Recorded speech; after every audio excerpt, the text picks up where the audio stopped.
We're ready. So maybe it's... All right, good morning, everybody, and welcome to the October 21st, 2025 Board of Supervisors meeting. And we'll call this meeting to order here at 9 o'clock. As customary, we'll start out with our moment of silence. And we'll start off with Vice Chair Rasmussen. Yes, back on October 7th, we did a moment of silence for the Reach medical air helicopter that crashed on Highway 50 in Sacramento on October 6th. And today, since that time, we have learned that the flight nurse, Susie Smith, passed away from injuries sustained in that accident. She was in healthcare for 50 years as a nurse, with 21 years serving Reach in Northern California. And so I wanted to ensure that we did a moment of silence for her today. All right. Supervisor Pyska. Yeah, Paul Borghesani passed away in Kelseyville. He was part of a longtime family here and was an accomplished sportsman, athlete, entrepreneur. But Paul said he would likely, this is from his obituary, would likely agree that being a proud father to his daughter Madeline eclipsed his other endeavors. His brother Mark says Paul never tired of talking about Madeline and her successes at school and in sports. He loved Madeline with all of his heart and soul, and he was very proud of her. Paul is survived by his brother Mark, sister Laura Borghesani, and daughter Madeline Borghesani. And this was a difficult loss for the Kelseyville community, so I want to dedicate the moment of silence to Paul, his family, and Madeline, who I had the absolute pleasure of teaching for many years at Cobb School. So this is a hard loss. Supervisor Sabatier. Yes, thank you. Recently, I don't have a specific date, but recently, it was actually 2 Thursdays ago, we were told that Janice Cooper had passed away. I knew Janice Cooper from being at the Thursday Judges Breakfast. She would be there, as well as her husband, Mark. Janice was a speech therapist who came with Mark from South San Francisco to Clear Lake to start their practice here. She was the first speech therapist in the Canocta Unified School District, and eventually became a teacher and retired in 2002. The Cooper family, including Janice, have always been community members that are active in their community, helping out with fundraising for nonprofits, and just a overall very caring family for the community that they live in. Especially Janice, who was probably one of the sweetest ladies I've ever met in my life. She welcomed me in her home to show me her Christmas decorations, which was absolutely the most fantastic decorations I've ever seen from the collection she has been collecting all throughout her life. But she will be missed, and I hope that we can hold her in our memories and thoughts in today's moment of silence.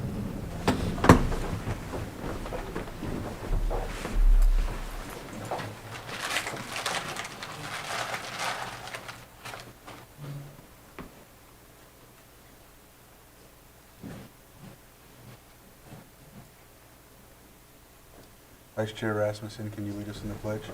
Yes. I pledge allegiance to the flag of the United States of America and to the republic for which it stands, one nation, under God, indivisible, with liberty and justice for all. All right. Item 4, consideration of extra items not appearing on the posted agenda. Do we have any? Chair, we have no items. No items.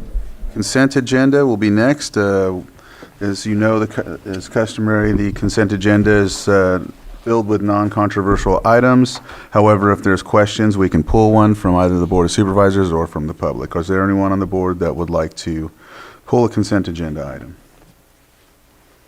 Not hearing any, we'll open it up to the public. Is there anyone from the public that would like to pull a consent agenda item? Anyone on Zoom? All right. With that, I'll bring it back to the board for action. Mr. Chair, I move to approve the consent agenda as proposed. I second that.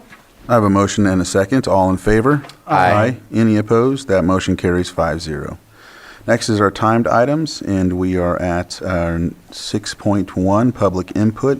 Looks like we have some public input. I'll start out with Jackie Jordan. I have a paper here if you want to come up and speak. And just for clarification, these items that people will be bringing are concerns that are not on the posted agenda. Right. And so you'll be able to get 3 minutes to talk about these issues. Just know that we cannot respond or give you any feedback when it comes to this because it's not on the posted agenda. Right. And it's a Brown Thank you. Act. Yeah. Thank you. Okay. My name is Jackie Jordan, and I'm 74 years old. I've been an in-home care provider here in Lake County since 2015. I would like to ask the board to give us an adequate wage adjustment in our upcoming contract. Even though I receive Social Security and a small pension, it's simply not enough to cover today's rising costs. This year alone, my homeowner's insurance doubled, and my property taxes increased by 30%. I've always worked hard and taken pride in remaining independent, but these rising expenses have made it difficult to stay ahead. I even rely on free food giveaways to help supplement what I eat. I continue to work with dedication and heart, yet it's becoming harder to manage on a fixed income. I understand there are many worthy causes competing for the limited resources, but please take a moment to consider the vital work we do. What would happen if there were no IHSS workers? Thousands of older adults and people with disabilities would have to go into expensive facilities at great cost to families, the county, and the state. We are the ones who helped your loved ones live with dignity, comfort, and respect in the later years of their lives. All we ask is to be paid a fair, livable wage so we can continue providing the care that every person deserves. Thank you. Thank you. Do we have any other public input?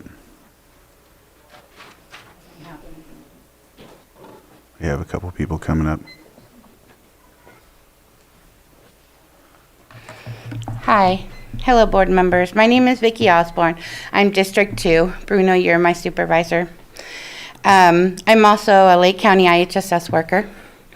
I do multiple jobs, as some of you know up there.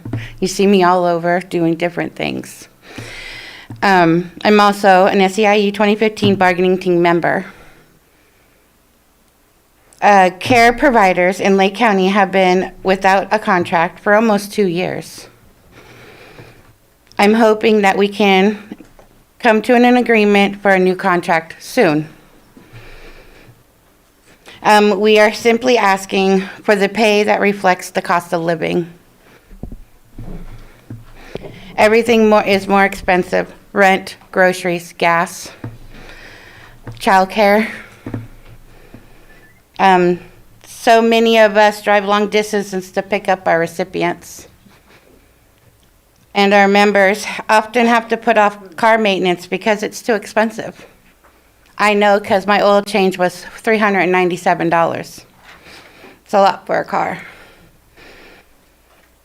Even though our cars are the only thing that allows us to work. If we don't have a car, we don't get to go to work. We have to sit at home and then stress about how we're going to pay all our bills because our only means of transportation is down. We need wages that can keep our costs, and if we have livable wages, we can continue to provide care for our Lake County older adults and people with disabilities. Please look for any funding resources you can find to give us a livable wage. Thank you. Thank you.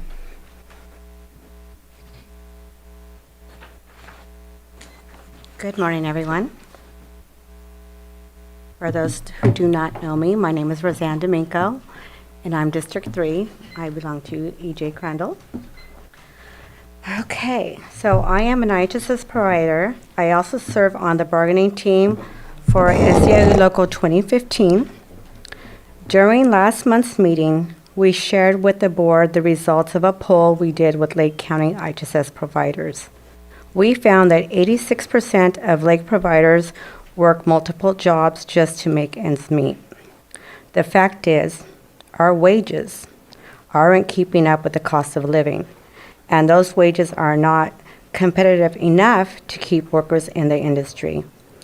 In 2023, more than 400,000 authorized care hours went unused in Lake County.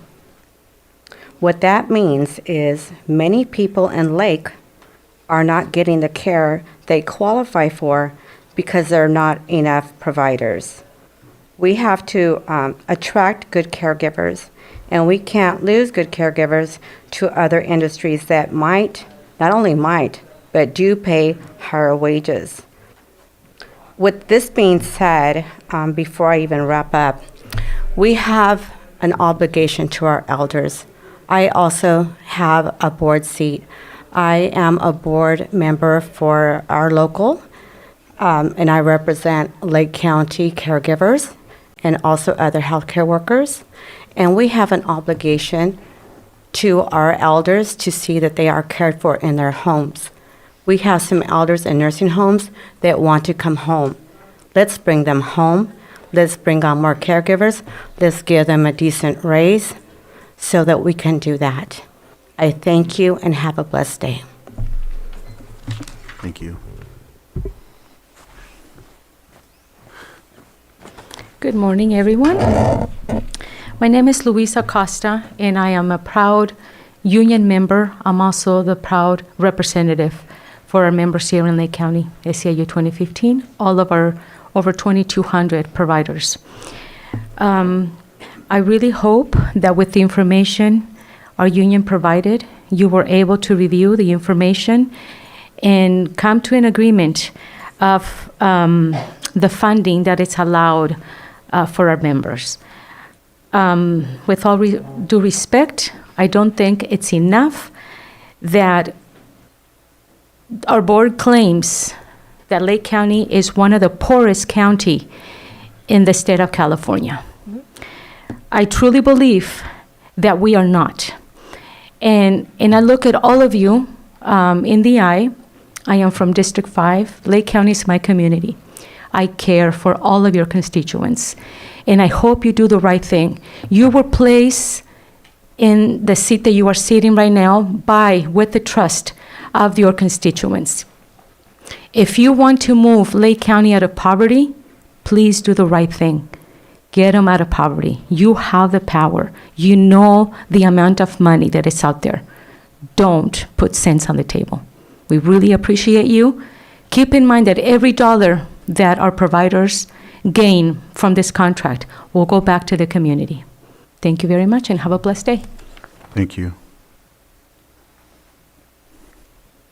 Is there any other public input?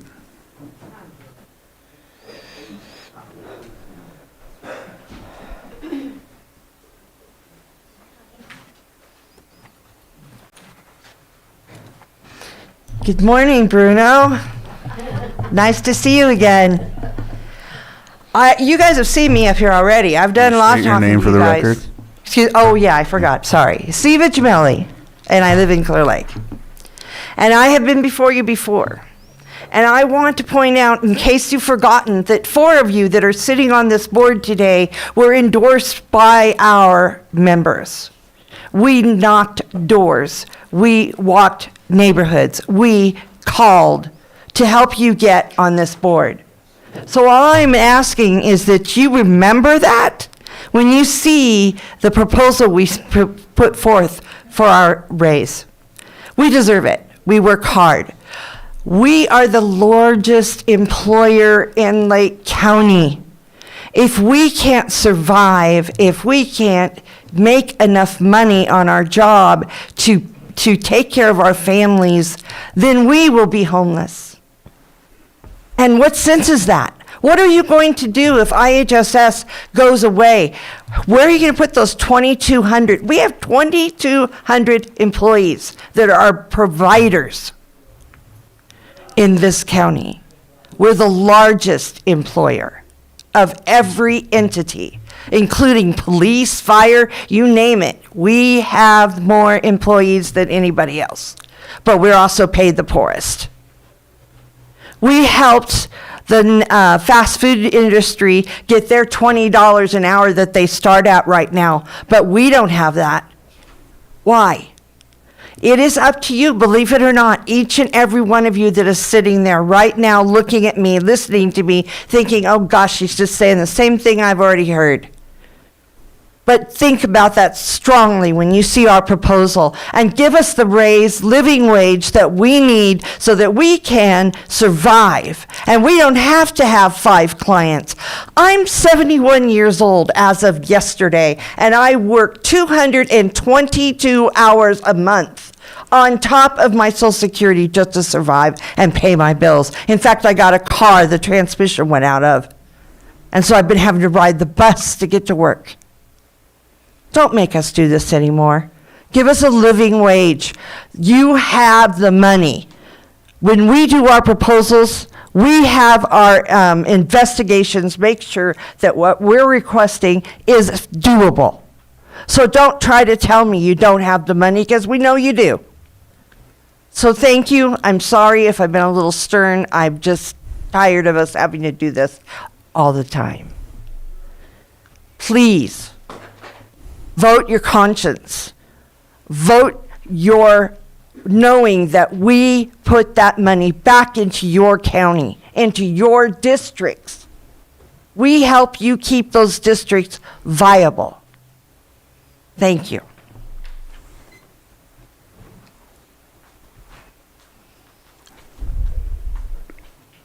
Elaine Brown, Kelseyville.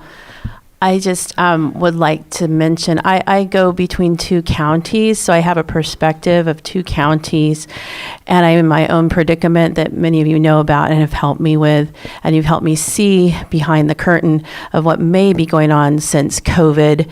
May is the key word, but what I'm seeing is a gatekeeping of funding where you may have very good people in very good positions whose hands are being tied by a force that I don't quite understand. So be kind, because this county has taught me some things in a different kind of way to see maybe that this is the possibility, because I know far too many good people who don't seem to be able to utilize the fundings that they have.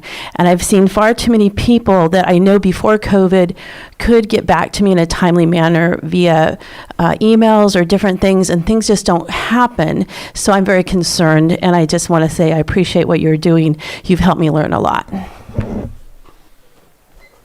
Any other public input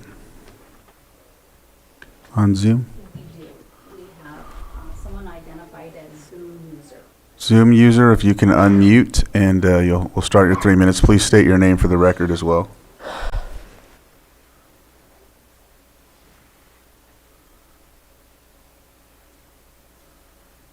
Hey, Honey Washington, Sky Laywell, Pillsbury Family Farms. I speak as a legal licensed cannabis business owner who has witnessed and experienced firsthand the misuse of authority within this county. Our company was told to keep our license from revocation, we had to seek out Sheriff Bingham to reverse a background disqualification. That is not lawful procedure, that is coercion. When filed complaints, that same individual accused of misconduct was allowed to answer them. That is not accountability, that is corruption. And there's a deeper concern. Our current tax collector, Patrick Sullivan, possesses the education and the background of a lawyer, yet it raises real questions about whether Director Maria Turner has sought private or informal assistance from him to help navigate or even circumvent the legal limits in her actions against cannabis operators. We don't know the extent of it, but the appearance of the coordination amongst departments should alarm this board. We've seen her apologize to Tax Collector Sullivan for how long it was going to take our license and how it wasn't going to be an easy road for her. Because from where we stand, Director Turner operates from what looks like sovereign immunity, free to harass, coerce, and retaliate against cannabis farmers without consequence. And that has been my firsthand experience with her since August 18th of 2022. Meanwhile, County of Lake targets small farmers under the guise of compliance, while known farmer Board of Voice, now under federal litigation, has heavy influence in the very ordinance that's being proposed. That ordinance needs to be scrapped entirely. It is compromised of conflicts of interest and shaped by those under investigation and built on the foundation of deceit and coercion. If this board truly seeks reform, it should adopt the Department of Cannabis Control state in full without hesitation, without manipulation, and without carving out room for favoritism. Because as this county of Lake walks the path of lies and coercion, this county is showing that it would rather harm its own farmers and constituents than to hold one director accountable. Director Turner has repeatedly failed to deliver on her promises, to finalize the ordinance, to stabilize the program, and to lead with integrity. Instead, she has been given time to cover and public money to shield her failures, and we see it through proposed consultants for the environmental impact report that does nothing to fix the core problem, the leadership. While county staff members are left underpaid, ignored, and bullied, and they should be given the first chance at receiving an education for the issues that we see. County of Lake does not need more excuses. It needs reform. It needs oversight, and it needs accountability. Because on a normal day, the message is clear. County of Lake does not reward compliance, it punishes it. And under this leadership, County of Lake has become statewide not for opportunity, but for oppression. This is not the future the county deserves, and I urge this board to prove that oversight still exists in Lake County. Muleha. Thank you. Are there any other on Zoom? All right. With that, we'll go ahead and close this portion of the agenda. Public input's closed. We'll move on to our 6.2 Pet of the Week.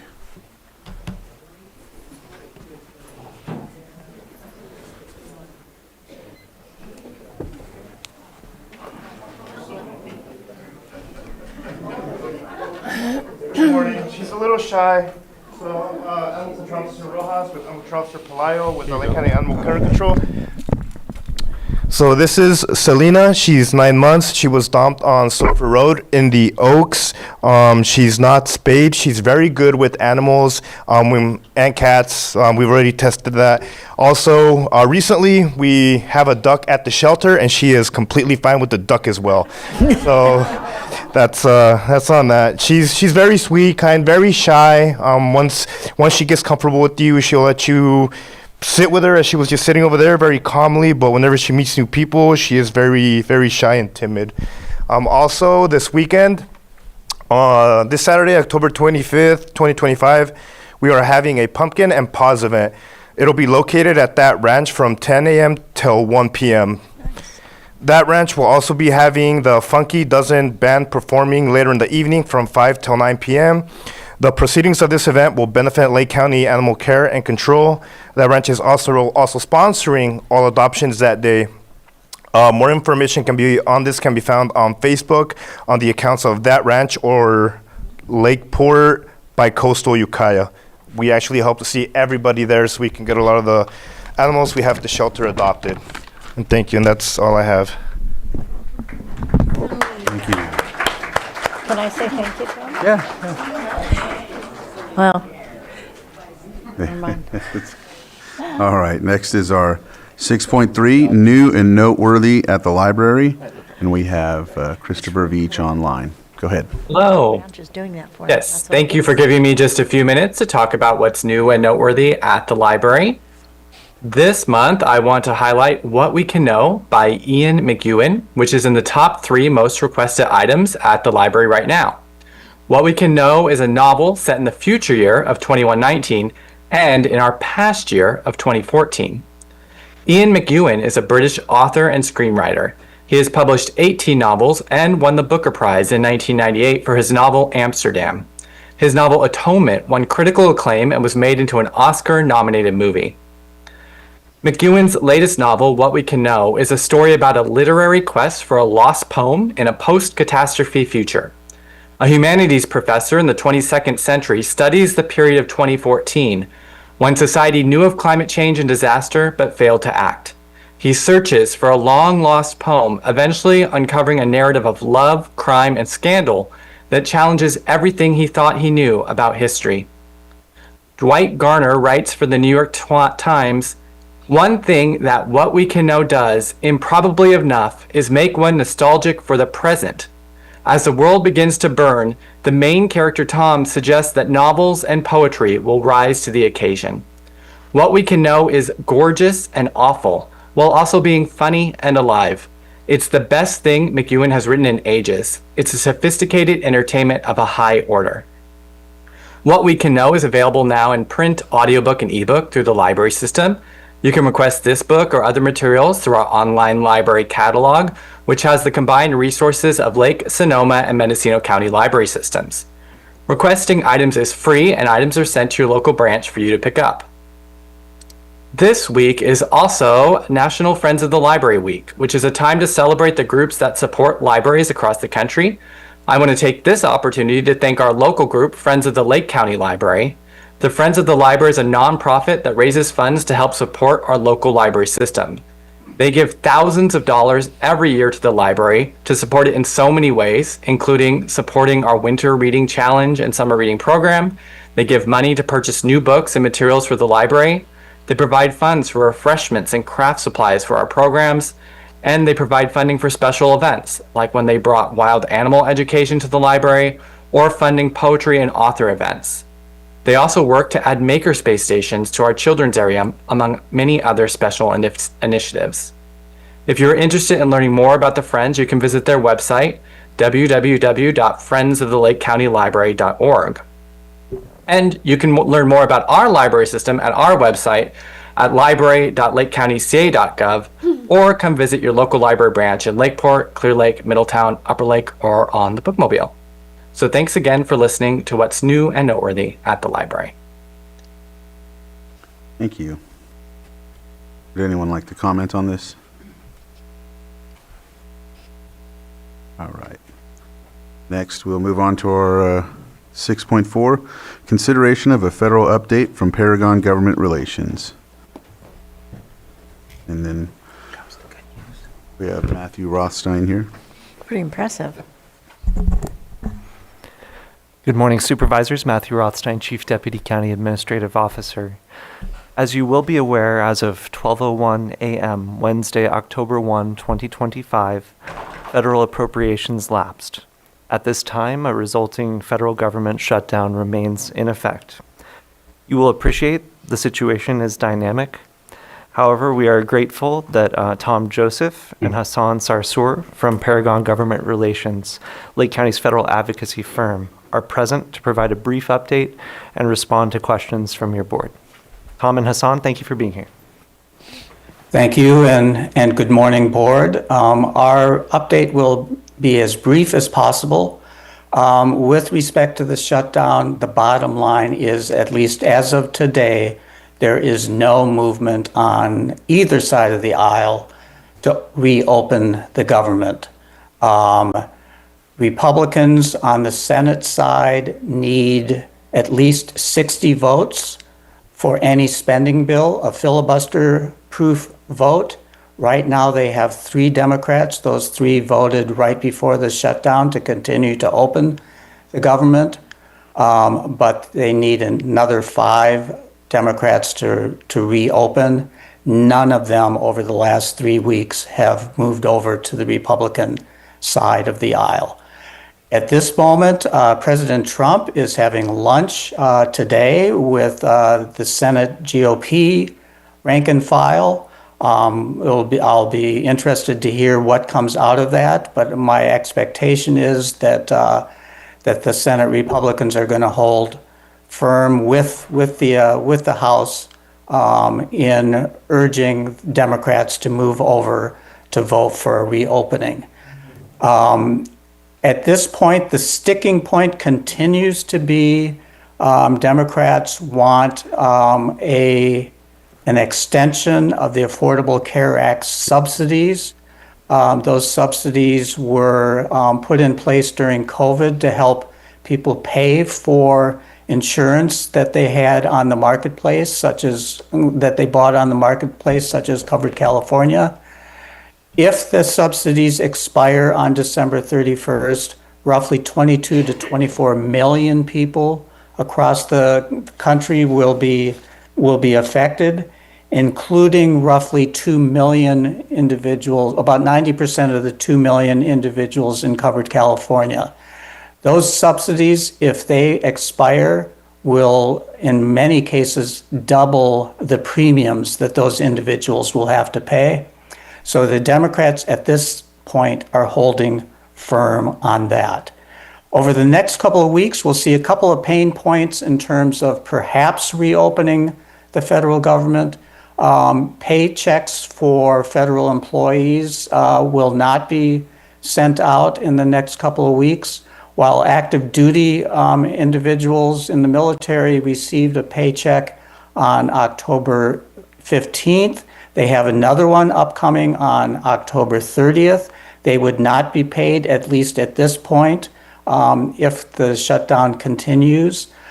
On November 1st is when the premium tax notices or the health insurance notices will go out to individuals who may, for the first time, see the possible huge increase in their Affordable Care Act plans. And then finally, especially with relationship to the county, is that on November 1st, at this point, there will not be a CalFresh benefit to be sent out to recipients. I see that Rachel from your Social Services Department's on the line as well. That will affect roughly 5.5 million individuals in California. There is some flexibility by FNS to fund SNAP. They have not yet done so. They did fund WIC, which was also in a similar situation in terms of funding running out. With respect to eligibility workers, California has said yesterday that eligibility workers will receive pay through the end of this year, that there are administrative funds for them to continue. And with respect to CalWorks, there is enough funding available for not only the benefits, but also to support workers through the end of November. So that CalFresh and SNAP eligibility issue is going to come to the forefront. 42 million individuals nationwide depend on that program, but it remains to be seen if FNS and or Congress is going to find a fix to that before the end of the month.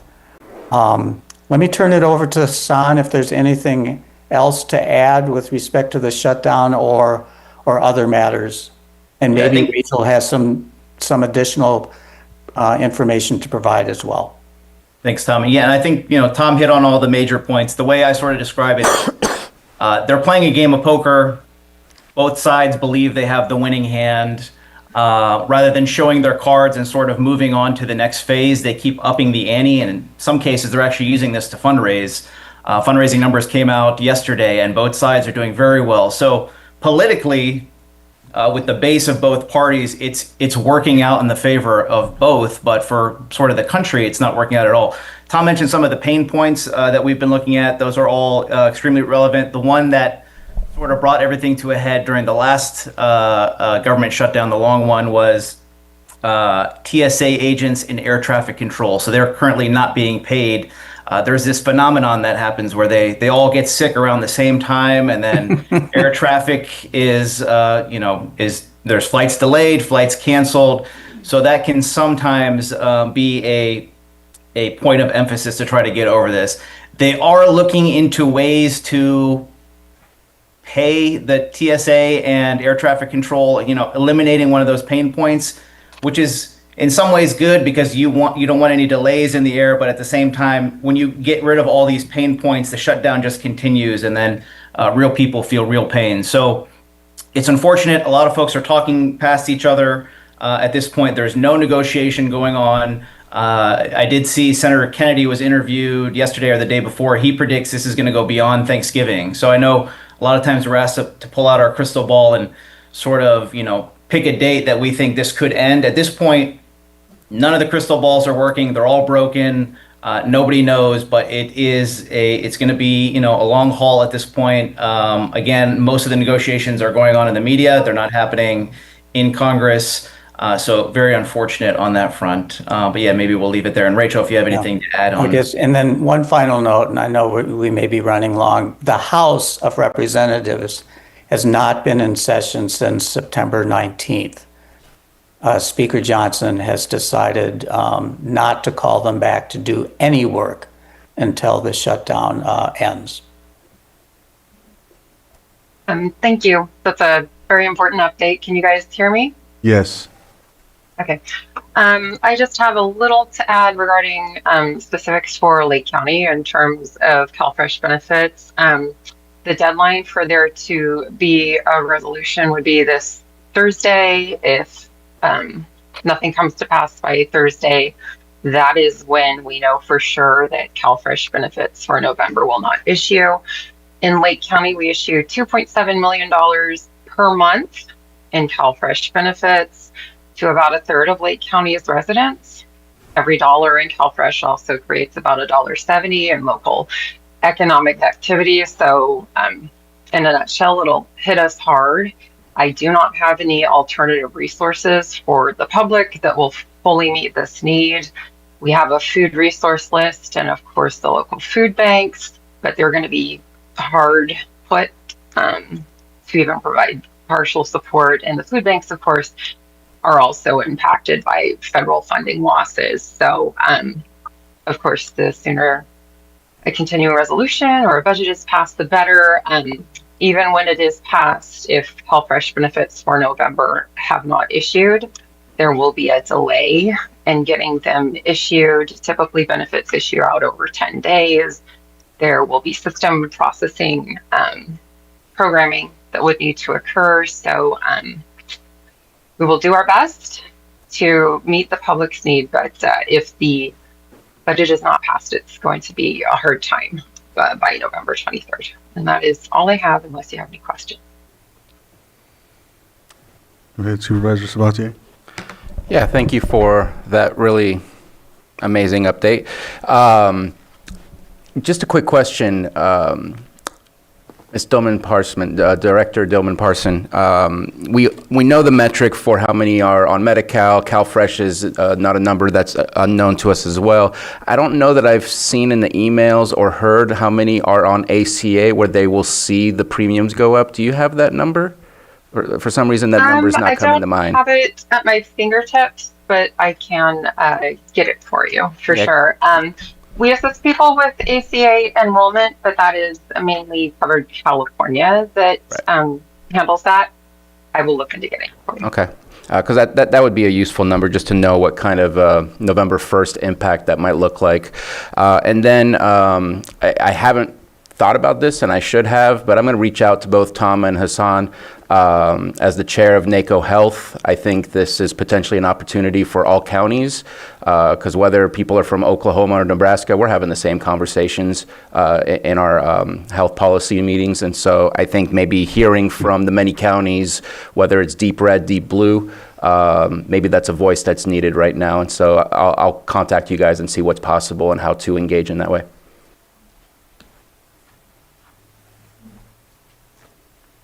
Any other questions? I'll open it up to the public. If there's anyone that would like to comment on this. Any on Zoom? All right, with that, we'll go ahead and close this item. Thank you for that update. Oh, okay. You're welcome. Well, actually, there's one more person. Oh, good. Okay. Go ahead. All right. Ma'am, go ahead. Oh. You're the one more person. Thank you. So the first shutdown I recall in my life was in 1991. My former husband was a correctional officer, so that's how I remember it. And George H. Bush was the current president. That's the first time I'd ever heard of a government shutdown. There could have been some in the past. I just don't remember.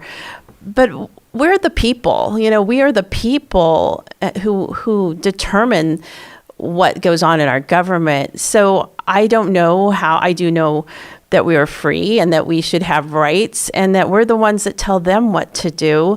And I don't understand. I did see in a bill that I was involved in California where it took basically the church from the church that was more Democrats to get on board with this bill to tell their constituents they would not vote for them if they did not do their job.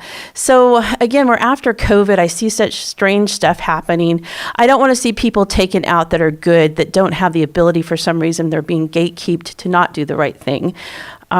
But I do know that one way to get the government to move forward and do what they're supposed to do is if their constituents, if their people will call and say, hey, we won't vote for you if you don't get this going, because it is our government and we need to take it back. We can't sit back. I saw in public education, the public got out of education, and I saw gross robbery of budgets. That's how it works, people. The people have to be the government. So if you have a problem, please get on the phone, start calling en masse, get your churches, get your service clubs, whoever you belong to. It doesn't have to be church-based, but you have to call your representative and say, we will not vote for you if you don't move this forward, because we are the people. Thank you.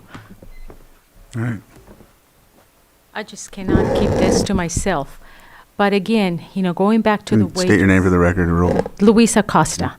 I just want to mention again, if Lake County lives two livable wages to their workers, not only IHSS, but also county workers, maybe a lot of people would not be depending on public assistance.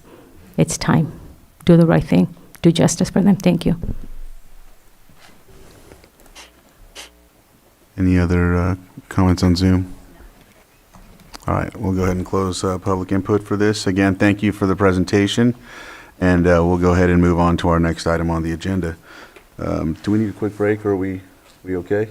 All right, looks like we're okay. So we'll move on to our 6.5, consideration of an ordinance authorizing the implementation of a community choice aggregation program by participating with the Sonoma Clean Power Authority. B, consideration of a resolution requesting that the Sonoma Clean Power Authority act as community choice aggregator on behalf of the county and implement the Sonoma Clean Power Community Choice Aggregation Program within the county. C, consideration of a resolution establishing county membership in the Sonoma Lake Mendocino Geothermal Opportunity Zone. Matthew Rothstein, go ahead and start. Again, it's a privilege to address your board this morning. I'm Matthew Rothstein, Chief Deputy County Administrative Officer. As you are aware, in 2015, your predecessor board passed an ordinance signaling intent to implement community choice aggregation, or CCA, in Lake County, providing a public alternative to power generation with PG&E. Implementation has been explored 3 times since. On the 2 previous occasions, it wasn't feasible. Earlier this year, Sonoma Clean Power undertook a feasibility study which demonstrated conditions for implementation were more favorable than on those previous occasions. And Sonoma Clean Power's board authorized an offer of service on August 7, 2025. That offer anticipated the county and all cities joining together. Sonoma Clean Power staff presented a joint workshop with your board and the cities of Clear Lake and Lakeport on Tuesday evening, September 30, answering many questions from members of your board and the public. And we greatly appreciate all who participated in that important meeting, and Sonoma Clean Power joining many other public meetings in Lake County this year and being present in our communities. As you are aware, on Thursday, October 2, the Clear Lake City Council voted 2-3 against implementation.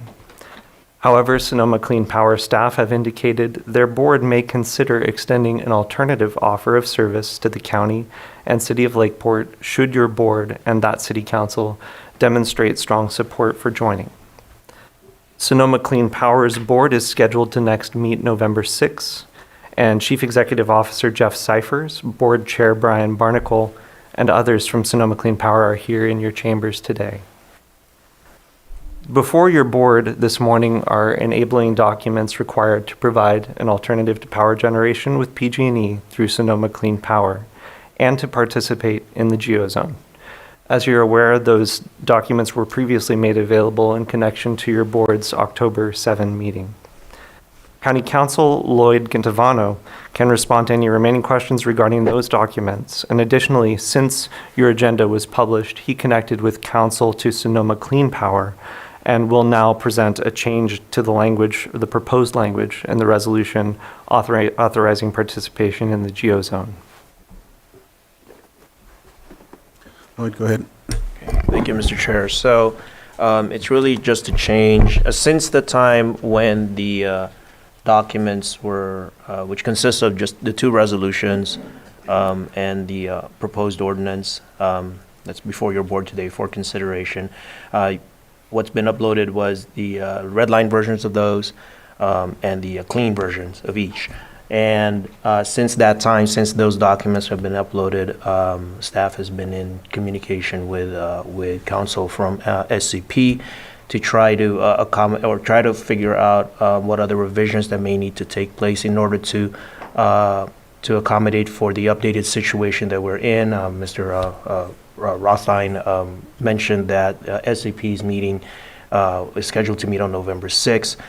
So it was designed these latest round of revisions were designed to accommodate for those or to address those.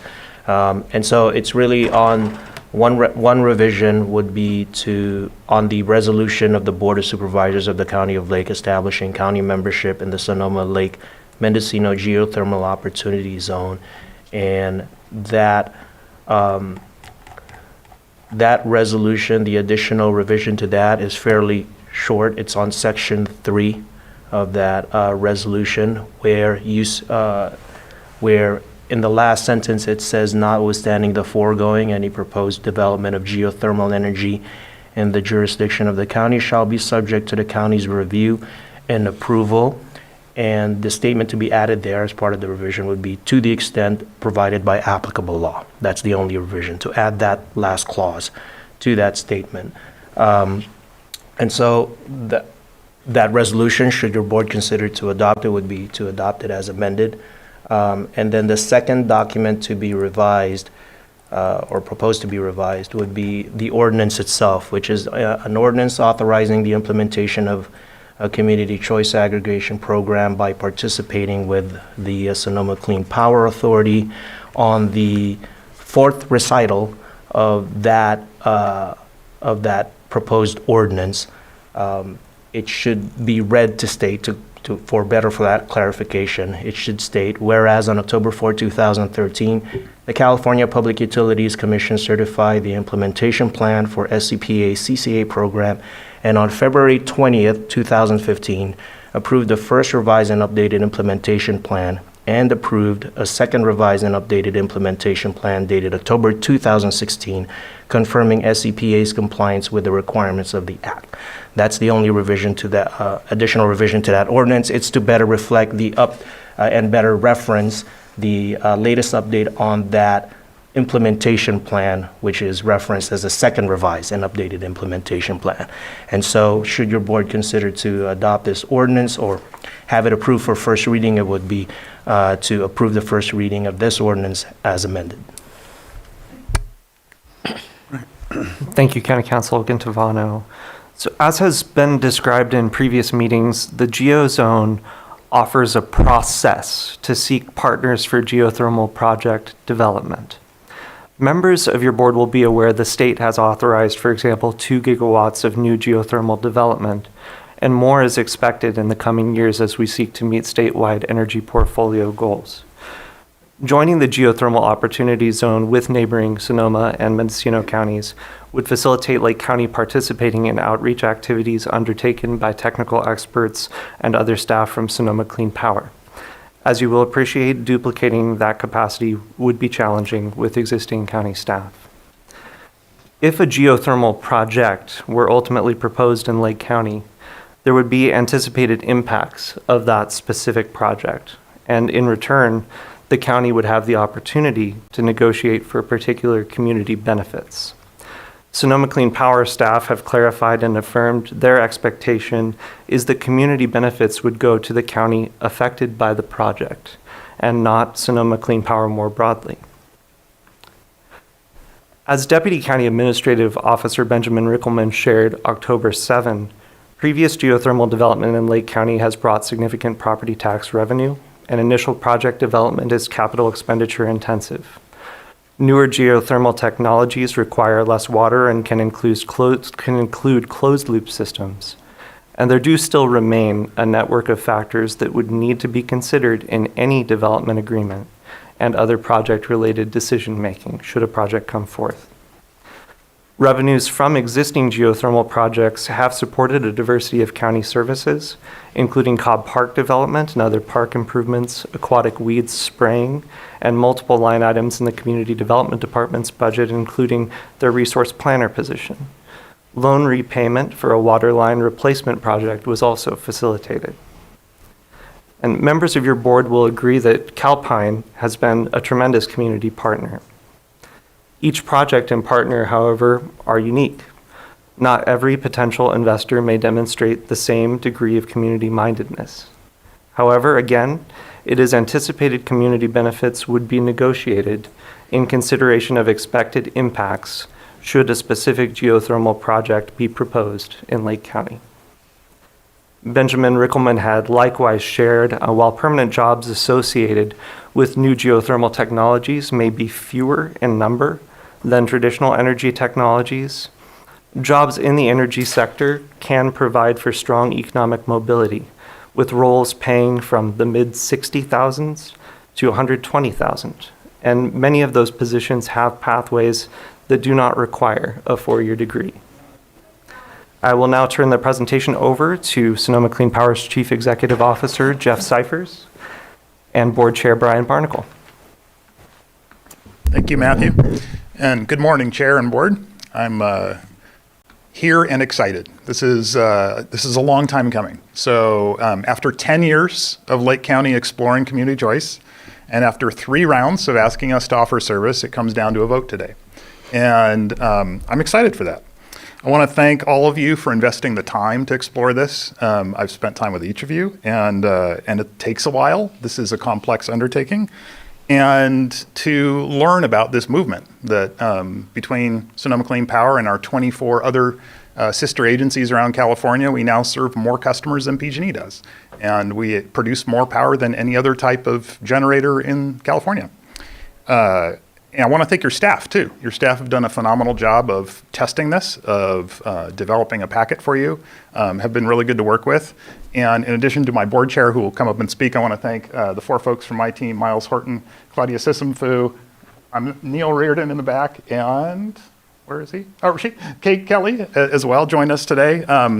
We've got a really good team here that make me look good, so I want to thank them as well. As I've traveled around the county, thank you, Supervisor Owen, for that suggestion. I've met a lot of people, and a lot of them have advice for me. Some of the advice that I've gotten was, just say exactly what this vote is about. So I'm going to try to do that today. So a yes vote means that your residents and businesses will have the ability to choose whether Sonoma Clean Power or PG&E produce their power. A no vote means they have to use PG&E and pay PG&E's rates, even if they're higher. And PG&E's rates are usually higher, over 80% of the time. A yes vote means Lake County can finally benefit directly from the energy made at the geysers. While we work together to engage our communities to look across Sonoma, Mendocino, and Lake counties for good places to develop the right kinds of geothermal power and other energy resources. A yes vote means that you are committing to the right of your constituents, of your residents. It means that if Lake County joins, that you cannot remove their right to make those choices for 20 years, because that length of term allows us to purchase large-scale energy projects. It's also important to say what a yes vote does not mean. It does not lock anyone in. Every customer can return to PG&E at any time, including the county itself.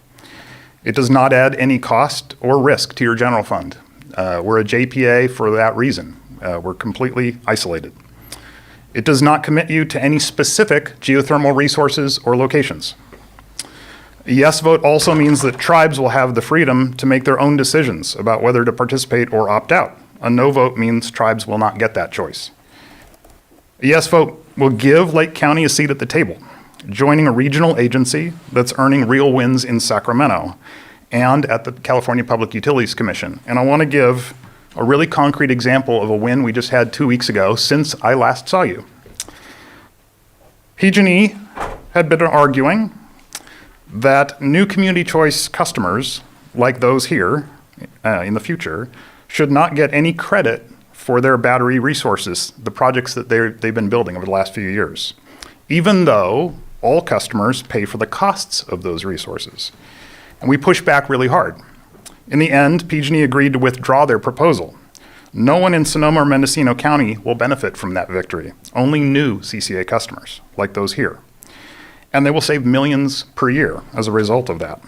Our victory means that even in times where SCP customers in Sonoma and Mendocino counties are paying a little more than PG&E, Lake County customers of ours will be paying less. And that's pretty cool. We didn't have that the last time we met. That's the kind of work we do every day. We fight for customers. We fight for clean, reliable power. and we fight for the people in the communities that we serve. I noted just recently in the packet for Lakeport tonight, City Manager Ingram is recommending heartily joining, and I hope you will join the SCP team. I'll turn it over to my chair, Brian Barnacle. Thank you.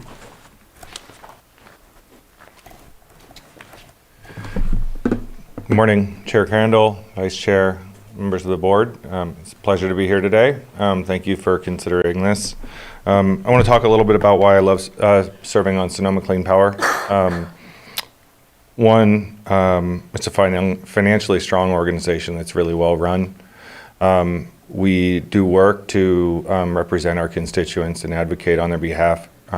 Jeff just talked about some of it, but every meeting it feels like we're coming forward, our staff are coming forward with ways that they can lower costs, ways that we can do more for the community, and we work with some of the brightest minds at the CPUC, thinking of legislative angles, thinking of ways that we can bring down the cost of power, because it is increasingly becoming an existential issue for people needing to choose whether they can eat or heat.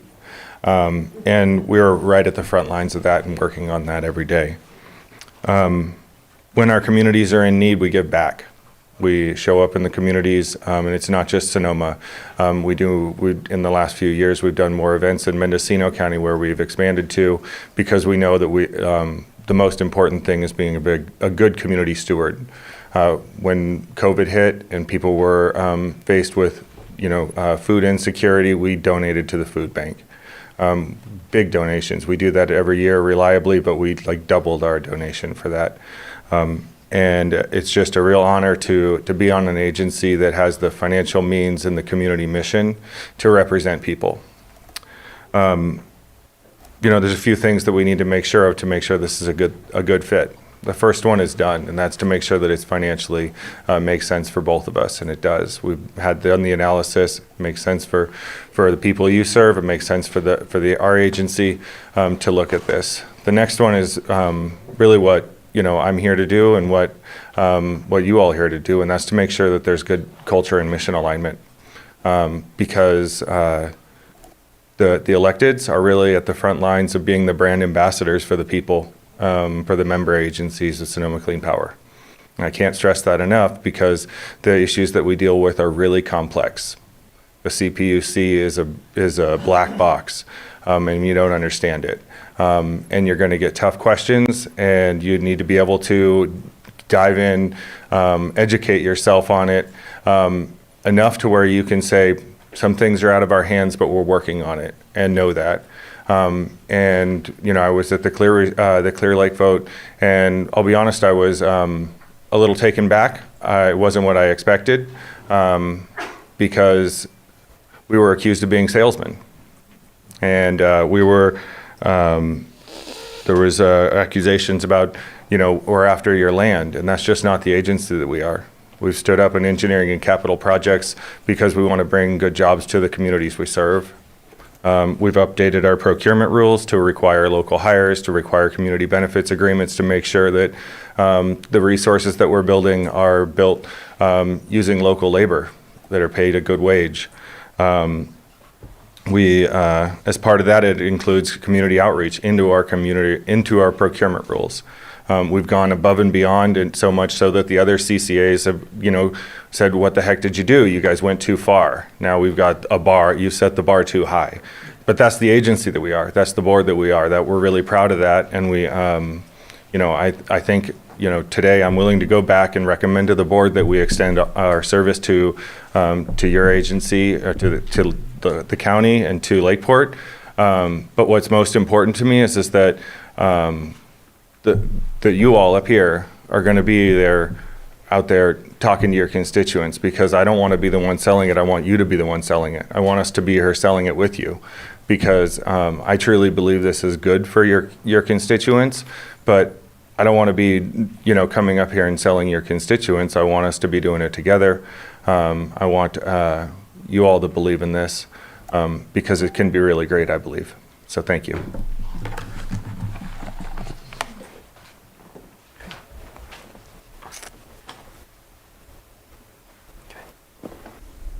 Now we invite your board's decision making. Joining Sonoma Clean Power represents a very long commitment, and we truly appreciate the significant efforts members of your board have made in recent months to educate yourselves surrounding this opportunity to provide an alternative to PG&E's power generation, and you're weighing both potential consequences and benefits. Do we have any questions? I know I have one for Jeff. You mentioned something about the tribes having a decision, and that when we talked on, I think it was the 7th or the special meeting, there was a mention that we would be making the decision for them, the tribes, because of a state oversight of some nature. So I wanted to get clarification on that. Yeah, let me clarify. So the state law, Assembly Bill 117 from 2002, that allows this kind of organization to be formed, specifically states that the organization can be formed and have membership and participation by cities and counties and JPAs of cities and counties. It doesn't mention tribes.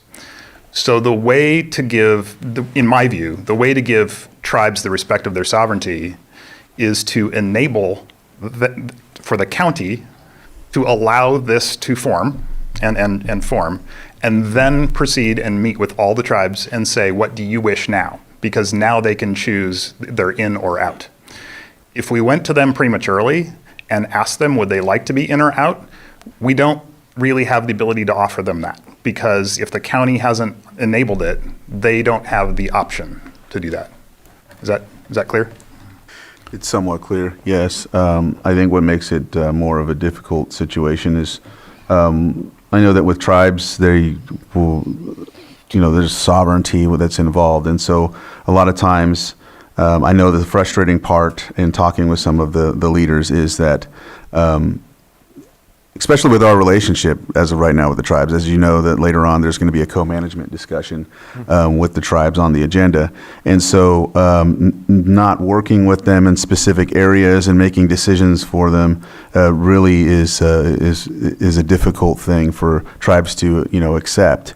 So not having the opportunity to make the decision is very hard. If it's something that I'm juggling with right here. I understand what you're saying and I get it, but I just have to mention that and actually get more clarification from you on that. So thank you for explaining that, and I just wanted to ask and appreciate you giving me that clarification. Are there any other questions? I'd like to hear from the public. All right, so I'll open it up for the public, and if you'd like to come up, state your name for the record, and we'll give you 3 minutes. My name is Denise Rushing from Upper Lake, and a former member of the Board of Supervisors, also 40-year career in clean energy. This has been a long time coming. Today, the board will decide whether our community has this option. Sonoma Clean Power is a not-for-profit public energy agency. It already serves our neighbors in Sonoma and Mendocino County. It's a quiet decision with enormous opportunity for us. It could shape our energy future. At its heart, the vote is about something we rarely get in today's world, a choice for a clean, more economical energy. Right now, out-of-county generators and PG&E decide around their table where the electricity comes from, where the profits go. By joining Sonoma Clean Power, Lake County residents would have that choice. It's a proven public model that offers competitive, transparent rates and invests its earnings back in its communities. For the average household in Lake County, this could mean real savings, 5 to 7% of the total energy bill on average, and access to world-class programs in energy efficiency, renewable energy, and home resilience. Sonoma Clean Power's track record is exceptional. Cleaner energy, strong customer service, and a decade of financial stability. And if a resident prefers to stay with PG&E or a tribe prefers to stay with PG&E, they can. They can opt out. It's simple, it costs nothing initially, and is nominal fee after service has begun. Some fear the unknown, but this is not unknown.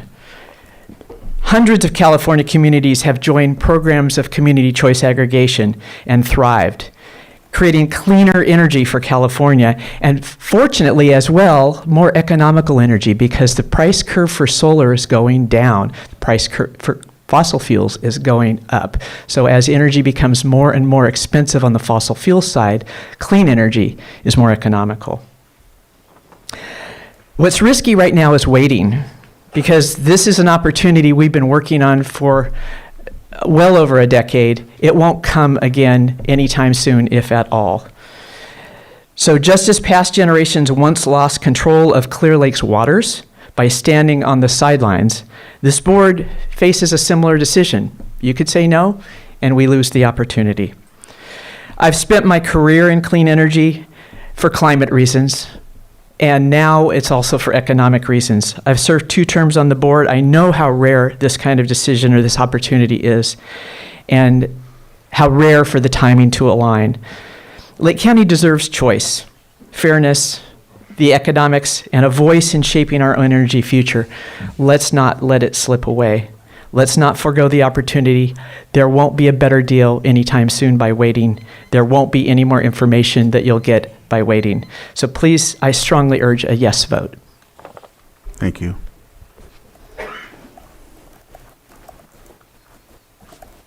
Good morning, Board. Thank you. Wes Baker, Lower Lake. I'm here to urge a no vote. This is not a good thing. I was at that joint meeting. It's a one-sided story is all we're hearing so far. I asked that maybe we postpone or something like that and speak with PG&E and find out about their wildfire response.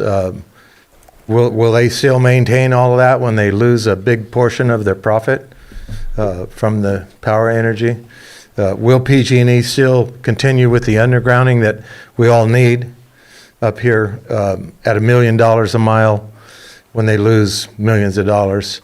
Sonoma Clean Power will probably be taking millions of dollars just the minute you guys vote here, and once we sign up into them, they're taking millions of dollars from PG&E.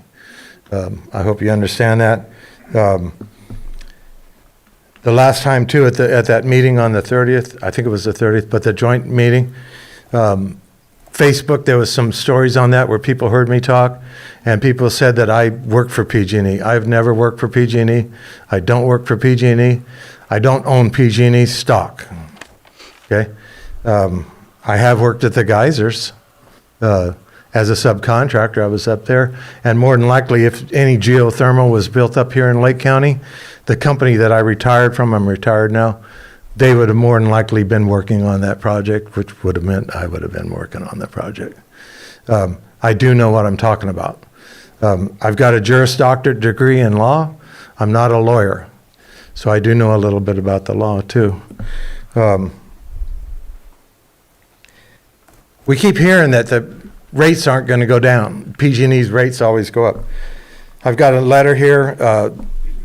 Sonoma Clean Power has been speaking towards PG&E, saying PG&E's fine with them, PG&E's this, PG&E's that. If you were in a courtroom, that would be called hearsay, because we don't get PG&E here to ask them the questions. That would never be any kind of evidence.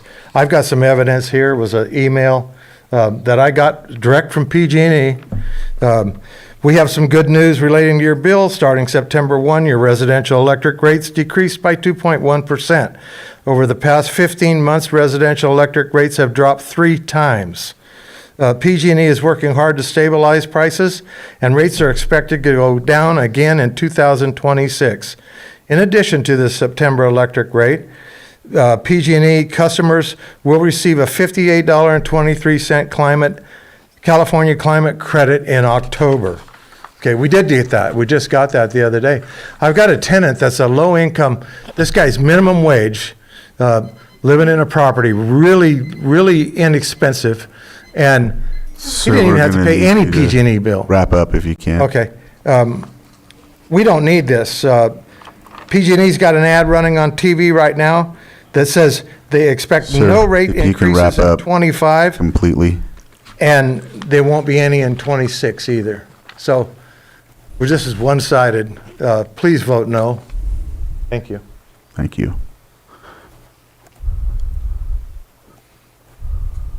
My name is Loretta McCarthy. I'm in District 3.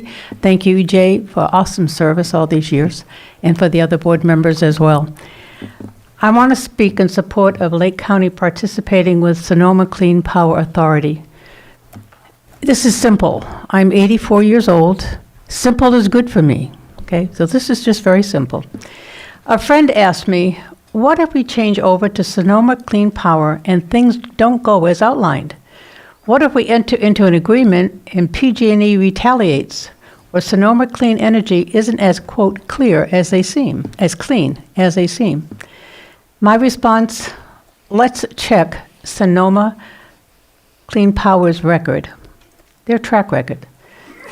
Sonoma Clean Power was officially formed in 2012 by the Sonoma County Board of Supervisors. It started serving its first customers of May of 2014. Okay, been serving customers, first Sonoma, then Mendocino, for over 10 years. How many customers in these counties are participating in Sonoma Clean Power? Well, Healdsburg and Ukiah have their own public utilities. The rest of those counties, 87% are participating. Businesses, residents, 87%. After the first 60 days, they stayed on. To get out, all they have to pay, as I understand it, is $5 if you're residential customers. If you don't like Sonoma Clean Power, you go back to PG&E, $5 exit amount. $25 for businesses if you don't like it. And yet 87% are still in. That's a track record I can honor and respect. It seems that Sonoma Clean Power is working well for Mendocino and Sonoma. Now it is time for Lake County. I strongly, shall I say the word again? Strongly? Simple. Encourage our Board of Supervisors to say yes. We've got a lot of options ahead of us. Say yes today. Thank you. Thank you.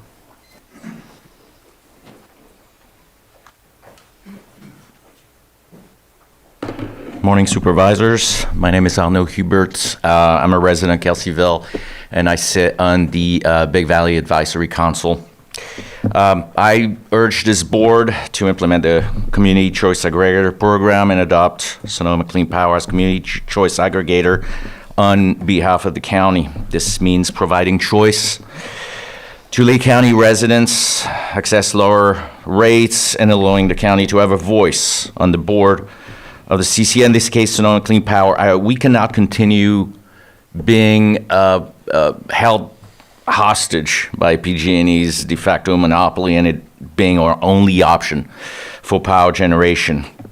We generate power right here in this county, so let's close the loop.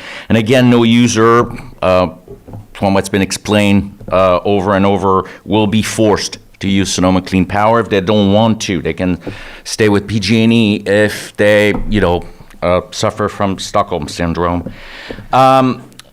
By the way, I heard prior speaker, PG&E won't stop undergrounding their lines just because this CCA program happens here. They've been undergrounding lines in other counties that have adopted CCAs, and this is part of a mandate that they have to follow, that's been dictated by the state as the result of the plea to, let's remember, 84 counts of manslaughter that day, following the campfire. And that's just a campfire.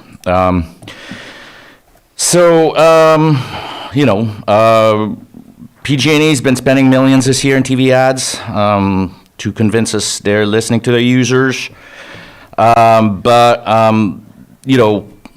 been pointed out, we have no voice with PG&E. There's no point starting to negotiate with them. The Public Utility Commission has been described as a black box, and I think it's pretty accurate.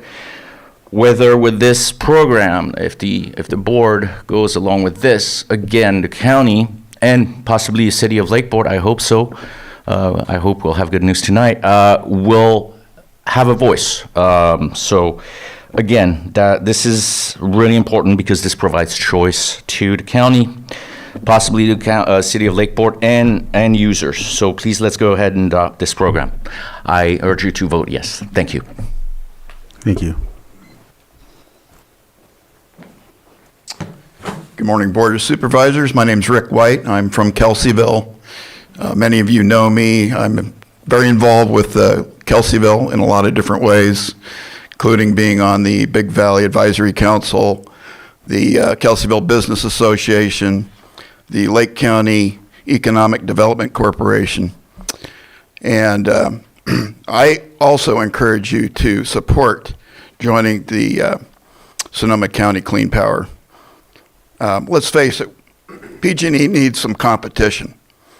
We are a capitalistic society, and I believe that the consumers need choice. I get angry every time I get a PG&E bill, and I don't know. I imagine there's a lot of people in this room that also get angry.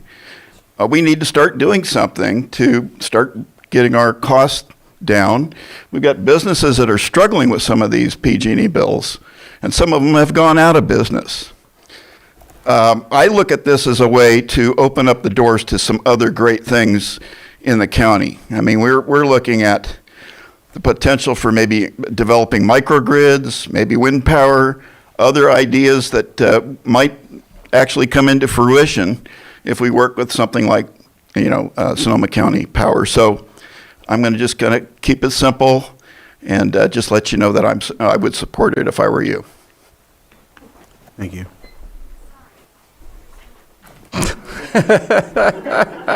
AI did not understand. Hi, Elaine Brown, Kelseyville. Just in my observations, this is a cost-effective lower ceiling. It's lowered, so it keeps, it's cost-effective for heating and cooling. I was in Visalia at for the poor, it was a new, beautiful medical facility, high ceilings all the way up, 2 stories high. I've been to libraries, really high ceilings, very cold in there.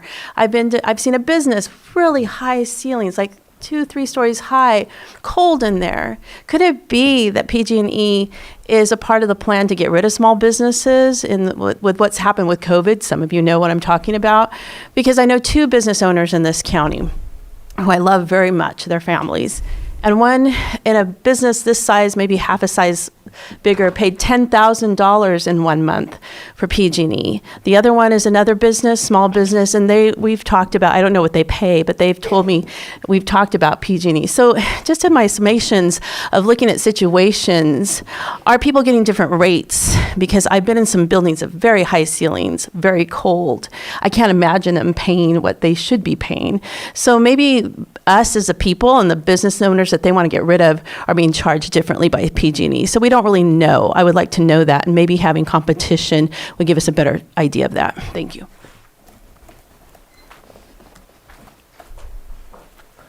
Good morning. My name is Sterling. I'm from District 3. I'm from Spring Valley. I did email you guys what maybe we should be requesting if we are going to go through Sonoma Clean Power.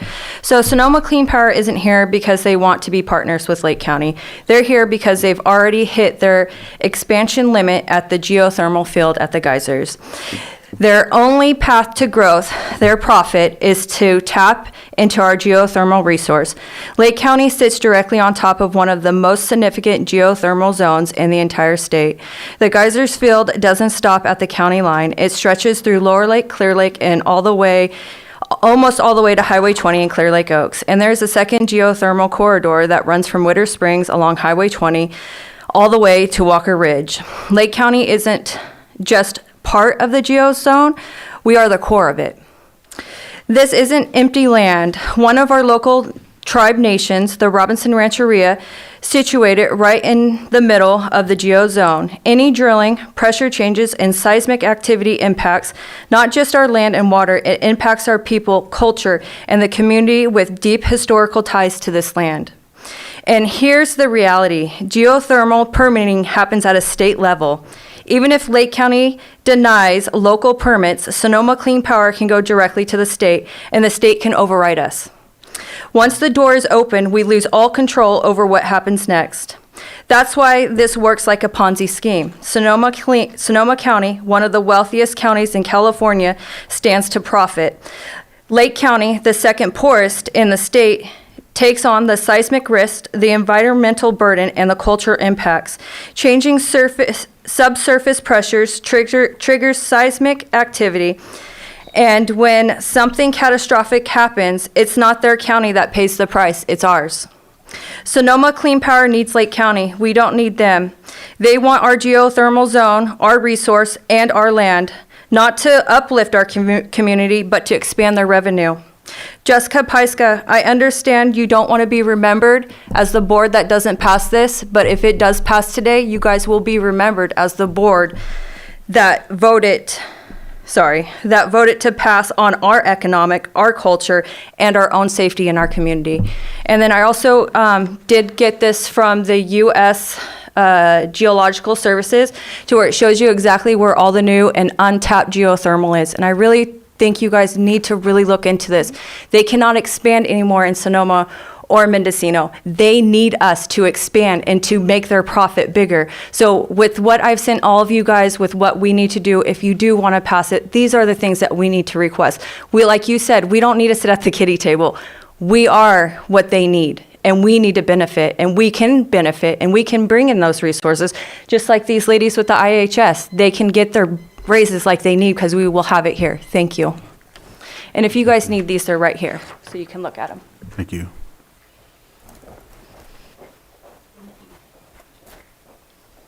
I'm Norman Kimes. I live out in the county south of Lower Lake. A lot of stuff going on here. I'm trying to learn to be an elder in my family. It's not easy. The task is taking my experience and wisdom and avoiding the mistakes of the past. We've already made this mistake here in Lake County. All of our water is owned by Yolo County because a group of people thought it was a good idea for economic reasons, lots of reasons. I'm the one who accused them, Jeff, of being a salesman. I have over 40 years' experience general contracting, diverse projects. This is a sales meeting with a big staff that showed up. It reminds me of the timeshare sales meetings they used to have. I went to some of those. A little bit different energy, same thing. Lots of promises. They can see the future. And by the way, hurry up. This offer expires. Don't be seduced. We have a lot going on here. I love this county. I love this community. We are a very unusual part of this state. I love it. I don't want to live in Lakeport. I want to live in the 500 acres I live on.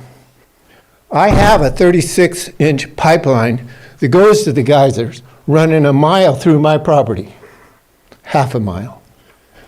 That pipeline's got to be 35 miles long just to replenish the water that's being depleted at the geyser with the geothermal project. We have a water problem here, massive. Our spring used to generate 125 gallons per minute in 1968. 12 and a half gallons a minute now, today. The water that's going to make the steam that drives these generators has to come from somewhere. Half, I would say 20 to 25% of the wells across the highway from me are now non-functioning because of the loss of water.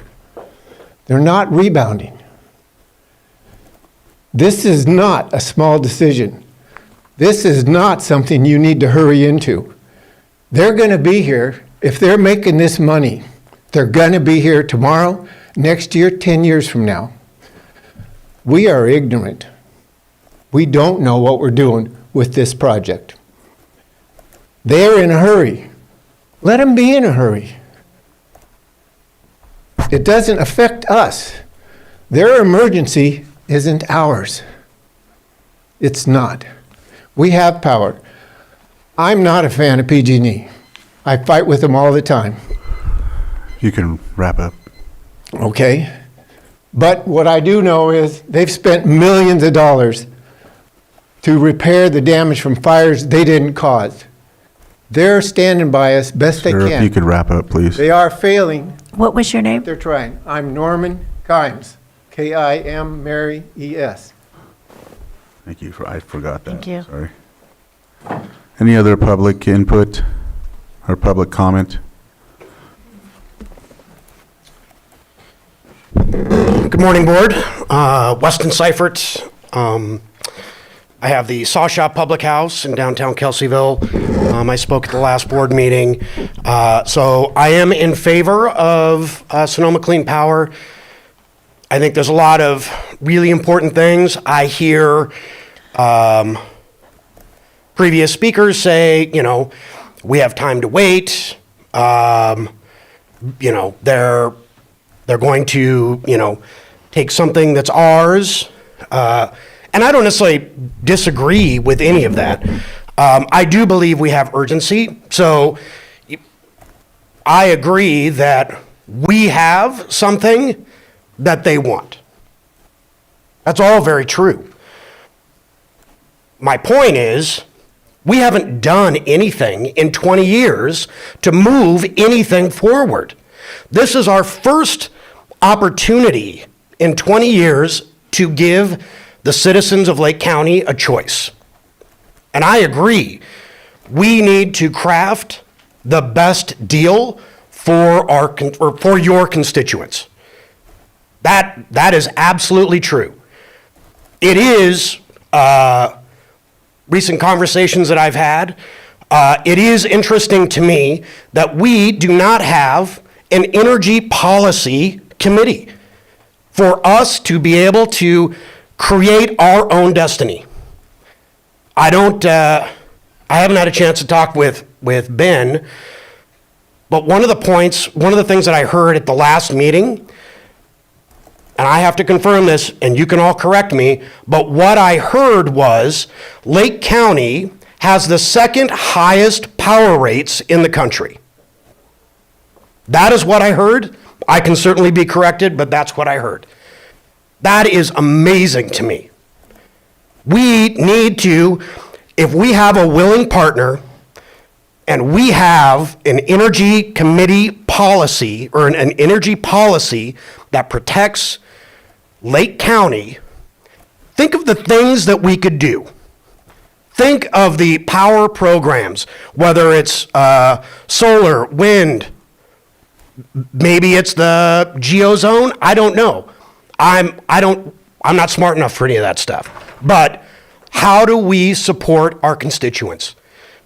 It is, as a business owner, the current trend is not sustainable. When I think of the impact that it's having on customers, that if they're paying $100, $200 more a month in power, that is the money that they use to move the economy. That's the money that they use to go out to dinner, to go to places like mine or buy at the local retail. So at the end of the day, this is for our future. I believe that we have the opportunity to take control of it. Thank you. Thank you. Supervisor Sabatier?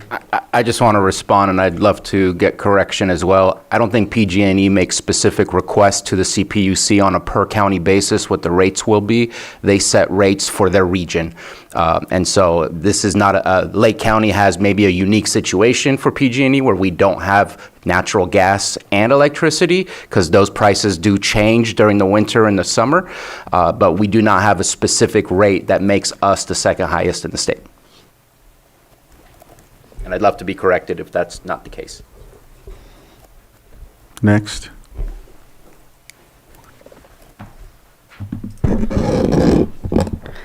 Good morning, Supervisors. Margot Kambara, member of Lake County General Plan Advisory Committee member, speaking for myself. Today is a deadline for Sonoma Clean Power, SCP, but not for Lake County. At stake is Lake County's future. The SCP offer is described as Lake County's last and best chance regarding energy. With respect, I disagree. I have great respect for Denise Rushing, but I urge you to consider the following points. SCP's offer does not change the energy model. Lake County remains an energy consumer, not a partner, despite having significant geothermal resources that SCP would like to develop. To provide Lake County with real relief from astronomical power bills, the energy model must change. Some Lake County residents, business owners, and farmers are desperate for relief from high energy bills. Lake County can be its own power broker. Like a general contractor, Lake County can set the terms, invite developers, choose a technology, and contract out for professional and technical services needed to run its energy concern, whether it be geothermal or solar or other. By taking charge of its geothermal resources, Lake County can change its fortunes. Lake County should remain in the driver's seat. Serving as its own power broker, we can hire the expertise needed. We invite the developers we want to work with. We retain more of the energy revenues as power broker and general contractor. We have an opportunity. And while the general plan is being updated, this is an opportunity to engage the community in a harder and closer look at the energy options for Lake County. Local area plan advisory committee members can identify preferred places for geothermal and other energy development. These actions should be done with urgency. This can be an exercise in transparent government and community engagement. Today is SCP's deadline. It is not a deadline for Lake County. Lake County should not be rushed into a subpar deal. Today can be the beginning of a new future for Lake County as it commits to finding solutions that truly address its top energy priorities. Affordable energy for residents, farmers, and business owners with significant revenue generation for the county as a bonus. Thank you. Thank you. Next. Good morning, Board. Tom Lasik. Yeah, so I've been in these meetings and I've been sitting in on all these things. And just to the first part of my speech, when this first came forward to me, I was all for it. You know, I was excited. My daughter gets her power through a CCA. My brother does. I think that's a great thing. But I'm not there anymore. I've gone from a supporter to neutral to now I'm opposed. And the reason is, if this was just about getting Sonoma Clean Power and having a lower electrical rate, for me, it would have been an easy yes. That was the original suggestion when this came forward in the spring. But then it changed, and they started to say, we want to include the geozone. So we started looking into it, or I started looking into it, and I had more questions, and I keep getting more and more questions. And now we're at the point where it's the hard sell, and it really is a hard sell. This is your last best chance, and it isn't your last best chance. This is the first time in a few years that someone's come by with an option, but it isn't the only option. We have the ability to control our own destiny. There are things the county does need to do, as Wes pointed out. We need to have an energy policy. We need to have and take better control and management of how we work with energy. But if you put that in place, it becomes very easy to realize that we have a lot more options than we ever thought we did. A lot more. This isn't the last and best offer. This is only the first offer. And we have the ability to work directly with the NCPA. We have ability to have JPAs on our own. We have the ability to generate revenue and as was mentioned, be a power broker. If this was just about, hey, we just want you as a customer, no strings attached, be a different conversation. But it is about the geozones. It is about being underrepresented, to have, maybe 1 1/4 or 1 1/2 of a board seat, even though we might be generating a vast majority of the geozone power. It doesn't seem equitable. The idea that we ask questions and then the answer is that, well, we're willing to discuss that, when in reality, they've already made the decision. I think that's disrespectful. When they say, well, what about the tribes? And it says, well, we'll go talk to them. that's not the message. That's being tone deaf.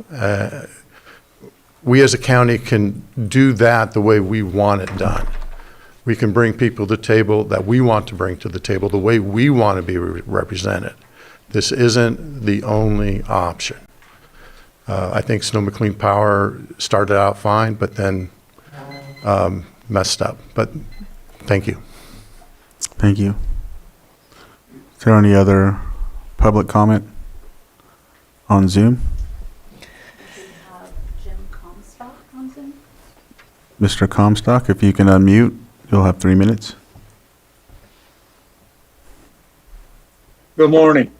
Thank you for the opportunity to speak. I was a member of the Board of Supervisors when we originally began exploring this. We're 10 years later, and there's an opportunity that I feel is very important for us to exercise. Right now, we do not have a choice. PG&E is our only choice. I personally like to have my lights on, and that power has to be generated somewhere. And we have the geothermal resources. We've been producing an enormous amount of power, which is a great thing. It's been an economic engine for our county for years and years and years. It can continue to be as the geothermal industry continues to expand and improve in what it does. We need to be part of that. And for us to be part of that, I feel we need to have that opportunity to exercise a choice for our consumers, which right now we don't have. Having that choice, which at any time they have the opportunity, any one of us have the opportunity to opt out. So I feel very strongly that this is time for us to exercise this option. I urge you to vote yes on this so that we can explore those options. We can be then part of the development of expanded geothermal in our area where we control that and we're part of it. I fully support this. Is it perfect? Nothing is perfect. This is the best option that we have in front of us at this point, and in the near future, I would really urge you to vote yes, to exercise our option to enter into this and to move forward, and thank you for this opportunity. Thank you.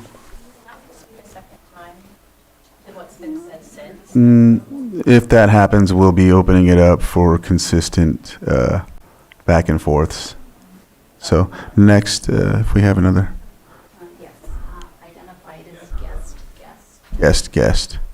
And then, ma'am, I see you coming up. You can go next. I may allow for maybe another 30 seconds after everyone's finished that hasn't spoke, but. Okay, this has nothing to do with our rates. Okay, so my name is Roseanne Domingo. I'm from District 3. I was in Washington, D.C. back in June. We were going to fight the big bad bill. I was in a Senate hearing. I was a part of it. And they were talking about the fossil fuels and energies. And I just want to say that from what I heard, I didn't like. So this is for you, EJ, because what I heard is they're coming after tribal lands. Reach out to Senator Padilla because he really stood his ground to protect that. So before you cast any type of decision, please investigate the situation before casting your vote. Thank you. Thank you. And then there was someone online, right? Okay. Guest. If you can state your name for the record, we'll go with your 3 minutes. Thank you, Mr. Chair. Angela Emerald. Just a couple questions or clarifications. On the whereas clauses, it makes no mention of Ordinance 3026, which was adopted by Lake County in 2015. Section 3 of that current ordinance establishes several key implementation requirements for a CCA program. Does this proposed ordinance presented here today supersede, void, or work in conjunction with Ordinance 3026?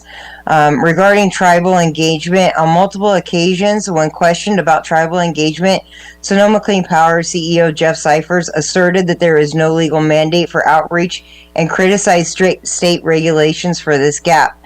Yet the agenda packet for the June 2025 Sonoma Clean Power Board of Directors meeting included a staff report featuring a feasibility study for the Lake County area and detailed an implementation outline. Page 74 of that staff report explicitly outlined implementation phases, specifying that tribal engagement was scheduled to commence in July of 2025, a milestone that was not met. While Mr. Cyphers acknowledges that Lake County is home to 7 federally recognized tribes and emphasized the value of their participation, the failure to adhere to the organization's own plan undermines this recognition. A strong foundation for our future. The county is currently updating its local area plan and general plan, which will serve as our roadmap for the next 25 plus years. One effective way for Lake County to maintain oversight of its resources and demonstrate responsible land stewardship is to implement a robust renewable energy element from the outset. A prime example of this is Sonoma County's renewable energy combining district approach. Establishing a strong foundation, despite a history of high staff turnover at our county level, will help ensure that the county's vision for future development is consistently upheld. I'd also like to point out that on the attachments for District 3, there are letters from 2/3 of the town halls in opposition to Sonoma Clean Power.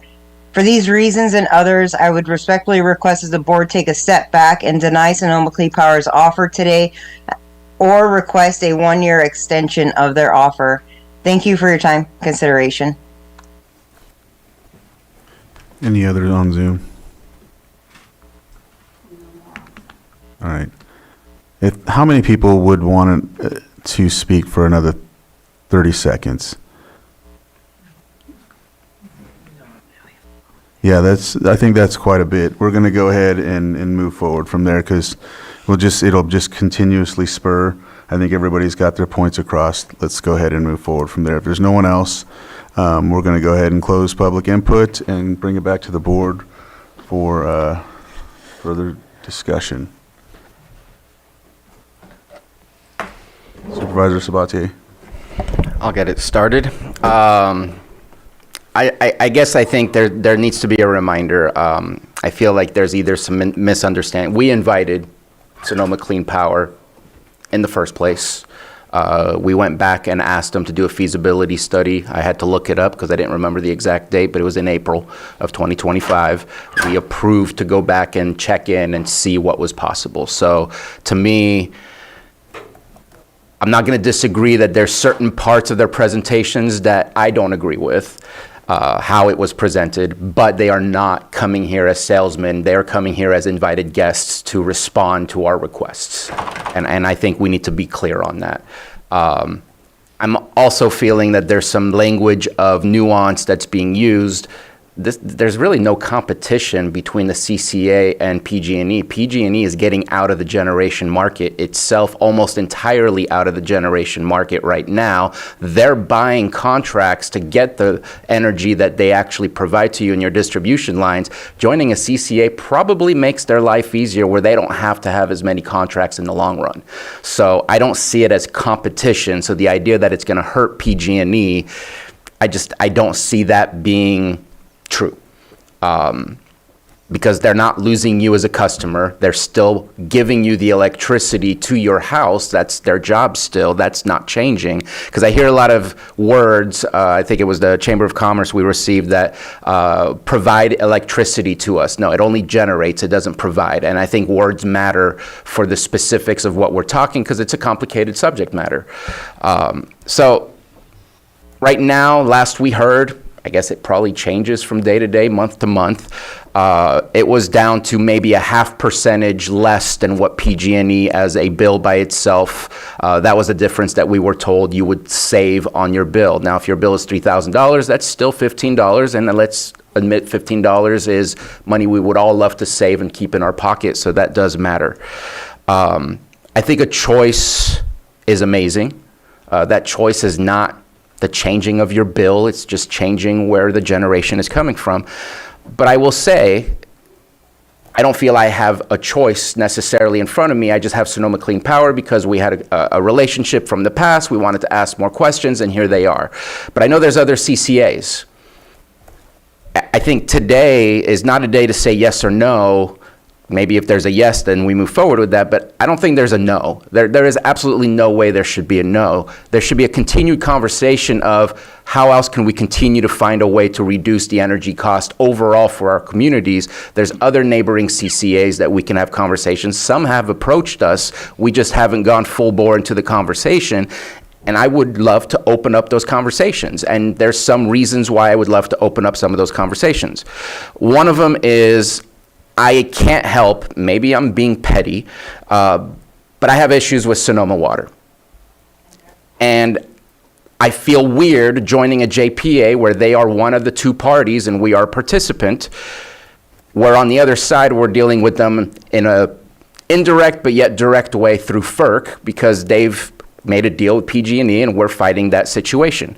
So I feel uncomfortable in building that relationship right now. It's bad timing, in my opinion. Again, maybe you can call it petty, but I've dealt with them and I've heard things that creates a little bit of mistrust from my position.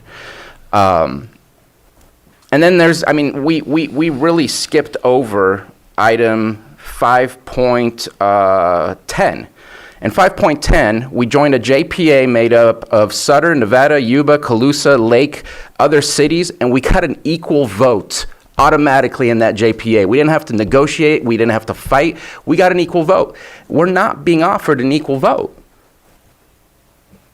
And so why not ask other CCAs and see what's the offer on the table? Because maybe we do have a better ability to have a voice.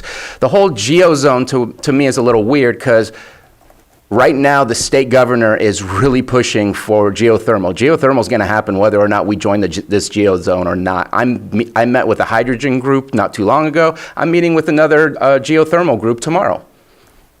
So, I mean, they're here. They're already knocking on the door. It doesn't require Sonoma County, Sonoma Clean Power. And correct me if I'm wrong, and please do, but Sonoma Clean Power has done a lot of projects.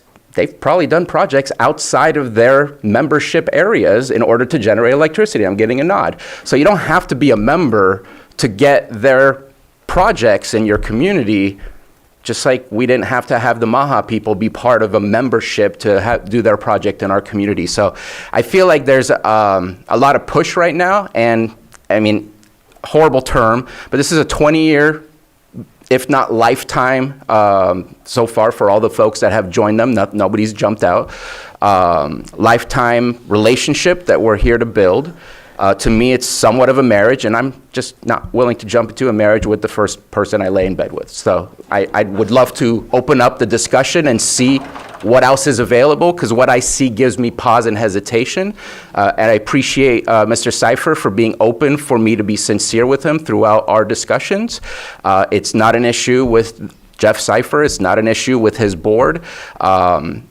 I've stated my issues and my concerns, and I think we do not stop here if the answer is no, because then that's really on us saying we really don't care that people are being hurt by PG&E, and it's going to continue to hurt them because PG&E just put in a new rate increase. So whatever the case might be that they flatline or might decrease your bills till 2027, they already just submitted something to re-increase it.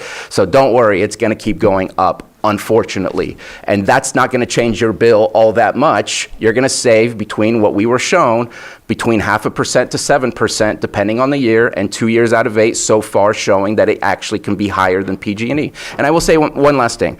I asked a question that said that I'm elected by my constituents to serve for them, and what would the situation be if I advocated or at least advertised that they can opt out if the prices through SCP were higher than PG&E, because I represent the people that I serve. I don't represent SCP. And I was told, well, that's not, if that's what you want to do, that's probably not the relationship you want to get into. And I appreciate the sincere response. But I'm not here to represent anybody else other than the people that I serve in District 2 and Lake County. And so I feel I need to let them know. I'm not going to force them to switch over, but I feel I need to let them know if a choice that I made them pay more out of their pocket, that I need to let them know that, hey, you have an option right now because it's less expensive if you go back to PG&E. And so all those things, and then a little bit more, but I'll stop right there, leads me right now to I want to expand the conversation and see what we have, because if you do an RFP, you get all the choices. We haven't done an RFP, and we're about to sign on to a 20-plus year commitment without doing an RFP that costs potentially millions of dollars. And so I would like to move in that direction. Were you next? Yeah, I think so. Yeah, and then- Go ahead. Okay. Where this comes down to, well, first let me say, I think that everything I've heard and all the discussions I've had out in the community is nobody has an issue with having a choice of another power provider. So where it comes down to is the concern that we've heard, and it's certainly not a large percentage of what I'm hearing when I'm out in the community. I think there's a lot of folks that expect us to make a decision. They're not going to show up and speak. They're not going to, even if they're in support of it, they're not going to speak. So where it comes down for me is the whole thing with the geozone, the geothermal. And I realize there's concerns in the community, but as my colleague stated a second ago, geothermal is going to happen here no matter what. It is, somebody's going to come here, somebody's going to propose projects, try to put projects in, and with the current state law, we may have nothing to say about it. I mean, there's projects that the state can approve that we have no say in. So if we have a partnership with somebody such as Sonoma Clean Power, who has the expertise for this kind of development, I think that puts us in a better position to drive what geothermal projects we would want in our community. And I certainly don't want to ruin the rural aspect of Lake County, but we do need to look at some development to move forward and have progress. And I'd rather it be us involved in driving the conversation than somebody coming in and we have nothing to say about where they're going to put a geothermal project, if it's under state purview. And I think that everything I understand about this geozone is an opportunity, it's a conversation which is going to involve the community once we start, getting into looking at possible projects. There's nothing on the radar right now even that I'm aware of. So that's where I'm at. I'm in support of it because I think having this relationship puts us in a better position where the county has zero capacity on its own to go out and do anything related to these projects or generating our own power at this point in time. So that's where I'm at right now. All right. Supervisor Owen? Okay. Okay, so I've been on the board for less than a year now. So I've been doing a lot of research on that's my due diligence, to go ahead and do all the research I can. I still am not at the end of my research. What I have done is over the weekend and prior to, I've spoke with a number of people in the business. I've also watched videos and et cetera, et cetera. For me, I want to look at not doing a possible 2% below or 2% over. I don't feel that's much of an option. If we're going to make a change, I want to do what's really going to affect the lives of our community. So in some of my research, something like NCPA, who I spoke with yesterday, actually, I'm trying to see if there's any opportunity to go that direction. They're going to be looking into that, but there's other options too, not just NCPA. But on average, they pay about 40% less their customers. Now that's something we can get excited about, not 2% over or under. So, and not only that, their wages are prevailing wage. They pay prevailing wage for the people that work up there. They have about 40 employees at NCPA, and 39 of them live in Lake County. So, and they pay well. My family is retired from there, my husband, my brother-in-law, my brother. So I did look at them as well. I've contacted Calpine, and I'm contacting others as well. So, but whoever we get, I'm one that's not going to give up. I might get beat, but I'm not going to quit. So looking at Pillsbury, I'm not looking at giving up on that, of course. So I'm talking to anybody that will listen about also adding the hydro. Excuse me. And there's the open and closed loop pumping to be able to keep it going year round. And that's something we need to maybe have into our deals. So for me, I don't have enough information yet. Even though I've been researching it, I have not done enough research to make a commitment like this. I'm not saying that this is completely off the table, but what I am saying is I think there's a better deal out there, and I'm going to look for it. Is it more work? Heck yeah, it takes a lot of time, and it's a lot of work. But good things do take a lot of work. So that's my responsibility, is to find out what is the best for our county and our constituents. And right now, I don't feel that this is in our best interest to get tied up, to sign the 20-year contract. And it's 20 years, mind you, from the time we decide we want out.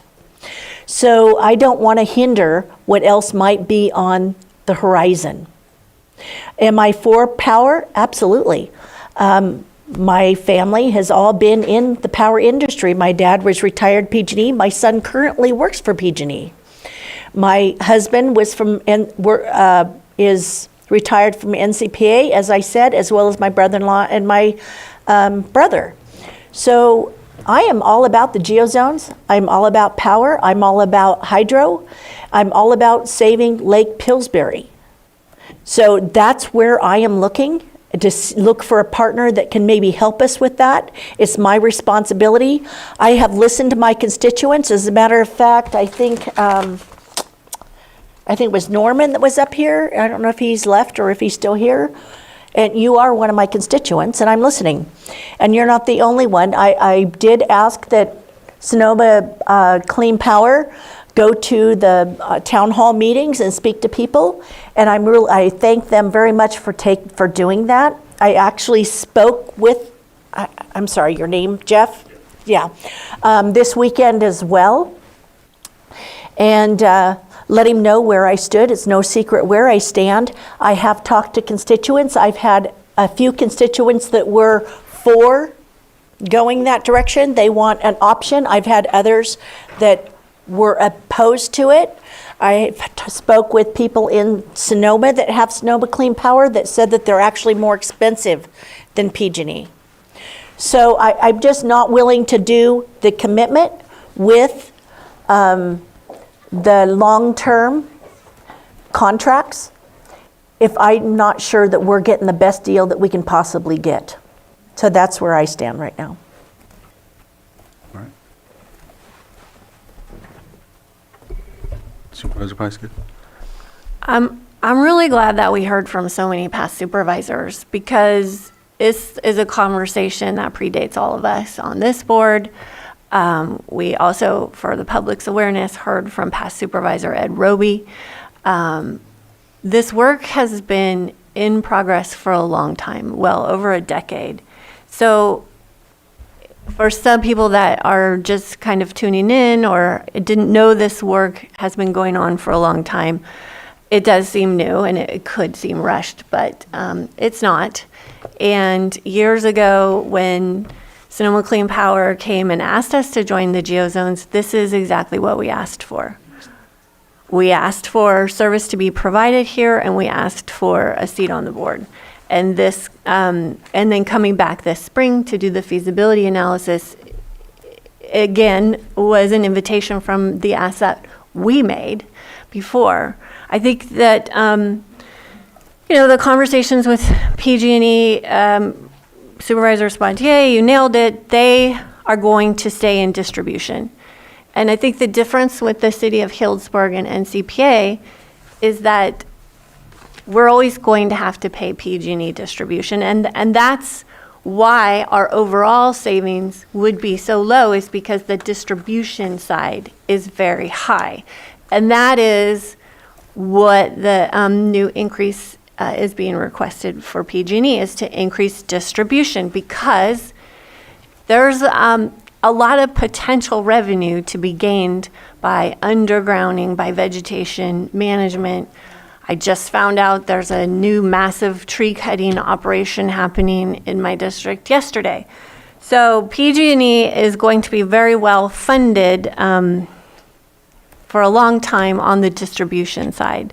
So I don't think we need to worry about that, but that's always going to be an issue if we look at other CCAs, and if, you know, we looked at a company like NCPA, who is going to manage the distribution? The infrastructure is already in place for PG&E, so they're always going to be our partner. But having the choice and the potential for lowered cost year to year. This year there was a lower rate. Next year it doesn't look like it's going to be quite so low. But year to year there's the potential for that, and our constituents would have that choice.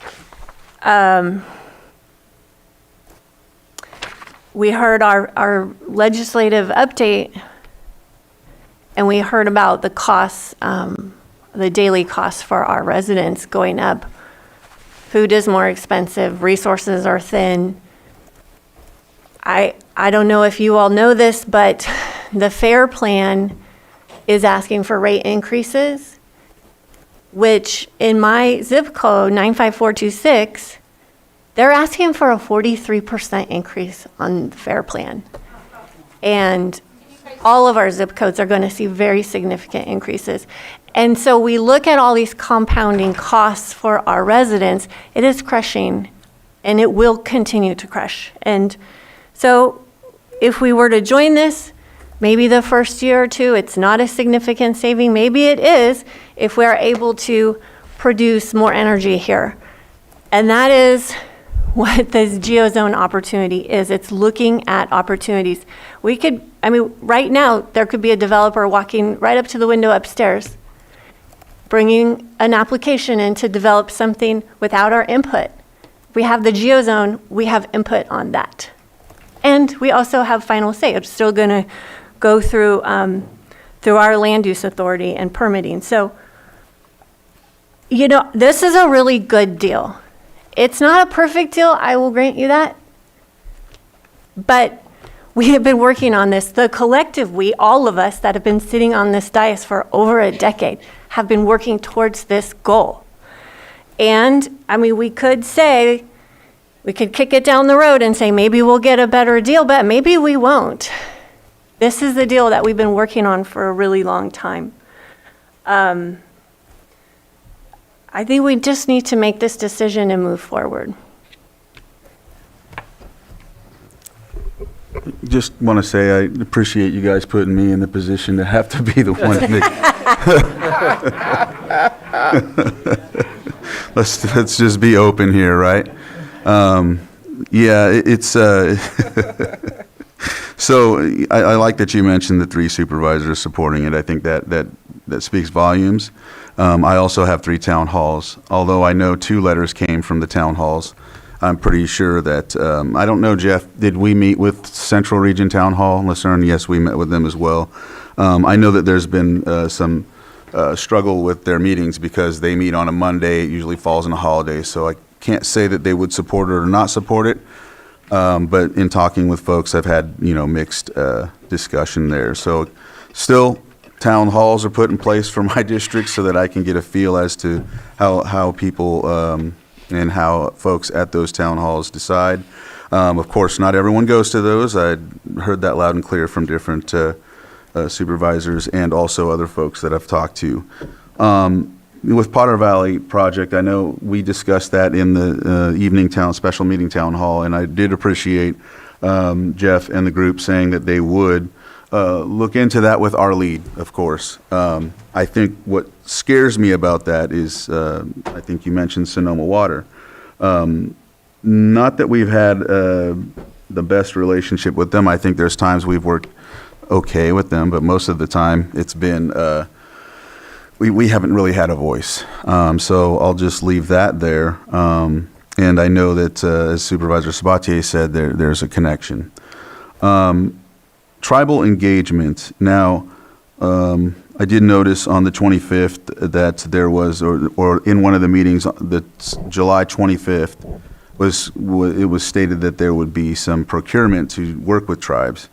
Now, when you talk about Lake Sonoma and Mendocino County, you're talking about 21 different tribes, and right now there already is, I want to say, 13 seats in place, intact for Sonoma Clean Power. They're about 13, and then with us potentially 14 and a half, or is that how it looks? I think it's 11, it would be 13 seats, so one for Okay. the cities, one for the county. Okay, and so the cities would get one, but now that Clear Lake's not intact, that would be a half seat? I mean, please come up and help me with that, Didn't because, even think about that. Of course, it'll be my board who decides, but I will recommend a full seat. I don't think there's anything like a half seat in government, so And I will certainly recommend a full seat for Lake Board. do the cities have a full seat, or as of now? Just that one more time? I'm sorry. the cities currently in the JPA, they have a seat. So when we founded, began, we had no intention of expansion. It was Sonoma County serving Sonoma County. And so one seat was set up for each municipality in Sonoma County. So each of the cities and one for the county. Everyone gets one seat. That was an arrangement designed to solve a problem between our smallest city and our biggest city, feeling like they needed to work out how that power flow worked, and the smaller cities didn't want to get run over. When Lake County asked us for service in 2015, it was the first time we ever thought about expansion and including other regions. So that's when we had to create a policy for any new region. And we shifted toward representation that's proportional to the population. So when we went to Mendocino County, we added 2 seats for Mendocino because that was proportional to their population, and offered 2 seats to Lake County for the same reason. So that's where that came from. Okay, thank you. Which kind of brings me to my concern too about basically 21 different tribes possibly being a part of it. I know there's some that are landless, but they're also sovereign governments the same way that a municipality is their own government as well. So I don't know how that looks, but what I do know is another thing is that Sonoma Clean Power has, they've been supporting and sponsoring AB 531 and other legislation that goes through the state. I see this also as working with us to try and allow us, as we've requested, of course, for the past 10-something years. It's like a roulette bet. They're putting together working with the bills to try to get those passed, but also we could possibly be a part of their group. And I don't mean that in a negative way. I'm saying that any business or entity would basically bet on the number 21 and then put red just in case they hit both, either or. That's just what happens. That's just the way life is. So I highlight these things because there's a statement in one of the slides for local control where it says Sonoma Clean Power would allow Lake County to use local geothermal energy produced here and have a stronger voice over what the new resources are built.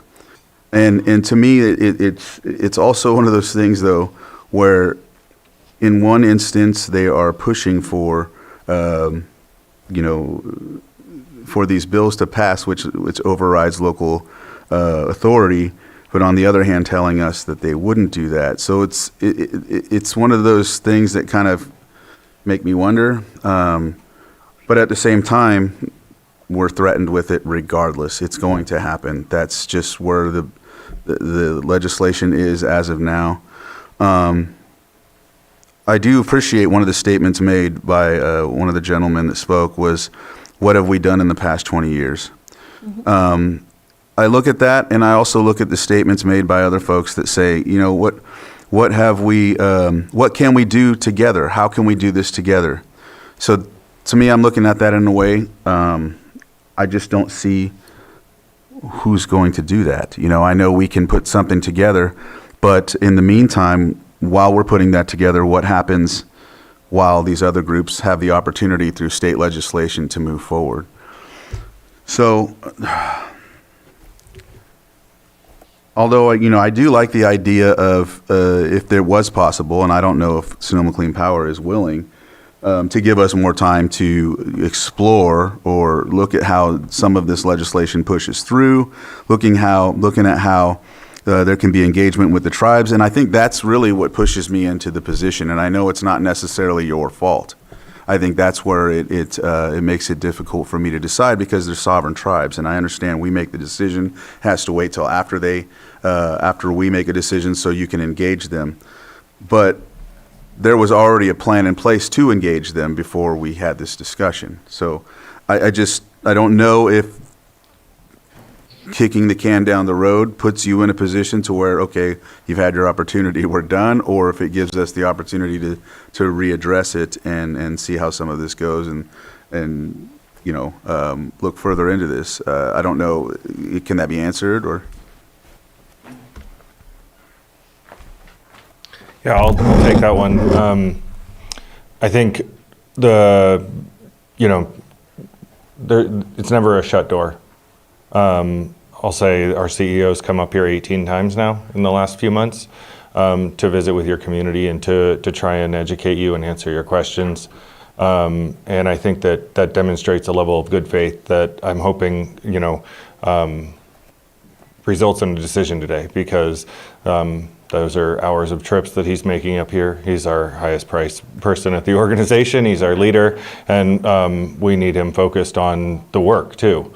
And so, again, the door's not closed, but we don't want to, be strung on. We've put a lot of effort into this, and I don't want to sugarcoat it that it does matter to get some closure on it, and I don't want to be spending another year going through and having multiple staff coming over the hill and going over the hill while you're exploring things with other organizations and things like that. If you want to do that. But this is, sometimes we've got to make decisions. That's why you get paid the big bucks. Thank you. All right, thank you for that.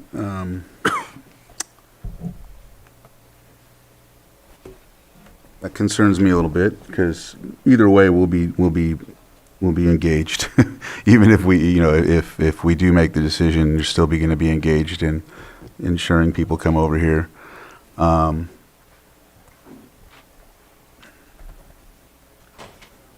Well, I guess we're at a point where we just need to take a vote, right? Mm-hmm.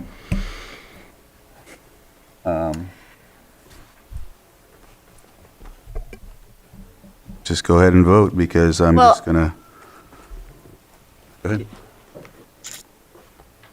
I mean, I think this is something that we need to be sure of. And if you're not sure, we can wait a year.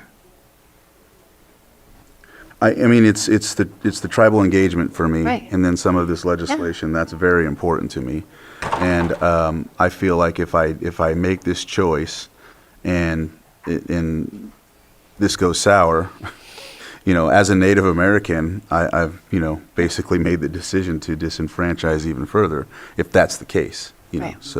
So by not taking a vote, we can just ask them to come back. And I know that's not what you want to do, but if we want to do it the right way, where the majority of this board feels comfortable moving forward, I think there were some missteps over this last year, and you can have that opportunity to make it right. Supervisor, Vice Chair. Based on what I'm hearing at this point, I would be in favor of not taking a vote. Supervisor Sabatier? I know that admin has related to me that there has been contact with other CCAs and others of the kind, and I would like to explore so that we have a choice rather than just looking at one and understanding in great depth what that one can offer without recognizing what are the other offers that could be out there. And so I would like to support at least engaging with anyone else that can offer similar services, so that when we come back, we say, look, we compared everything. We've done our due diligence to not just look at you, but look at everyone else. And here's why we're making a decision. Supervisor Heiska? But knowing that each time we push this off, we lose another year. So I would really like to be able to make a decision this time next year, if possible. Because that would put us into another year. 27. No, 28. 28. 28. So I think there's time, a little bit of time. Awesome. So that's my recommendation. We just wait, but but remain urgent. Supervisor Owen? For me, I'd like to, I'm not saying that it needs to be a hard no, but I do feel that it may take more than a year to do all the, to do our due diligence in the research. It may take longer than that, so I don't want a hard line in a year so I think we need to take a little time and we need to research the other avenues and see what is possible and what is out there. And I feel strongly about it. Because if we can save 40% on our bills, that is something worth getting on board with. And I don't know that we can, but we need to research it. So. I think, out of respect for one of the things stated by the chair, I mean, is 6 months too short? Is that speed line, is that? 6 months? I don't think we need to commit to a timeline. I just want to commit that we are seriously looking at this. We don't put it on the back burner. We move quickly if we want to. If you want to put out an RFP or look at the other options, that's what I'm saying. Let's just not kick it so far down the road that we're not working on it constantly. I really want to be keeping the conversation on the front burner, not putting a hard deadline on next year, though I would like to be able to make a decision so that we could have this on our close horizon. Mm-hmm. Yeah, I'm tying it still to what may or may not happen at Pillsbury, and I'm an optimist. And I want to see what we could do, and I want to see what options are out there. And like I said, as long as it's not a hard line, kicking it down the road, and absolutely work on it, we need to. But an option, just to have a choice on whether we pay $1,000 or $990 a month is not really an option. And we need to look at bottom lines for our constituents. Vice Chair? I was just going to reiterate that, yeah, what's been said, that if we're not going to take action today, let's make a commitment to keep working on it. I think we have Absolutely. Without delay. Yep. I think we have a consensus to do that. Supervisor Sabatier? And maybe make a request for staff to come back with what's the plan, who have reached out to them, what support they need, just to get an understanding of what that timeline might look like, what the actions might look like. That way we don't just wait for staff to just come back when they're done. I think having a conversation about what the plan is, I think would be helpful. Like a framework of what we might be able to do. Yeah, it doesn't need to be in great deep dive, no. but just. I'd be in favor of that. Yeah. And appreciate all the work that's been put in, because I know that Ben and Matthew and who knows how many number of others have communicated with SCP throughout this time. Greatly appreciated, and probably not the outcome you're looking for all the work that happened. Lloyd, did you have anything to add, just in case? I just wanted to make sure. Thank you, Mr. Chair. So that can be provided in terms of direction to staff. I believe there's already consensus, just to confirm with your board. Right. As far as staff coming back to your board with an update or some plan, that would primarily be on staff's end to come back to your board at a later time with, that's going to be part of your direction too. That can be given to staff. All right, I think we have that direction. Matthew, you think? And I do have just one further comment, and that's that some of the urgency was driven by the fact that the power charge indifference adjustments, which is an exit fee, those conditions are favorable right now. And I know that all of you sitting on the board understand that. I just wanted to say that out loud, that some of that urgency is not being driven as a sales tactic. It's by the actual regulatory conditions right now that were favorable this time, were not at previous junctures. So just wanted to say that out loud, and we appreciate your board's decision-making and considering all factors. Thank you. All right, so with that, I think we have the consensus here to give direction, and then also to not take a vote as of now, so that the door is still open and there's opportunities, and it's not a hard no, but it's not a hard yes either, just as of now. So with that, we'll go ahead and close this portion of the agenda and take a Sure, Mr. 10-minute Chair. break. Hang on. Yes, Jeff. Just very briefly, I wanted to thank you for the clarity. This is good for us to have this feedback, because we don't want an unwilling partner. This doesn't work unless we're all pulling in the same direction. And this is hard work. And it requires community support. And so my ask is, If you want us to come back, so this is our third time, each time it's a few hundred hours of staff time, it's tens of thousands of dollars of our ratepayer money. We don't ask you to pay for that. Please come to us. I think we need to have you visit us and build trust in our community. We haven't tried that. And I think when we're out in the community, if we do this again, I only want to do it at your side. I think we're always and forever going to be the outsider. And I think if we're viewed as an implementer and not a salesperson, and we're doing your work that you want, then the community will receive us in a very different way. So thank you. Appreciate it. Thank you, Jeff. I just want to add one more comment since we're giving staff direction. Because I think so much of the confusion is around the geozone and what that means for us and our decision making and for community input. And so it was brought up that we're working on our housing implementation plan, we're working on our economic development plan. It would be nice for us, and I don't want to put one more plan on your plate, but at least some kind of outline of what it would look like for us to have a energy policy, what we're looking for, and to help us make decisions so that when we have this conversation again, it is less mysterious for everybody. Thank you for that. Thank you. All right. With that, we'll close this portion of the agenda, and we'll take a 10-minute break, come back at 11:30. My best not to eat that muffin. Shouldn't have brought it here. This is the one you want to do. I'll take care of that for you. We're next on that one anyway.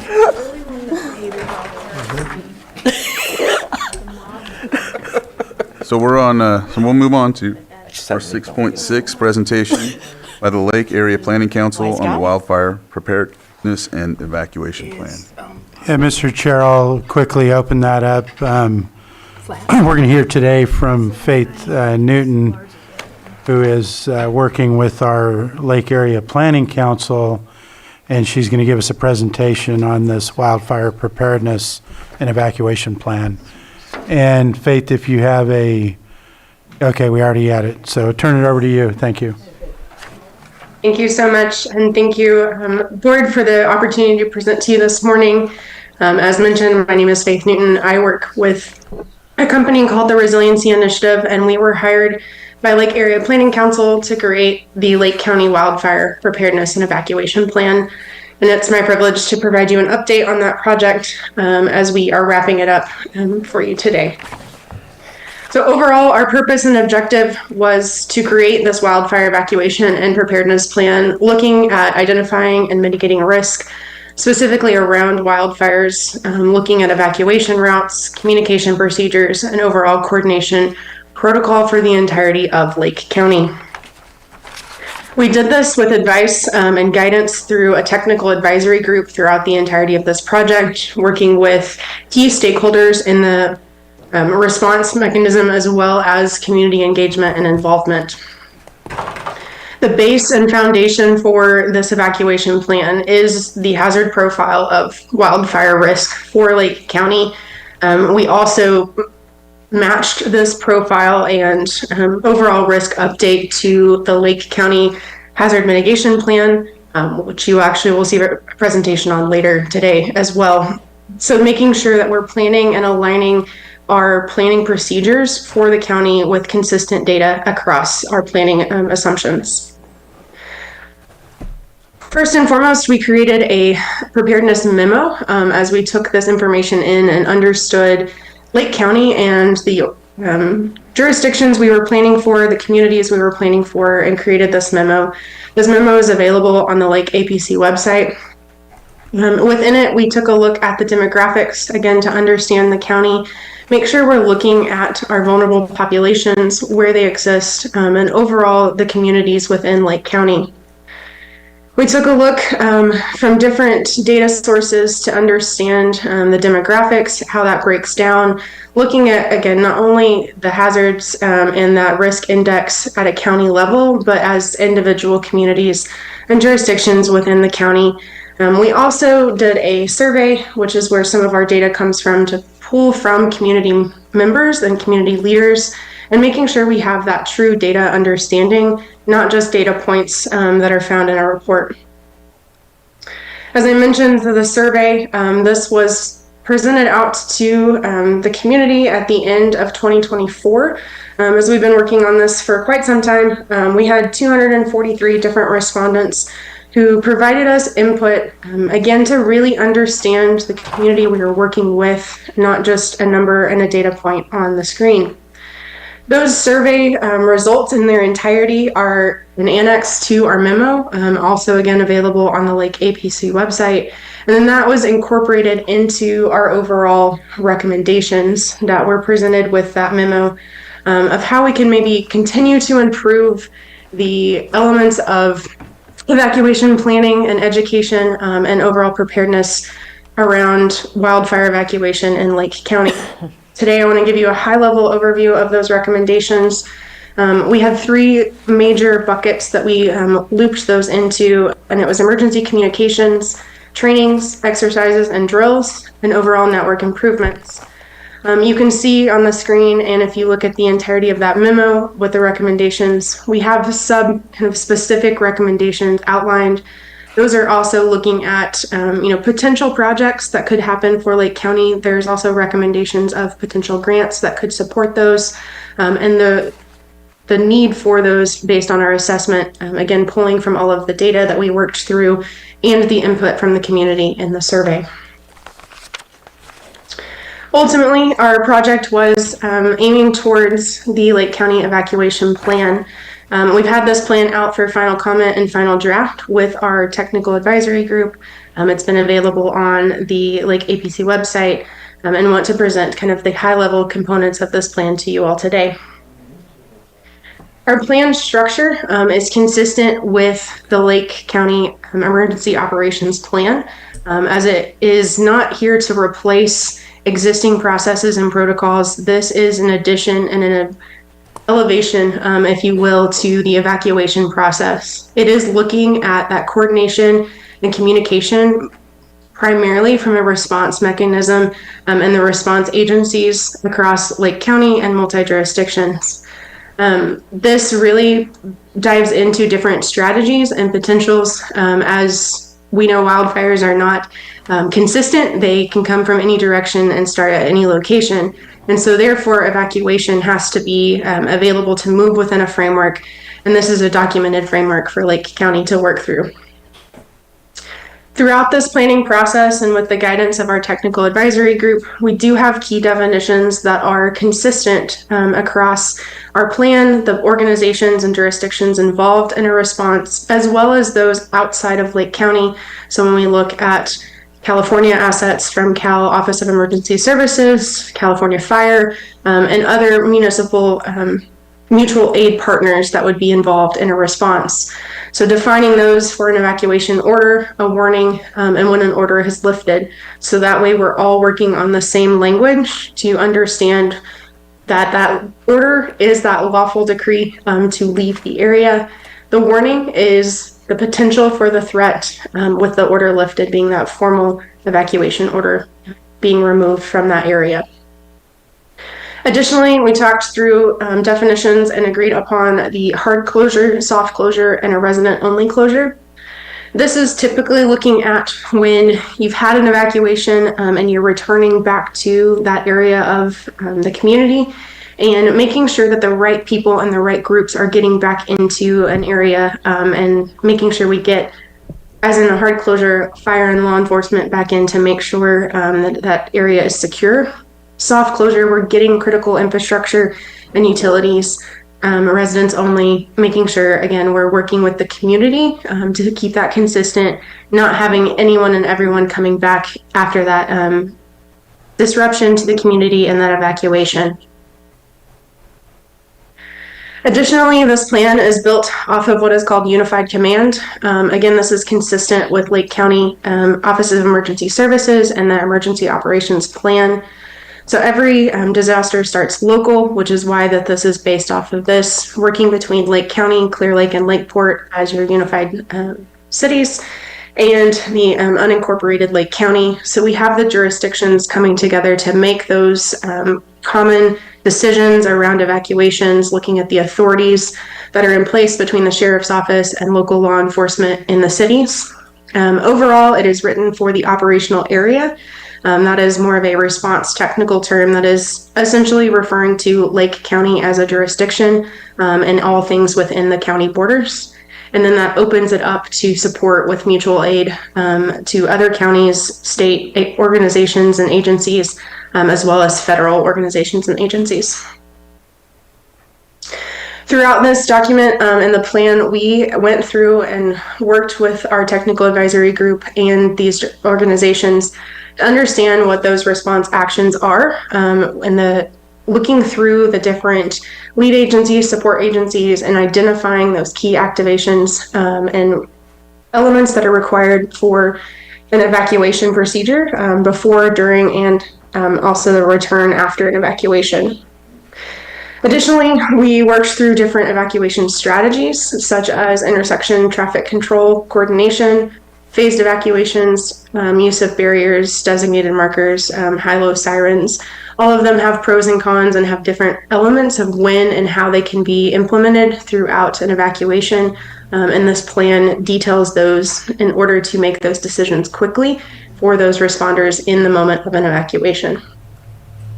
Other considerations that we go into with this plan are evacuations of the schools, working closely with the different school districts to understand their process and procedures and make sure that is coordinated into this.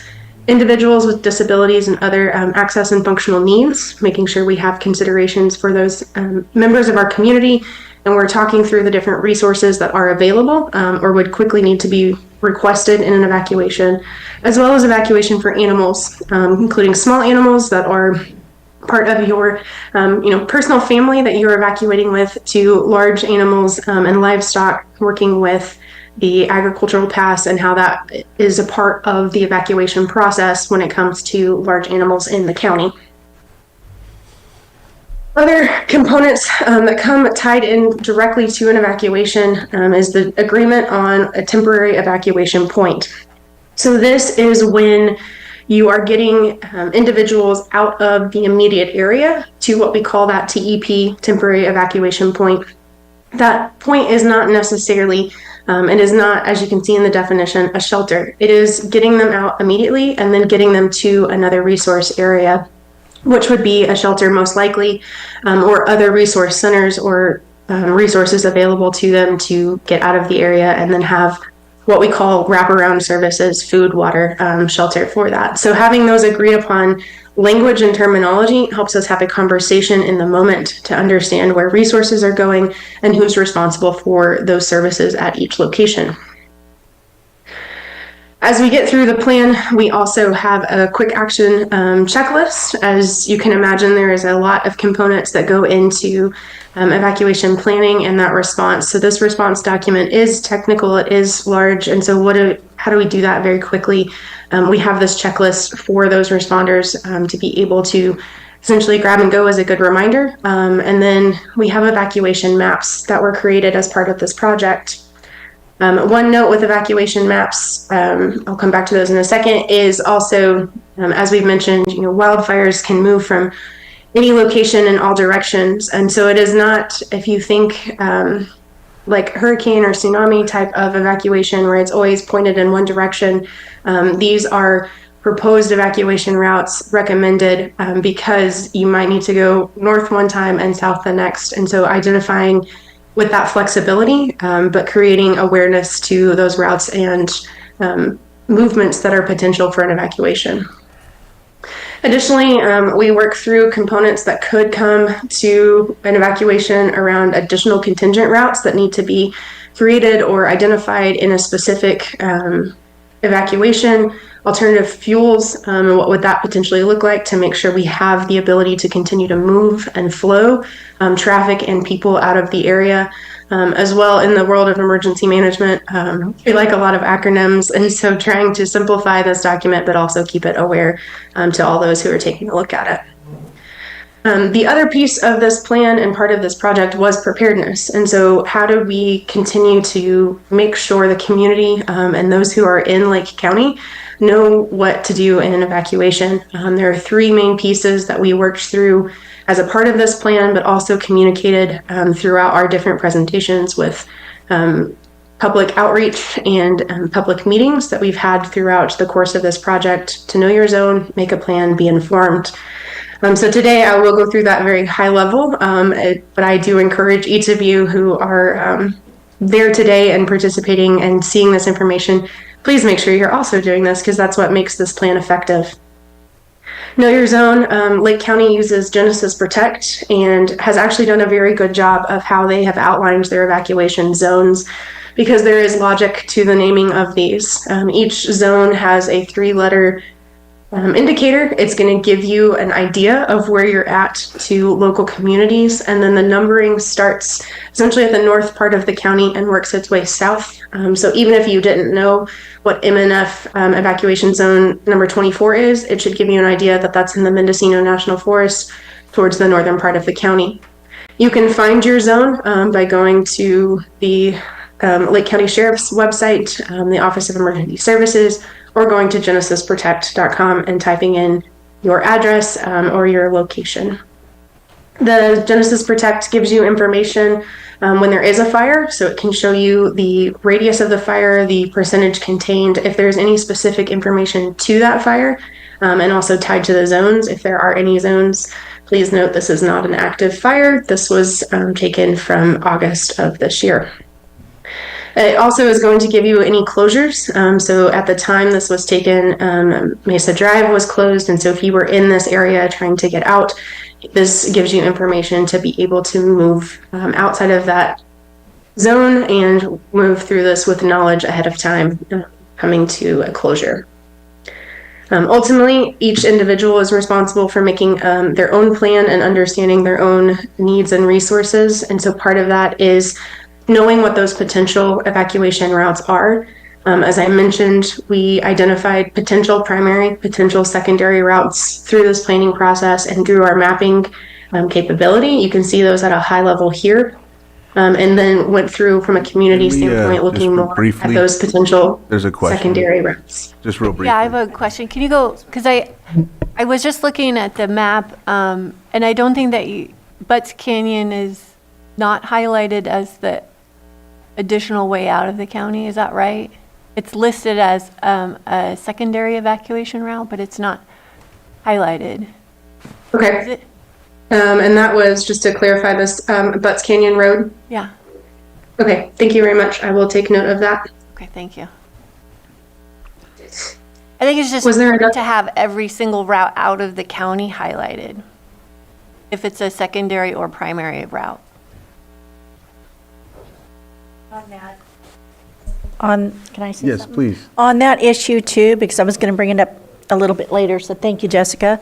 But I know that at one time I was told, not Socrates, but Western Mine Road was also considered a way out. It's steep, and but if there's no other way out, there's about only 2 miles that is not paved at this moment, but that was not listed either on your list, as well as when you were naming stoplights on the main corridors out, you missed one in Middletown. Thank you for that. I will go back. That was at Wardlaw and those. Highway 29. That stoplight was missed for manning it to keep traffic flowing. Thank you so much for that. I will make sure that we get that added to the report. Thank you. Go ahead and continue. Go ahead. Thank you.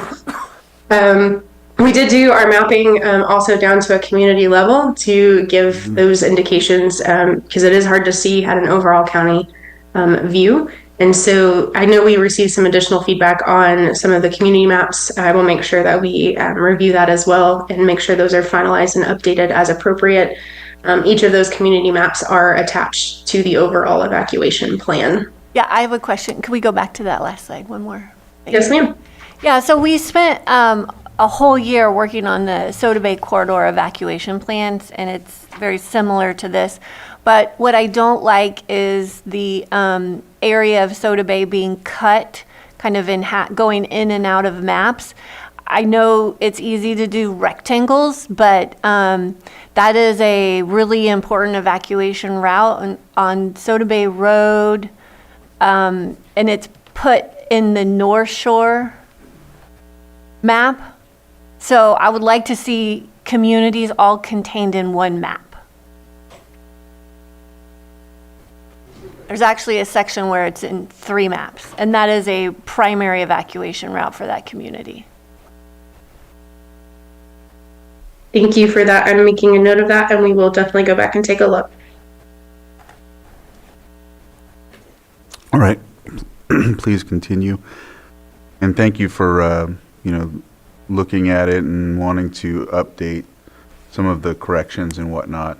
Appreciate you taking care of that feedback. Absolutely. We want this to work for your community, so I want to make sure we get that accurate.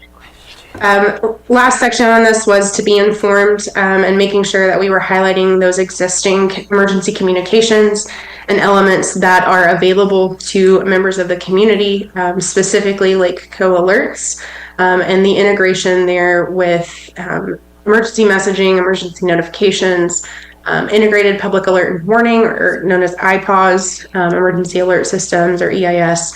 And so using the resources that the county has and promoting those. Additionally, we promoted city resources as well, but really through that unified command, all working together so we have consistent messaging across the county. We also spent a lot of time talking about potential additional communications, and so those go through in the document where we talk about, law enforcement communications, coordinating with Caltrans and the changeable message signs that are on the highway to make sure that we can communicate in key locations to try to limit or reduce bottlenecks or traffic congestion by getting messages out at key locations throughout the county before someone gets past it and they're not able to turn around or take another alternate route.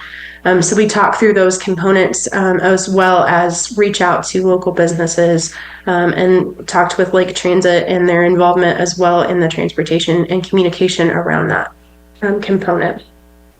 I just want to say thank you for the time to present to you and the ability to work with Lake County on this project. It has been great. We will take definitely your feedback into consideration and review those and work with Lake APC to finalize this plan. But thank you so much for your time today. I will answer any other questions that there are. Supervisor Sabate and then Supervisor Owen. Yeah, thank you for updating this document. Just a couple of questions, Ms. Newton. In the school area, would it be possible to add the population? Because it's vastly different, the level of resources that may be needed on an oncoming fire, especially I'm thinking of the Lower Lake area that has the largest school district with the high school and Lower Lake Elementary right next to each other. Some schools are by themselves. It's just a vastly different thing. Lucerne probably has the smallest school, then you go to Upper Lake and that's completely different. So it would be nice to see the populations to kind of really guide those who are looking through the document and understanding what is going on for those school districts. You mentioned the Ag Pass, and I appreciate that, but I didn't see where it belongs in the type of closure. So you had the hard closures, the soft closure, but it never speaks about Ag Pass being able to go through any of those closures. It would be nice to add that in there. I don't know if it's all 3. I don't know if the hard closure means no Ag Pass, but it would be nice to put it in there.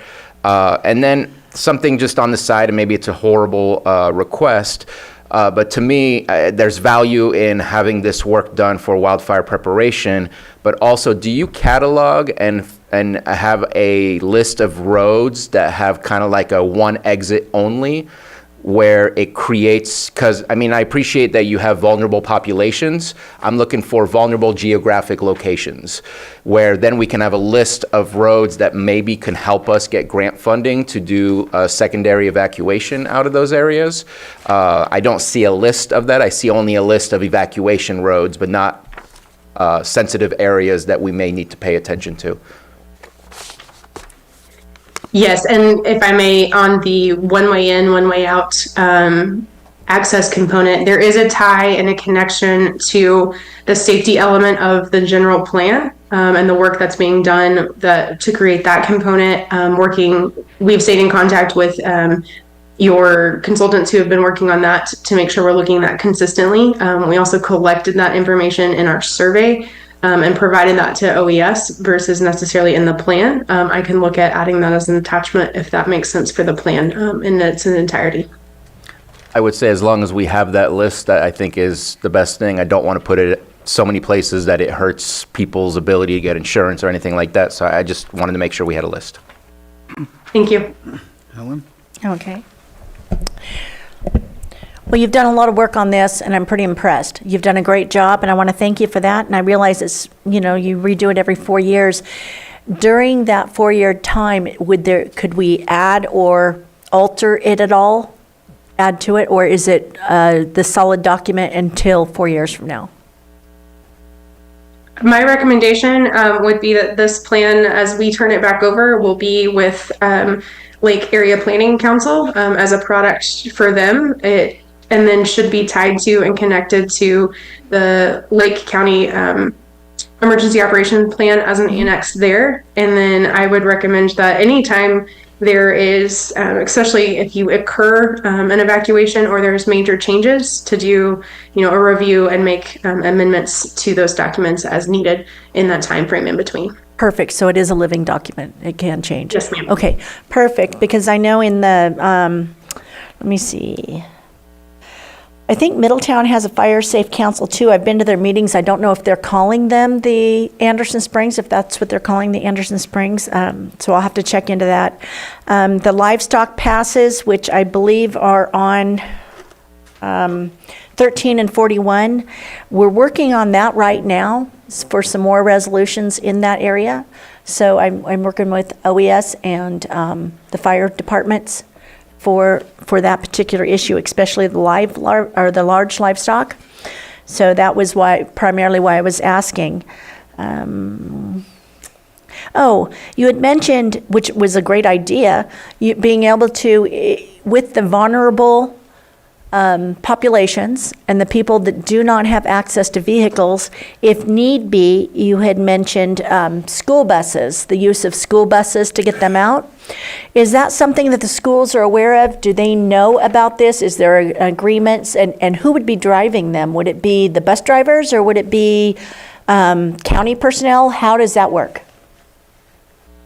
Yes, ma'am. That was in a conversation with the school districts I know that there is a Red Flag Day program that exists today, where when there is a Red Flag Day, they're pre-staging those buses, utilizing their bus drivers where applicable. You do have to have the right licensing and certification to drive the school bus and work through that. Some of this is intended to be a framework, so that way in those specific moments, they can understand the exact needs and the exact resources available to implement those. So the school bus component is available. If the school is in session and needs to be an evacuation, they will be obviously evacuating the schools.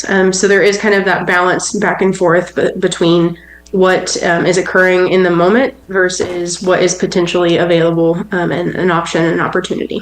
Sure, and then that's kind of, I understood, if school's in session, most of the fire, or many of the fires happen during the summer when they're not in session, and I thought that was pretty brilliant. But I was just wondering who would be driving and if there is a list of like routes and if, the school bus drivers are aware of this and basically just, looking to see if this could really actually be implemented. I'm not 100% sure if there were necessarily identified routes that would be exact, but it would be that conversation with the school district as their availability and to support the request coming from, that operational area to make that recommendation to need it to work through that. Well, thank you. I think that's it. I know that they used the school buses for the cache fire because it was very close to the Lower Lake area with the schools, and they were dropping them off in front of Burns Valley. So something was initiated for that one. And perfect. I'm sure there's learning moments from every single time they do that. Right. Thank you. And we also used them in the river and ranch fire during the summer. Very cool. All right. With that, we'll go ahead and open it up to the public if there's anyone that would like to make comment on this.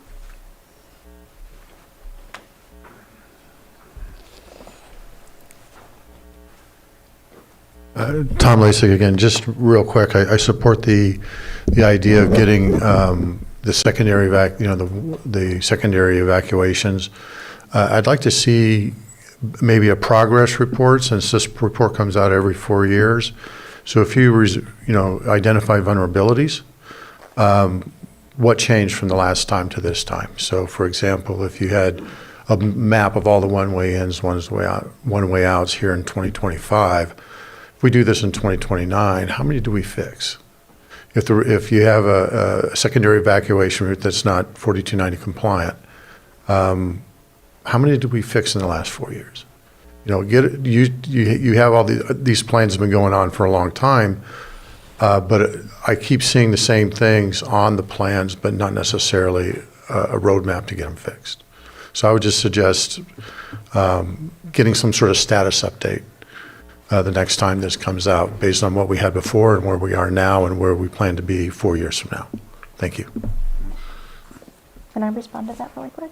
Yes. Okay, so I know that one of mine, the Western Mine Road, is not 42 compliant, 4290 compliant.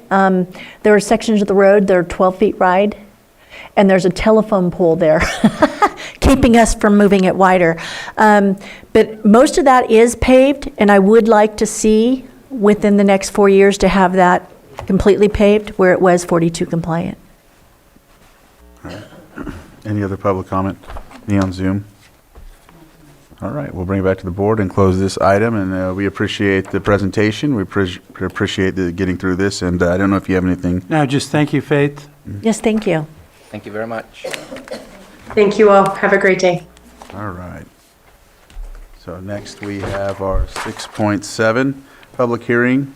Consideration of appeal, PL 25-198 of Planning Commission's approval of major use permit, PL 25-68 for UP 2309, Poverty Flats Ranch, Kurt and Robert Barthel, location 10535 High Valley Road, Clear Lake Oaks, APN 006-004-22. Appellant Maria Khan and Associates. And we'll go ahead and give, Lloyd, go ahead. Mr. Chair, if I may, Yes. your board may want to take in testimony, like swearing in witnesses who may want to testify on this matter, whether or not the substantive issues would be presented, or if it's going to be continued. Thank you for that. Carolyn, go ahead. Anybody, please stand and raise your right hand. Do you solemnly swear that the testimony you're about to give before this board will be the truth, the whole truth, and nothing but the truth? Thank you. All right, we'll give you the floor. Thank you. Good morning, Chair Crandall, Board of Supervisors, Michelle Iris. I'm a senior planner with the Planning Division. Next to me, I have Max Stockton. He's the main planner on the project, as well as Mary Claiborne, another senior planner, joining us. We have received a request for a continuance from the applicant. It was received yesterday afternoon and transmitted to your board, as well as uploaded online. The applicant is available to speak more to that request, but just wanted to put that out there for the board's consideration, that there has been a request for continuance due to the large amount of materials submitted last Friday. All right, go ahead, Vice Chair. Yeah, I'm in favor of that continuance, because before I heard about it, I felt like this was too much to review. And I wouldn't be prepared to hear this item, so definitely in favor of it. Now that we have the documents, we'd have more time to look at it. Thank you. Supervisor Spatier. Just for visual, I believe the documents are in the 4 3-inch binders that are sitting on the table. Is that Yes. correct? Mm-hmm. Yes. So death by a couple thousand pages.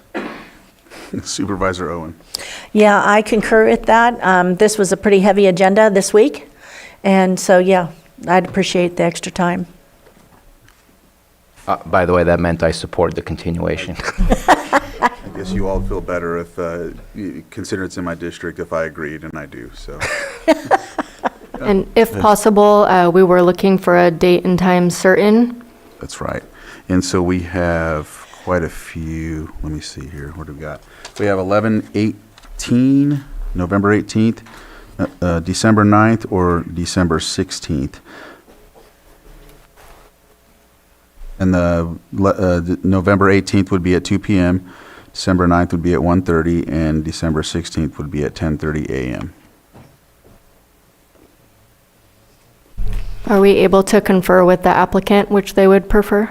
Yes, and then also Maria, if you would like to come up and see what dates would work for you as well. Good morning, I'm Maria Khan, the appellant. First, I want to thank you for hearing my appeal before we even get to it. I was certainly hoping we'd hear it today because I have spent 6 months, it seems like, putting this all together. So, so the dates again were November 18th, December 9th, and December 16th.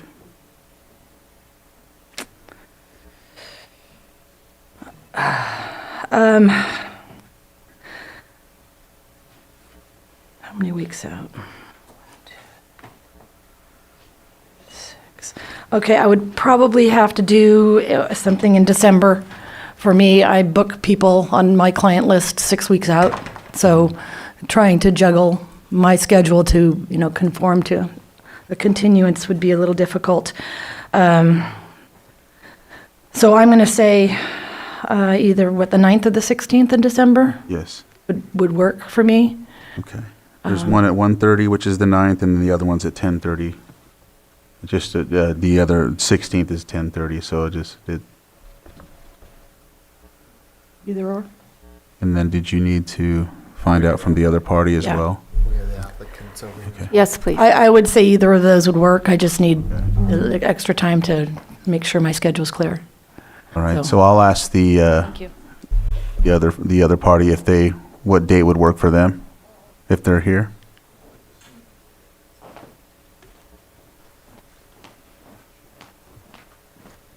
Hello, Board. I'm Angie Dodd, agent for the applicant with North Point Consulting Group. The 9th would be preferable to us, if that's okay. All right. If that works for Maria, I think we can conclude and come to, that would be at 1:30. Yeah. All right. It looks like we have an agreement there. Lloyd, is there something else, a formality that I have to meet here? So Yes, your board may want to take in public comment just on the issue of the continuance, and if after public comment, further input from the board with the continuance approval on the date and time certain to be done by motion. excellent. I'll open it up for public comment so we can hear anyone that has comment about the continuance. So we're only talking about the continuance. We're not talking about the appeal itself. Sir, come on up. Yes, hi. Wes Baker, Lower Lake.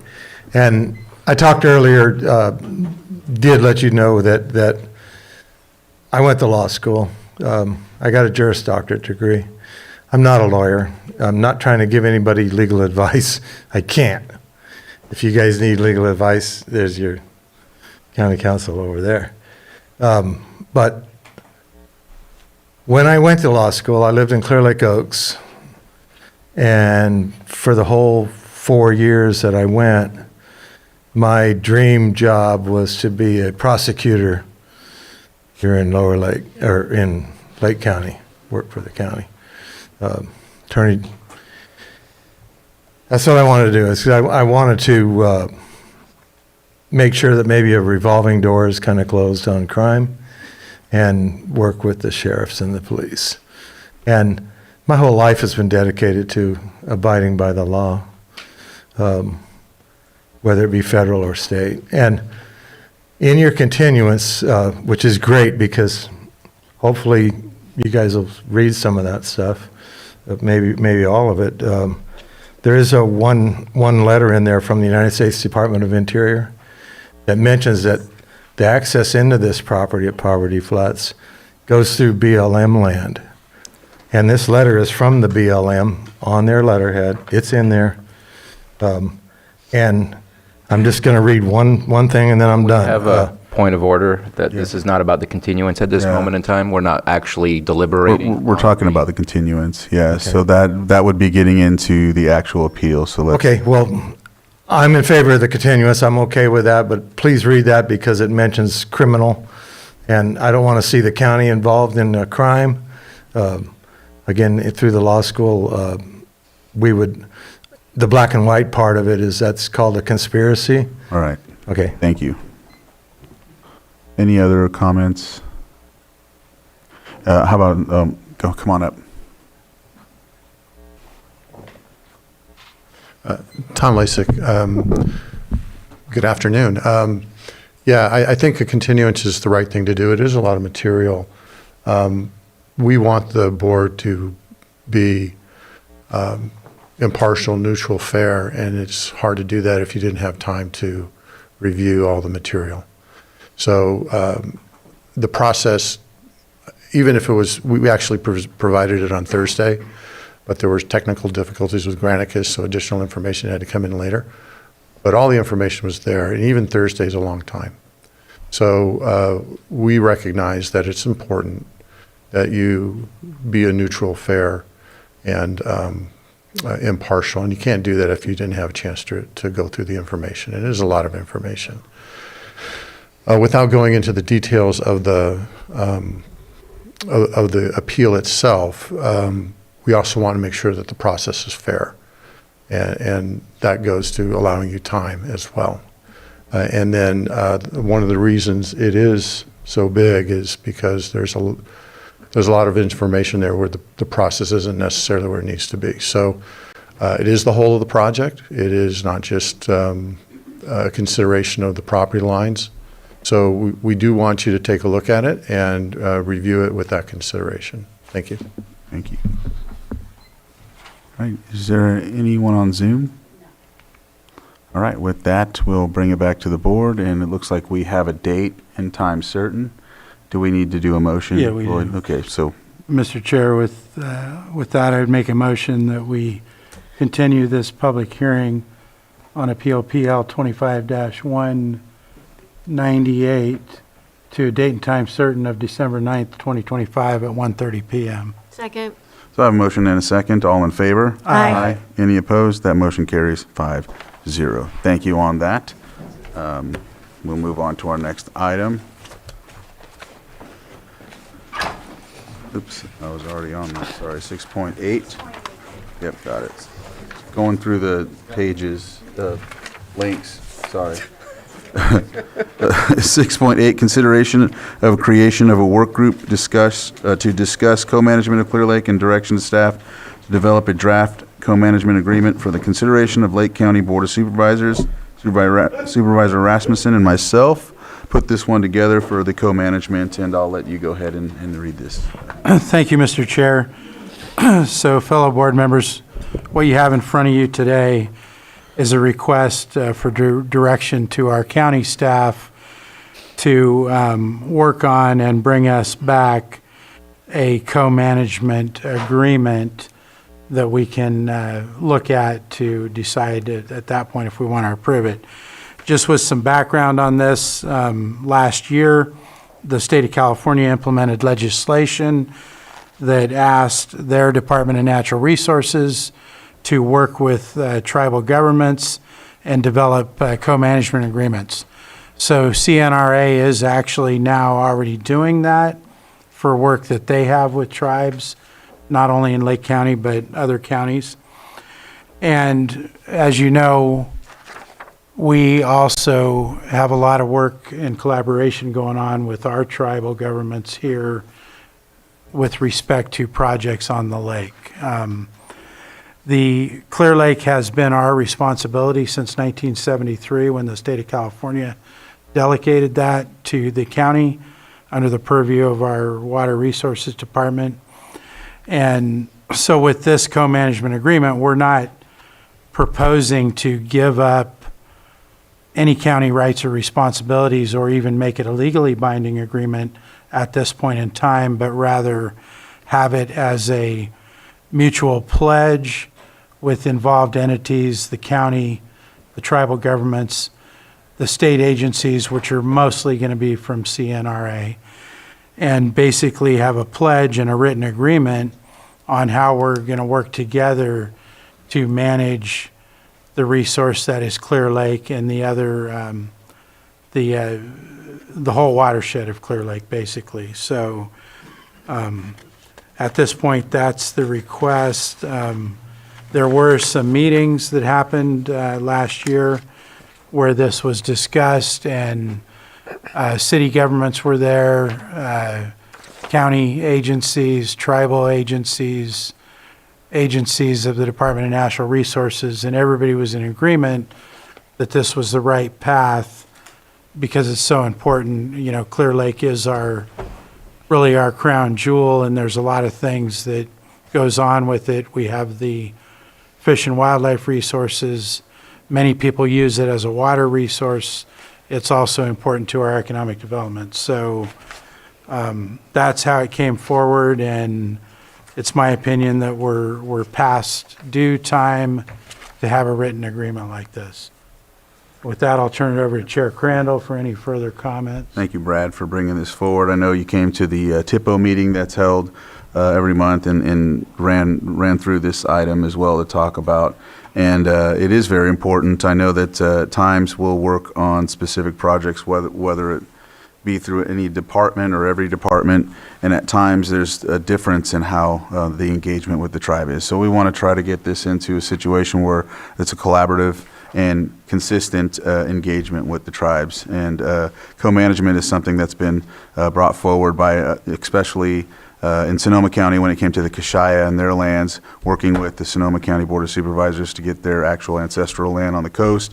And there was also with Moloch-Loic and also the land management of Walker Ridge, Moloch-Loic now is what it's called, and so with the Yochadahi tribe. So looking to mirror some of those types of agreements and work collaboratively with our local 7 tribes, of course. Supervisors, so go ahead. And I think our tribal liaison had some brief comments to add. Yes, go ahead, Terry. Yes. There we are. Terry Logston, Chief Climate Resiliency Officer and Tribal Liaison. Thank you for considering this item. I received comment this morning from Deputy Secretary of Tribal Affairs, Geneva E.B. Thompson, who's the representative on the Blue Ribbon Committee from CNRA, and she apologized that she couldn't be here. She thought where she would be at 11 o'clock would have internet, and it did not. Thank you to the County of Lake Board of Supervisors for the opportunity to share quick comments on behalf of the California Natural Resources Agency on your agenda item regarding co-management. My name is Geneva E.B. Thompson, and I serve as the California Natural Resources Agency Deputy Secretary for Tribal Affairs and the agency's representative on the Blue Ribbon Committee for the rehabilitation of Clear Lake. I'm sorry I'm not able to join you in person and appreciate the ability to submit these comments for your discussion today. The agency appreciates the many different opportunities to closely coordinate with the county and the California Native American tribes for the restoration of Clear Lake and the protection of the many plant and animal species that we and the environment rely on.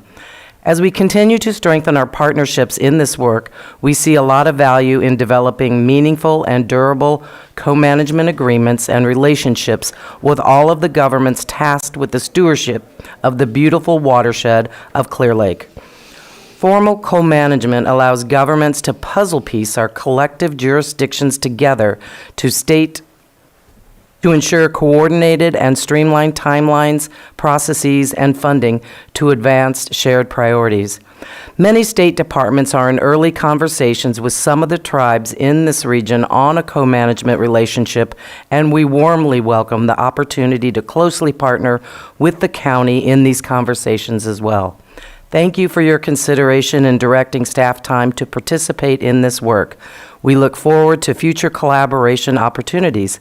Please do not hesitate to reach out if I can answer any questions. Geneva. And I also, just for your information, to read out, per AB 1284, co-management means a collaborative effort established through an agreement in which 2 or more sovereigns mutually negotiate, define, and allocate amongst themselves the sharing of management functions and responsibilities for a given territory, area, or set of natural resources. So it really is about building a collaboration for the Clear Lake watershed. Thank you, Terry. Supervisor Sabatier? Yeah, I don't have any issues with this at all. I think that, especially the last point that Vice Chair Rasmussen mentioned, if our lake is healthy, if our lake is well managed, not only does the ecology do well, but our economy does well with it. And so to me, the more, I mean, the eyes are already there, but if the better collaboration can exist, then we're all going to benefit from that. I do have one little problem. It's not a problem, but the list of departments involved, is it possible to start with, I think there needs to be a position for our Chief Climate Resiliency Officer and Tribal Liaison. She's on the list, and I think it's for good reason that she would be there. But Water Resources and County Council I see as a highlight. The rest, I would say, let's create something of substance and share with the rest of the departments, because they're not going to manage the lake. They interact with the lake in some way, shape, or form. And so this is a co-management. This is not something else. And so just because we ask so much from our staff for so many different committees and so many other different things, if it's possible to start with a minimal of those in order to get moving, and obviously with the tribes as well, I'm just speaking specifically about the departments. And then if there's a need for comment from them, then the comments, something could be submitted to them for comments. But I don't know how many meetings this will be, but that's a lot of departments. And just that's my only concern is the list. I don't know if it's necessary, but that's just me. All right. Go ahead, Vice Chair. I should have been more clear about that. The reason they're all on there is because they're possible agencies that may need to be consulted, but I think what you stated makes sense, in that, in my mind, it was going to be Water Resources and Tribal Liaison that got this started. Okay. So that's really, and there's even other agencies that aren't on here that may need to be consulted. So that's kind of where it's at. So it would be almost like a community development doing an RFR, where basically here's what we're thinking. Please provide some comments and input, and then afterwards coming back with all that comment and input. I'm perfectly fine. Yeah, they're certainly, they wouldn't be the lead. It'd be the two primary, and then go from there. All right. And I'd love to hear from Water Resources Director, who is in the room as well. Come on up, Dr. Upadhyay. So, yeah, it's Pawan Upadhyay, Lake County Water Resources Director. I think that's definitely a step in the right direction, and I think probably Water Resources and probably the Terry might be a good point to start with, and then we can include the department as need basis. Yeah. All right. Thank you. Okay, so with that, we'll go ahead and open it up for the public. If there's anyone that would like to speak on this, please come on up and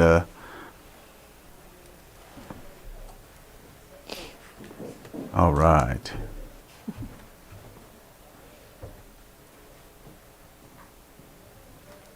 Familiar face. Chintama. Yeah. Chinta Duename Kori. Good afternoon. Waxi Aaron Montez Buchike Rabenapoe. I'm an elder from the Rock people called Rabenapo, which people locally call the Mission, a rancheria off of Soda Bay Road.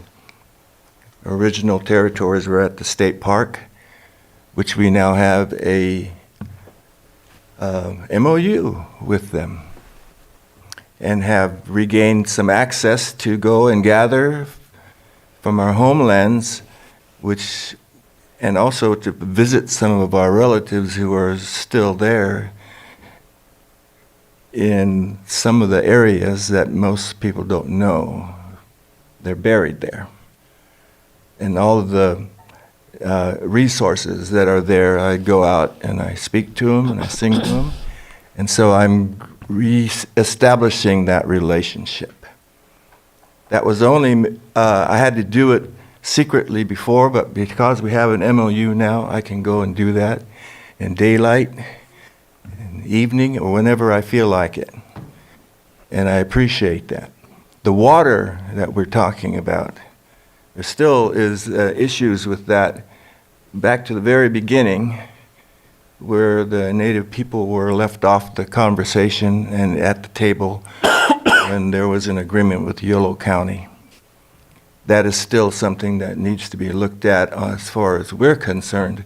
But until that happens, we're very concerned about the creeks that run into Clear Lake.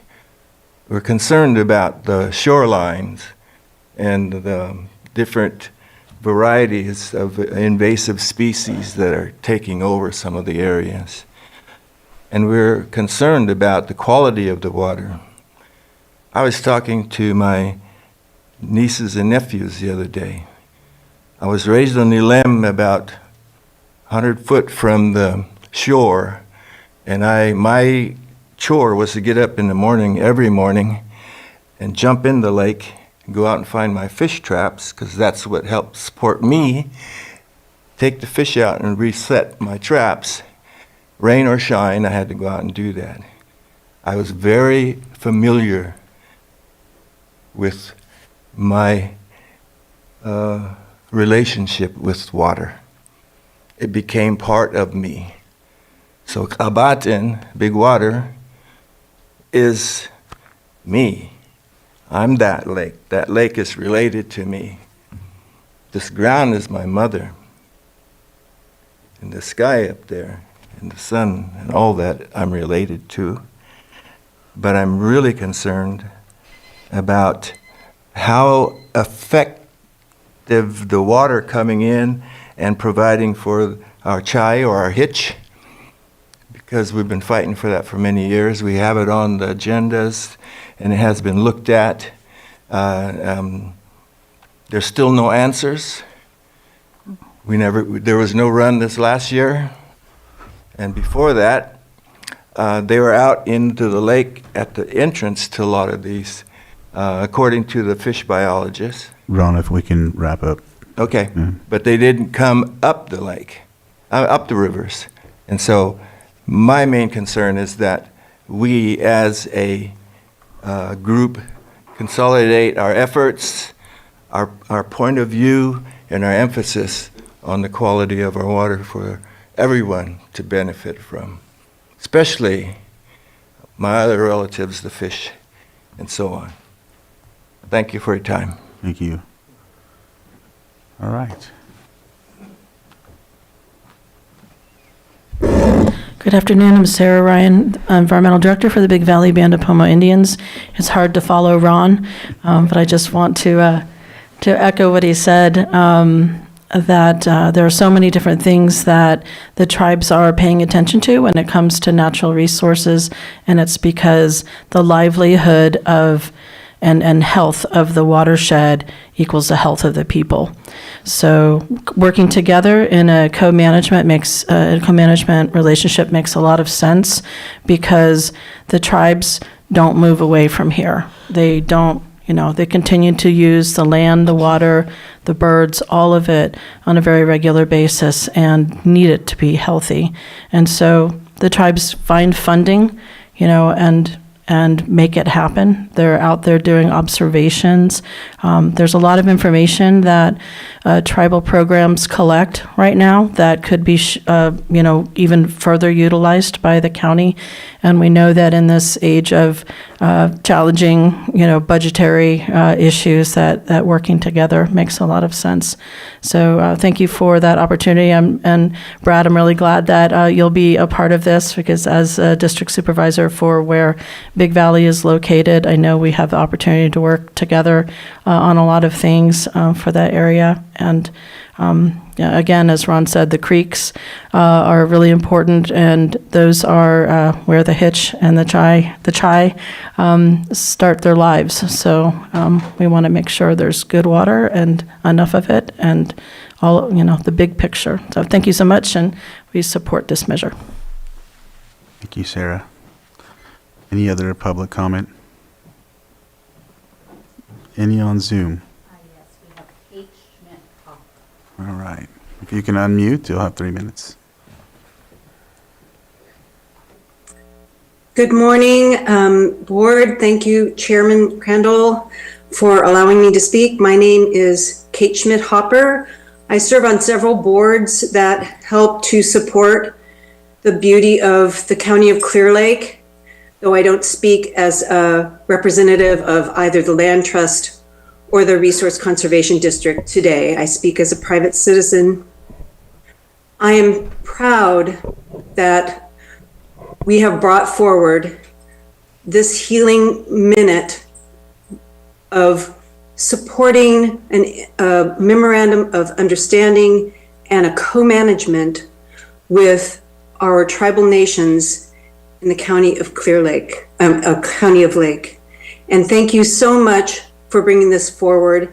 And I'm proud that I am able to speak today to you, and I'm proud of you as supervisors if you vote in support. So please vote yes. Thank you. Thank you. We have Kyle Hill. Kyle, if you can unmute.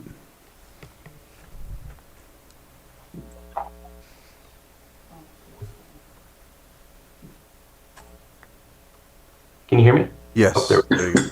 Good afternoon, Board. Small update. I'm in favor of this initiative and just wanted to express some suggestions if they haven't already been considered. But just in emphasizing that there's long-term sustainability and commitment beyond this single agreement, and making sure that whatever we do today, is forward-thinking for future generations to engage and continue to co-manage the lake together. Ensuring that tribal sovereignty is respected throughout the process, ensuring that along with county staff that tribal governments and knowledge keepers, integrating tribal ecological knowledge are in a part of the process. I know some of the issues that we've run into before, especially when we're thinking about the general plan, is a lot of times staff will develop these documents without, and then propose them to tribes to consider afterwards. But I think engaging them earlier on in the process, I think, is very important, just to kind of demonstrate and show that we are working collaboratively together as agencies.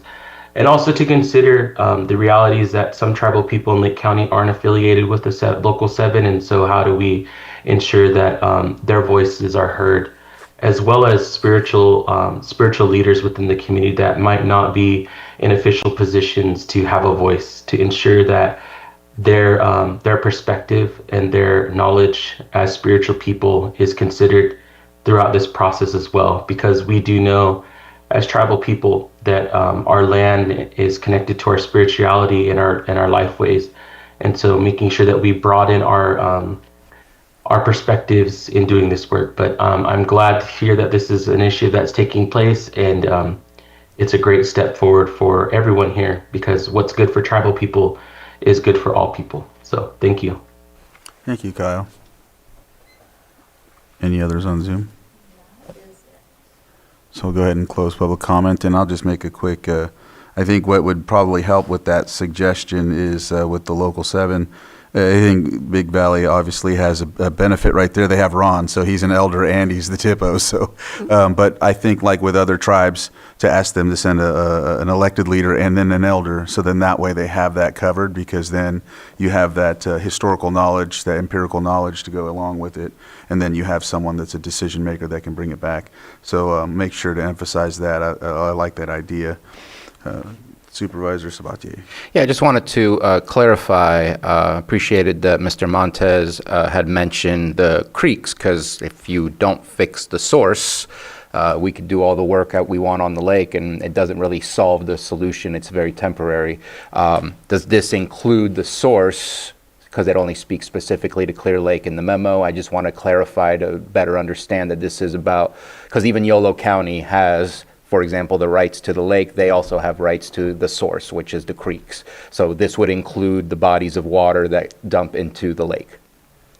The intent is the watershed of Clear Lake. Okay. So that would include all tributaries running into the lake. Okay, I just wanted to clarify, because it says management responsibilities for Clear Lake. I like the idea, because I think it makes sense to look at the whole. I just wanted to clarify publicly. My mind was caught up with Yolo County and then how they're also trying to get Rodman Slough once Middle Creek restoration happens, but that's just my mind working. No, thank you for clarifying that, because that was the intent. All right. With that, I think we have, I don't know if we need a motion. I thought it was direction, but is that okay, Lloyd? And that can be done, thank you, Mr. Vice Chair, that can be done by consensus. all right. Great. Yeah, I think great. we have a consensus. Yeah. Yeah. All right.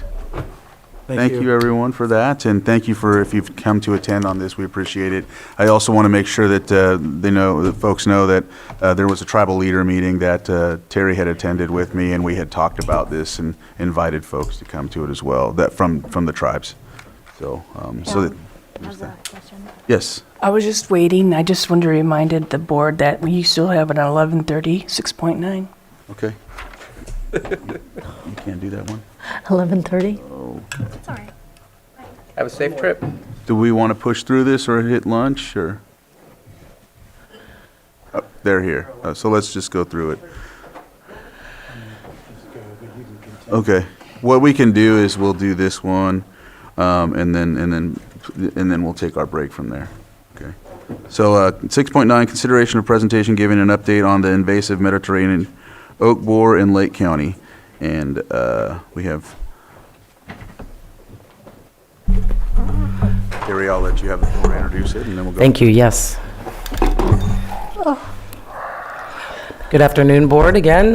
Terry Logston, Chief Climate Resiliency Officer and Tribal Liaison. And so today, I have with me representatives from the Clear Lake Environmental Research Center, from CAL FIRE, and online from the University of California Cooperative Extension. I hope he's still on, Dr. Mike Jones. And they're here today to give an update on the status of the Mediterranean oak borer and how it's devastating Lake County's oak trees. Sorry to say that. There is a cover memo. While UC has found that it can attack at least 12 species of oaks, it primarily infests 2 species here in the white oak series here in Lake County, Valley and blue oak. And the recurring and ongoing drought can continue to stress trees, particularly older trees, so our large and oldest valley oaks are the most susceptible. And so I understand the lateness of the day, so I'm not going to reread this whole memo. And whom shall I turn it over to first? Julia? Or Kurt? I think turn on make sure the microphone's on. I am Curtis Ewing with CAL FIRE. I'm an entomologist. We've been doing most of the research, Michael Jones and I, with UCINR.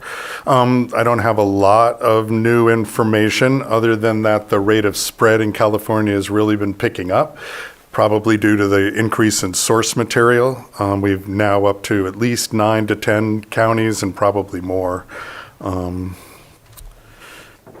The dispersal is still the same as it's been. It's in the spring. We have determined what triggers the dispersal. It is the temperature of the sapwood when it reaches about 65 degrees, which requires temperatures in the high 60s for 3 or 4 days. One day of 80 degrees can trigger it, and we had dispersal this year as early as February into early June across the state. So it's very unpredictable. We are working on getting additional funding for initiatives to explore disposal of infested wood to try to slow the spread. And Michael Jones and I also have a series of about 300 trees in 6 different plots that we're tracking. This year is the first year we have seen a number of trees that appear to be recovering, so that's encouraging. I don't have the firm data. We were just surveying them yesterday, but at least that's encouraging. We're also right in the middle of working with cooperators on 2 different cooperators at least. Mike can maybe clarify this. There might be a third to run trials for treatments of the trees, chemical treatments. So it's with the companies that do the work. They'll pay for almost all of it. And we also are exploring additional funding through Prop 4 and other sources for other research. And we were going to do additional surveys this year, but the money came through a little late. That was for 5% of the invasive shot-hole borer money, but we will be doing surveys in the spring of '26 with that funding. And I'm also here to answer any questions. All right. Thank you. Was there any? Are you able to show your video from here, or would you like me to show it from here? It might be easier to show it from here.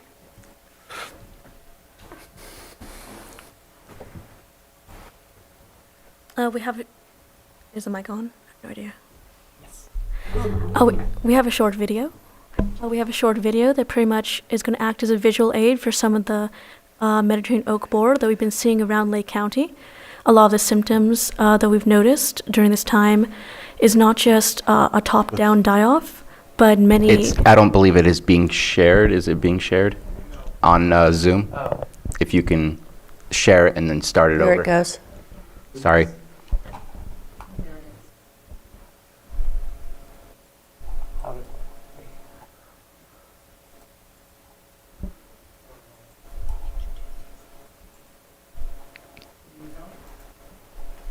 Looks like we got it. Thank you, Supervisor. Sorry to interrupt. What we've noticed is that there have been a lot of multiple entry points, as well as it doesn't just die from the top down. We've seen large chunks of lower branches dying off. Still, those, what we can see right here at the lower levels, as well as just entire trees just turning brown at once. We've also noticed trees of multiple age classes and sizes, with large mature oaks dying, as well as smaller, thin, younger trees.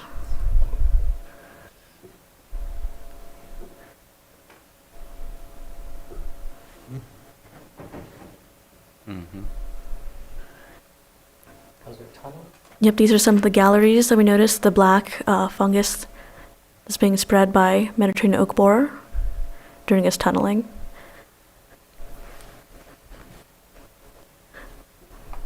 Thank you for showing the video. I'm Julia Clickard. I'm a biologist with Clear Lake Environmental Research Center. Do we have the additional photos as well?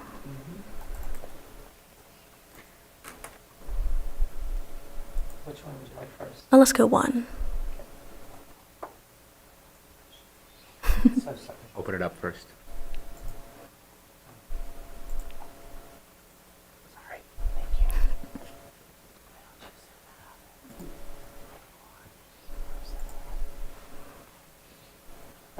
Yeah, you were there. At the bottom. Where? At the bottom. Yeah.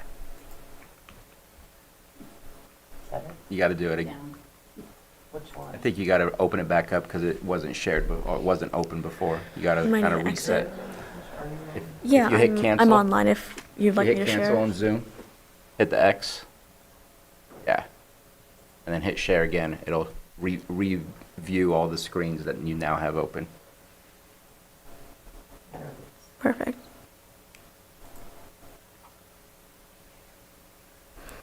So this is a map that shows on our dashboard. You can access this at theclerk.org for our Mediterranean oak borer surveying project. It's actually color-coded, so we can see that the cooler blue dots are ones from last year, while those angrier-looking red dots are the current surveys from this year. There's been a large increase. This could be because of Mediterranean oak borer awareness, with more people reporting, as well as we notice a high concentration within residential areas and along main roads. I think that it could be because of transport of woody materials. However, there's also public access to trees, how easily someone could be able to see and then report said trees. Should I go to the other one? This was the second one, so it's fine. Oh my goodness.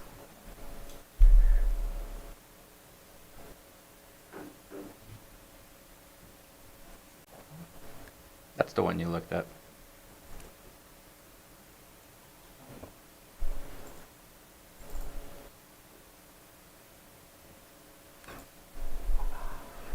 No worries, it's fine.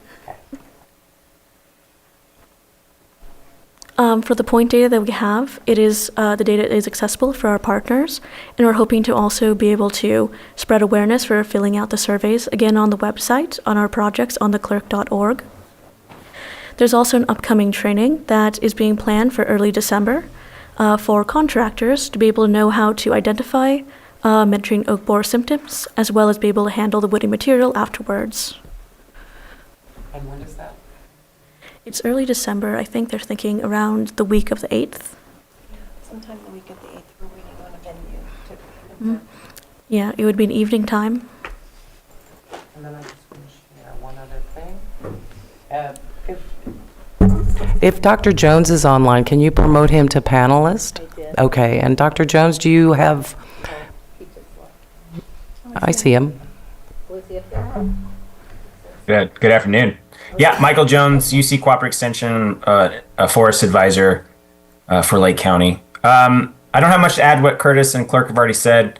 In addition to the arborist or tree care professional workshop that we'll be hosting in December, I'm working with Middletown Rancheria to host a community meeting sometime in late November that will be more about general information and on mob. So yeah, looking forward to working with you all and keeping kind of you appraised. Oh, and we're also developing a work group. So hopefully we can coordinate and distribute the information as we do research and kind of build more capacity around detection and implementation and understanding this pest. So we'll be sure to keep you guys appraised of new findings and as conditions change. So thank you. Thank you. I had one bit of information I was trying to share, and apparently I cannot share it from here, but thanks to the Big Valley Band of Pomo Indians, their EPA department, Sarah Ryan has set up a project on iNaturalist, and that allows anyone in the county who has an iNaturalist account, if you take a picture of an oak tree, no matter what kind it is, and identify it, it will add it to there. The map I was going to show it confirms exactly what Clerk is showing, is high concentrations in the Lakeport area, high concentrations in riparian corridors, so it seems to be, it's all along the lakeshore, all along creeks, which one of the major concerns is as these oak trees die, they're going to become hitch barriers. And so, any other? Go ahead, please.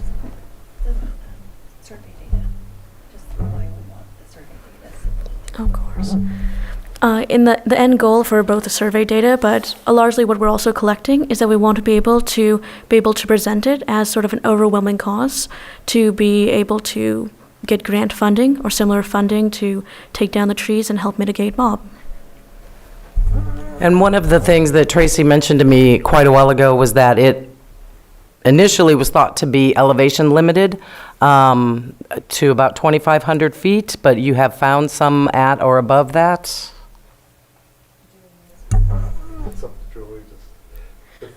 Ours was at 2,300 that we were trapping at. And did you have positive results there? I've seen some wood that definitely has the galleries there. Okay. Yeah, I suspected it might be higher. In Europe, which is where they are native, the highest was 2,000 feet, but I found it at 2,000 feet without trying very hard on Mount St. Helena, so I suspected that it probably was going higher, so in cooperation with Julie, we initiated trapping above 2,000 feet. So. Well, it sounds like from the last time that we had a presentation that there's a little more hope, thank you, to find out if they're recovering. Last I heard this summer, there was no chance of recovery. There were no researchers. There really wasn't much funding for any research to go on. So I wanted to let your board know, because your constituents, you're going to hear, particularly for the city of Clear Lake, which has an ordinance where you have to go and prove before you can take an oak tree down. And we've had, several sightings in the city of Clear Lake, and the expense of taking the tree down plus then, that permit might be something the city wants to look at. But the county of Lake, we don't have such an ordinance. But there's a considerable amount of dead and dying oak trees. All right. Go ahead, Supervisor Owen. The treatment you had mentioned, were those trees that you're seeing the recovery in, was there a specific treatment that we did? I don't want to make it seem too hopeful. They're just a small percentage. not treated, but just we've had mild weather for a good 3 or more years now.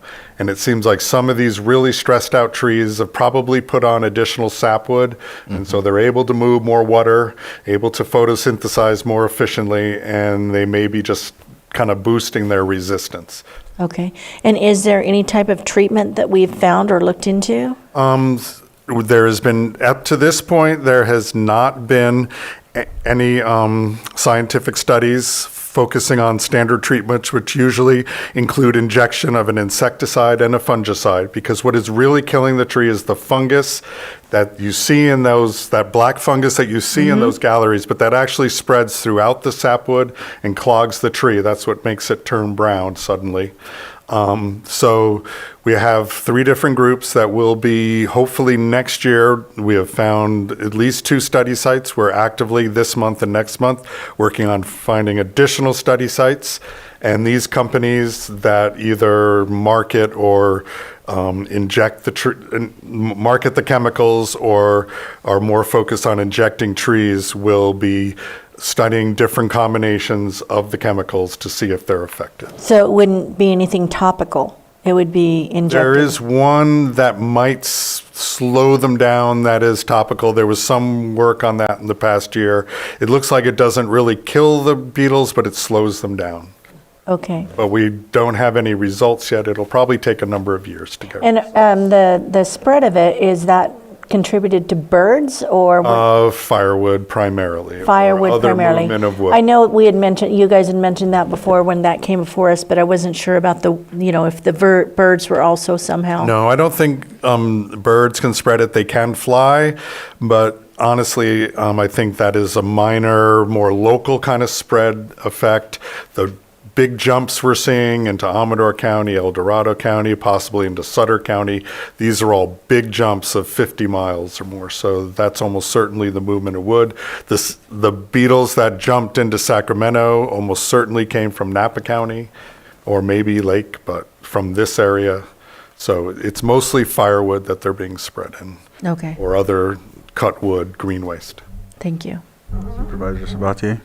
Yeah, something that popped when I was reading through the memo in preparation for the meeting was the paragraph that says, as of 2024, aerial surveys conducted by United States Forest Service have determined that there were over 69,000 acres of dead conifers, which is not oak trees. So there's 69,000 acres of the oak trees that we've been seeing with the boring beetle or the other what is it, the bark beetle that's infesting those trees. And then there's potentially 100,000 acres of oaks being affected by the Mediterranean oak borer. So that's a potential of 169,000 acres, or do they overlap a whole lot? A good question. Their favorite tree is the valley oak, which is, I would almost think you could just think of it as an alluvial oak. It's only going to grow naturally in sort of these sandy deposits. As soon as you get into any rocky soils, the only host you'll find there would be blue oak, which appears at this point to be not as favored. So that's why you're seeing most of the damage along the creeks and around the shoreline. So certainly in the valley, if they start attacking the blue oaks, that really opens up a lot of acreage to potential attack.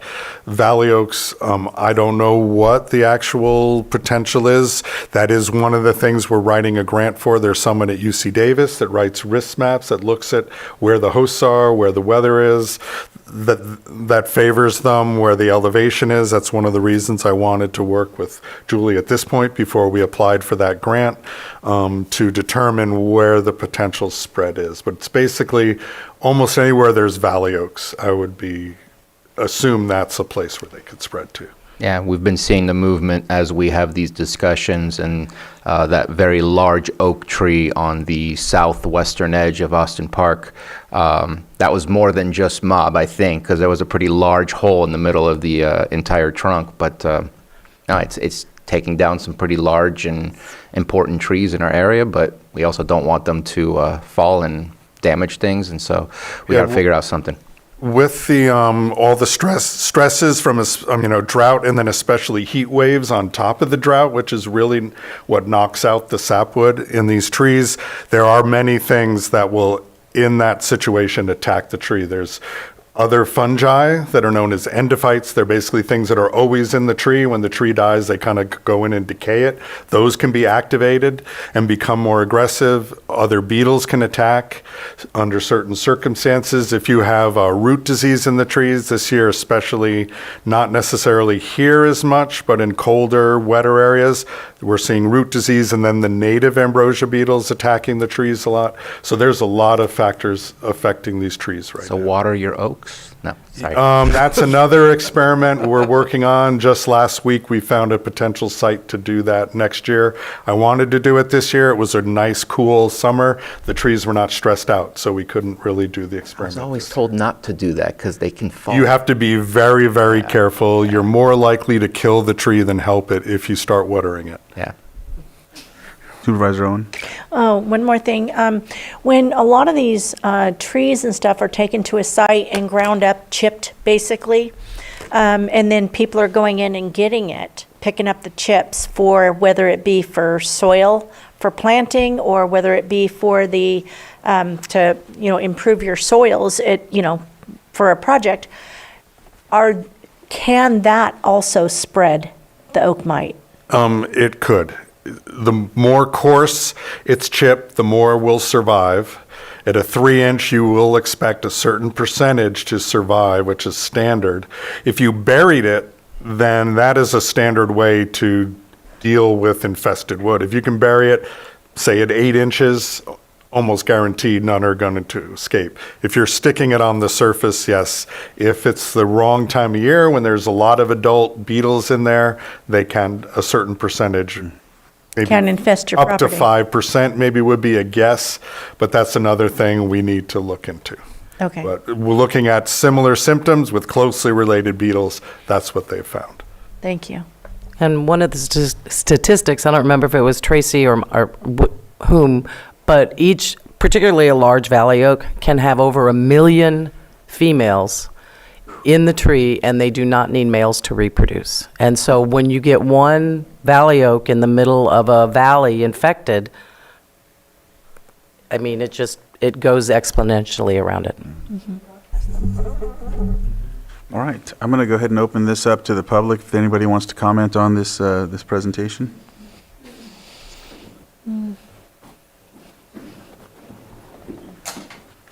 All right.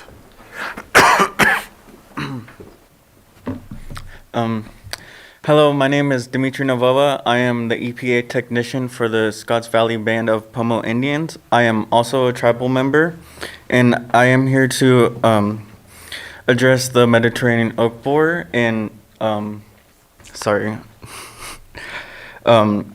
behalf of the tribe, I would like to express deep concern for this issue, and we hope that you guys work towards finding a solution, and we support that. And I just wanted to say that the oaks are very important to us. It is one of our cultural foods. We've been eating it for thousands of years. There's some people that use it for ceremony to fast their system out, and the oaks, like a apartment complex for the environment, it's an apartment complex for the wildlife out there, and it's very important to us that our regalias and our birds,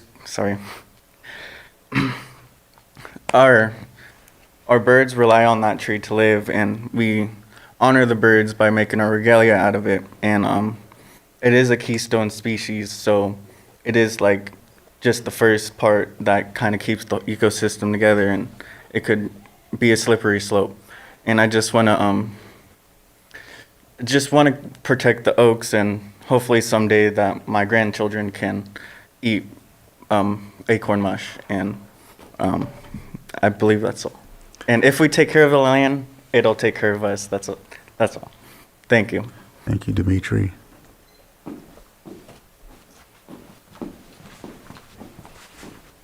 Hi, Sarah Ryan, Environmental Director, Big Valley Band of Pomo Indians. I was curious about the active ingredient of the pesticides that are being used. It sounds like maybe there's some trials, but is it imidacloprid? Because I was talking to a local arborist who says he drenches his tree roots with that. So curious about that, because I know there've been studies with sudden oak death and pesticides used to deal with those issues that I know the Kashaya tribe was looking at if there were going to be any impacts to the acorns, because just as the last speaker said, it's a source of food for the people as well as the environment. Mike, are you still there? I know there was some discussion of also looking at a drench treatment and exactly which chemicals they were going to be testing. Yeah, Michael Jones, UC Cooperative Extension. We haven't really come up with all the research trials we're going to do yet. I don't think imidacloprid will be one of those. We're primarily going to focus on known chemicals like emamectin benzoate, which is an insecticide, phosphorus acid, which is a fungicide, and then some other products that are kind of targeted for ambrosia beetles and their complexes. And those are chemicals that will be new for potentially treating mob. But we're still developing a lot of the potential chemicals we'll be thinking about testing in this space. A lot of these products have been tested for how well they translocate to different tissues in trees. And we certainly will add an element. I think we've pretty much shown, or research has shown that they're not very likely to move into the nuts and the seeds, but we'll add an element of monitoring to determine if there is potential impact to the acorns. That certainly is an important thing to consider. But typically these chemicals mobilize within the woody tissue and they don't spread too much into some of the other parts of the tree. But we're certainly going to be studying that as well when we do these trials. Thank you. Yes, it sounds like a research authorization permit is probably they'll probably go after that with the Department of Pesticide Regulation, because if you're using a chemical on a new crop or product, you have to have there's a research component to it. So that's probably something that they'll have to go after. So yes, we definitely want to make sure that it doesn't go into the food source. That's so important to the tribes. So we'd like to stay involved in this situation. The other thing I want to point out, or two other things I want to point out. One is that it's not a surprise that the trees are, that the landscape is having so many problems because of so many, decades and many, many years of not a lot of burning, and the tribal cultural burning that has been a part of insect control. It's now coming back, and as it's coming back, and we also see a lot of fuels management going on throughout the county, we need to make sure that anybody engaged in that is disinfecting their equipment.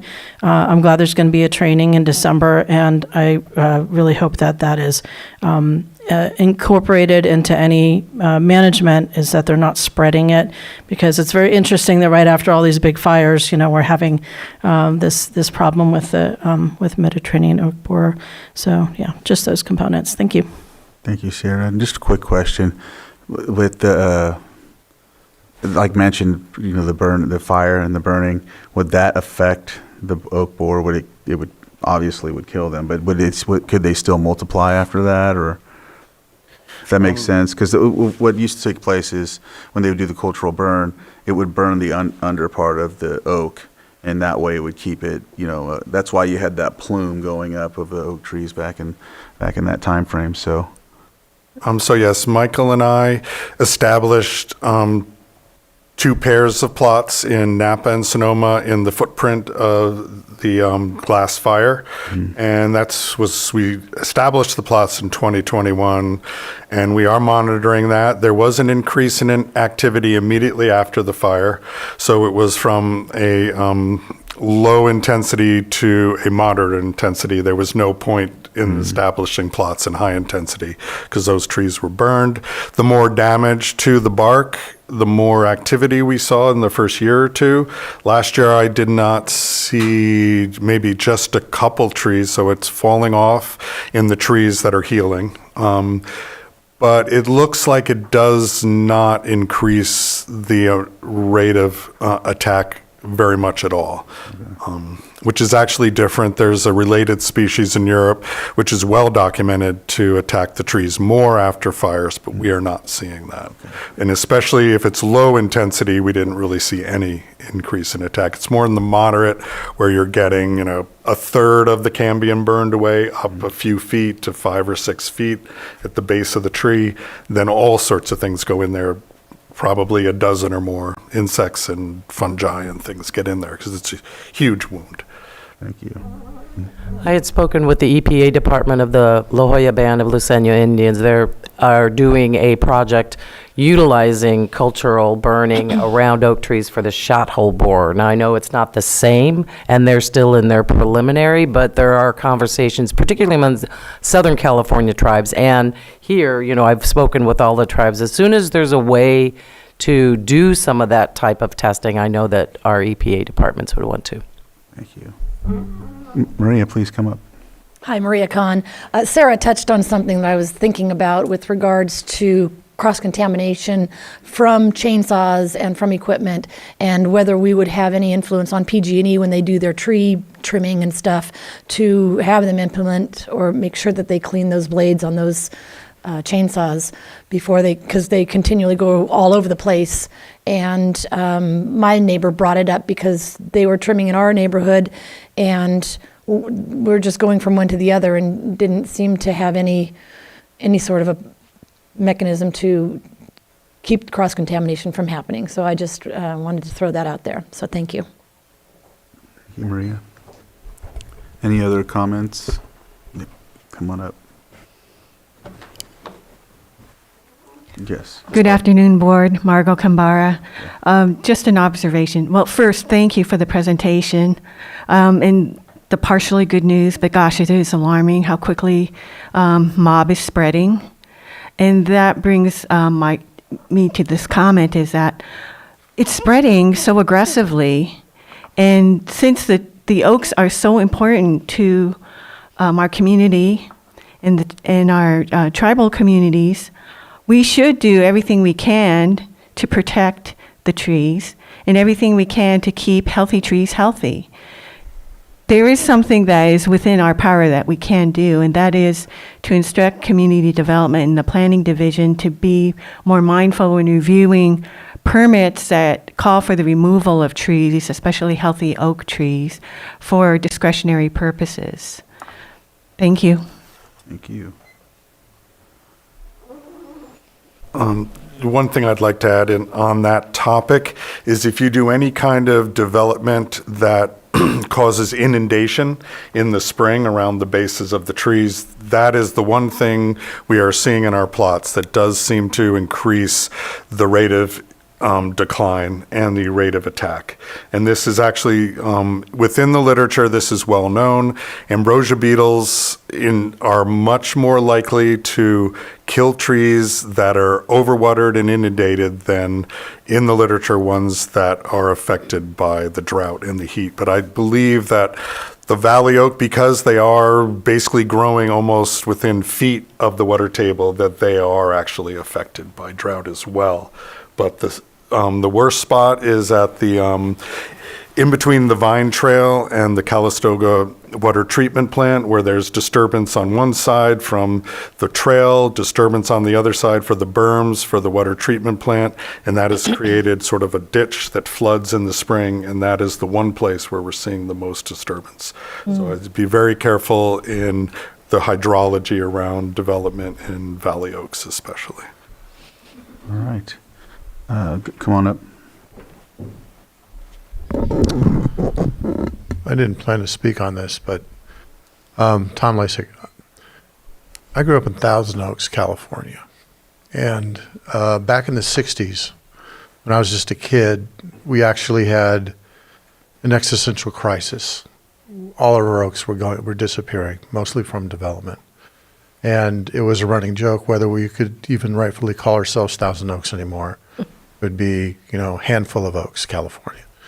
But it was an existential concern, and through education and communication, we got to a point as a community where the oaks became super, super important to our identity, to how we define ourselves.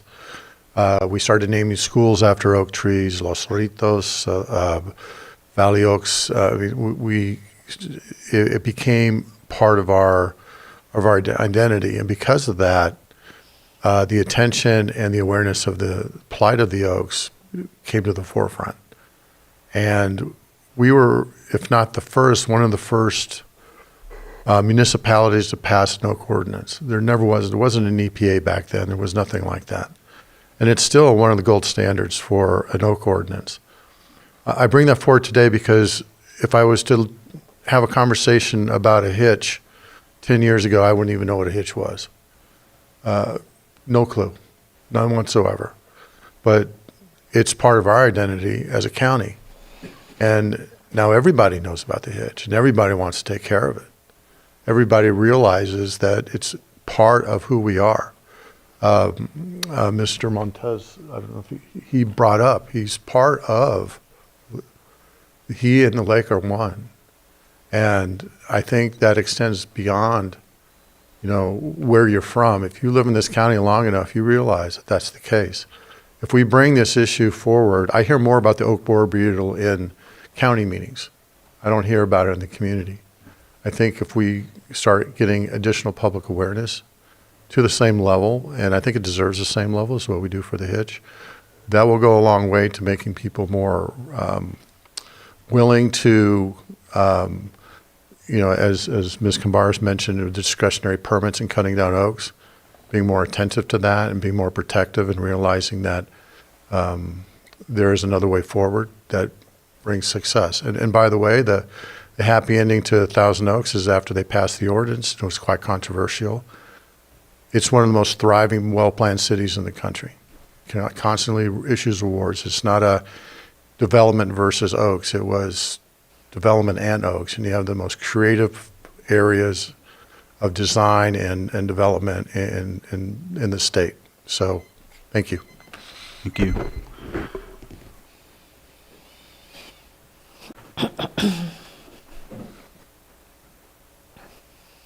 Good afternoon, Julia Carrera, member of the State Blue and Valley Oak Working Group.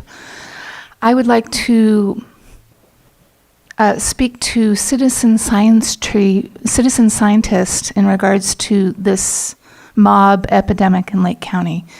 Just as we did with the hitch, it would be nice to see a training for our community members to identify mob and how to go about reporting the infestation.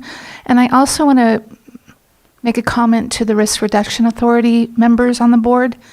This is an important component to that power of joint power, and I really hope you start considering it in the Risk Reduction Authority meetings. Thank you. Any other public comment? Any on Zoom?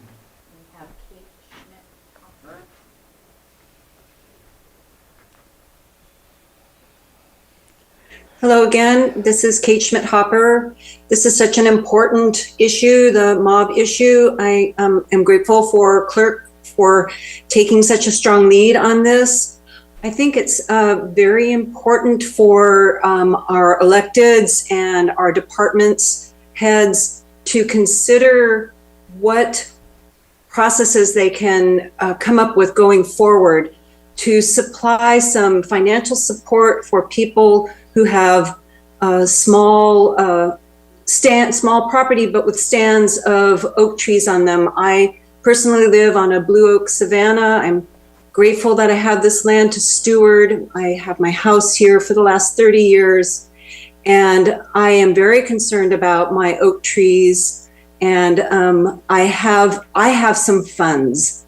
I know some people have no funds to selectively remove trees that look distressed or dead or dying so as to preserve the trees that remain healthy. So I think I would hope that the county or some of the department heads, I know that clerk moving forward, I'm sure is looking for grant money to be able to not only do the research that they're doing, but to do mitigation. And I think that as proactive as we can be as a county towards allowing the public to resource funds to assist with mitigation will be a huge step forward in protecting our oak trees. Thank you. Thank you.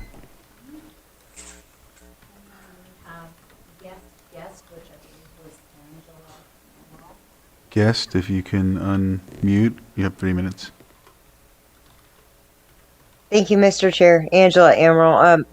I brought this up a couple years ago when we were talking about the mob, and I wanted to know if any progress had been made on potentially doing an outreach program to encourage visitors to not transport wood, similar to on Highway 20 out east of Spring Valley. There's the Quagga Mussel information sign, and something along those lines that kind of piggybacks off of the don'tmovefirewood.org website.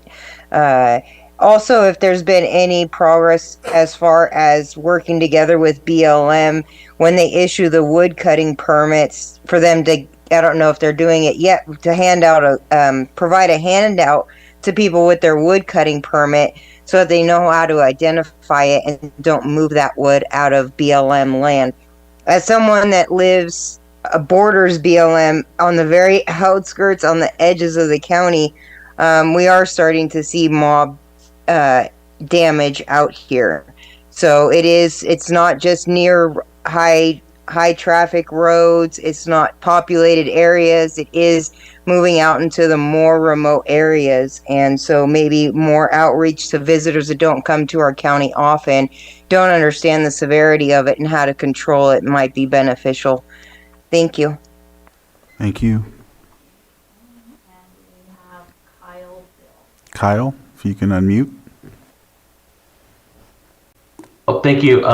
Yeah, I think it's really important, to, this is why, we advocate for so much of the land stewardship,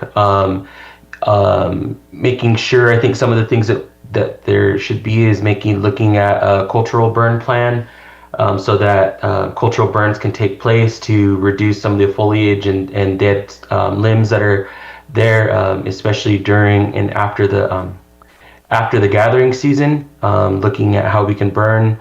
I do agree. I think there needs to be more public kind of a campaign to help educate the community on what to identify, what an infested oak might look like and how they can do it.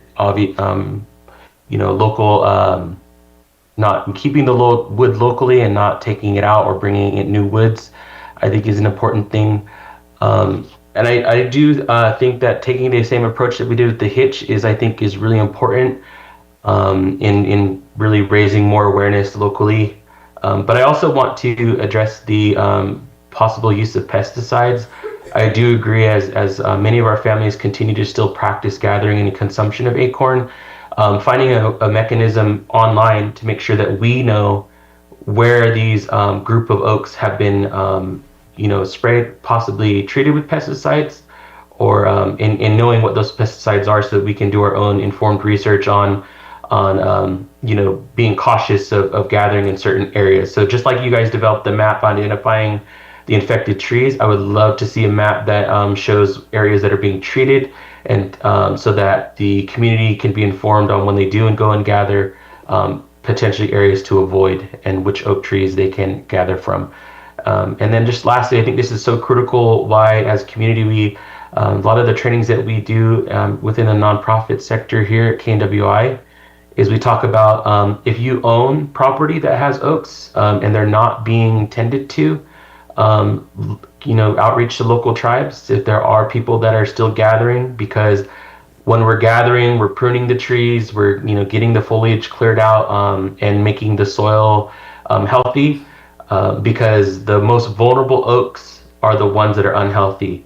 And so trees that are just sitting there, not being used in a traditional way of gathering for consumption, are going to be the ones that get the sickest. So this is why it's so important. Traditional ecological knowledge and traditional gathering practices are, it's not just like going into the grocery store. We're actually caring for these trees and caring for the environment while we're getting sustenance for consumption. So it goes back to the importance of traditional gathering, not just for our consumption, but we are a part of the important part of the ecology of this environment. And so trees are just sitting there are going to get sick, and this is what's going to exacerbate this issue. So I just wanted to share that, and I appreciate, most importantly, I'm concerned about those pesticides and needing to know where that's going to be when we're gathering. So thank you. Thank you. Any other? All right, with that, I'll close public comment and bring it back to the board. Supervisor Owen. As far as the concern about the identifying the trees that have been treated, that could be done by paint, perhaps on those actual trees. Would that work, like some type of paint on, or some way to identify those trees at the base? Okay, so let me just start from a more basic sort of background. In general, pesticide use and injection is extremely expensive, so it would never be used on a landscape scale. We're usually talking about large oaks, overhanging structures, or in very kind of high use areas. So I share their concern very much with overuse of the pesticides, and in general, their effectiveness is somewhat limited. So I don't anticipate that you're going to have thousands of treated trees because you have to do it every year, every 2 years. It's very expensive, thousands of dollars a year usually. I don't think paint would really be good enough because that's not going to really tell people what it is. When you treat something with a pesticide like that, if you really want to know, you're going to have to put a sign on the tree that explains what it is and the dangers. Supervisor Zabate. Just as a random follow-up, are these treated trees on private property or public property? I personally have never treated a tree. The only ones I've seen have all been in people's backyards or front yards. So at least the property owner would be aware that their tree Right, has been because they're the treated. ones that are paying the thousands of dollars a year to So treat the I tree. would suspect if somebody is on someone's private property doing any kind of gathering, that they would have interactions with that property owner, and hopefully that interaction's happening with full disclosure of what's being done on their property. Right. But, and I don't know what the rules are for post-application in a public space, whether or not it would be a standard kind of, you have to mark it and say, you know, it's a 1 or 2 week quarantine or whatever it would be. I am not familiar with those rules. Thank you. Maybe Mike is, but I'm not. And I appreciate the comment about PG&E and their tools, but I can't even get them to put 2 flaggers to legally actually block a road to cut trees. So asking them to do something to their tools and their implements, I like the idea, but I'm losing hope that they can follow the rules at this moment in time. And quite often. That is another area that needs to be researched. Yes. How much they spread, because I know with invasive shothole borer, that fungus doesn't really spread on tools. It seems to somehow need the beetle to inject it into the tree. They're fairly closely related, so there's some chance that, I would say there's some chance you certainly could spread it with the tools, but it may be very low percentage, but we don't know. Okay. And then quite often PG&E also uses contractors, so that would have to extend to contractors because they use a number of contractors. Yeah, I know when we first discovered it in Napa, we were trying to work with them quite a bit, and they had over 100 contractors just in Napa Valley. Yeah. And that was quite a stumbling block. Yes. Yeah. And how many contractors are in Lake County? There's only a few, actually, tree contractors that are working for PG&E in Lake County. But I will say that we have been working closely with PG&E on this issue. And anytime those contractors, I live in kind of the big purple blob that you saw on that heat map up there. And anytime I see contractors in my neighborhood, I have flyers, I'm communicating with them. I'm telling them, call your supervisor. I want you to make sure you guys all understand what you're dealing with. They know about this issue, and PG&E has been very appreciative of any feedback that they're getting about any spread that's happening along their corridors. I don't know that we have a significant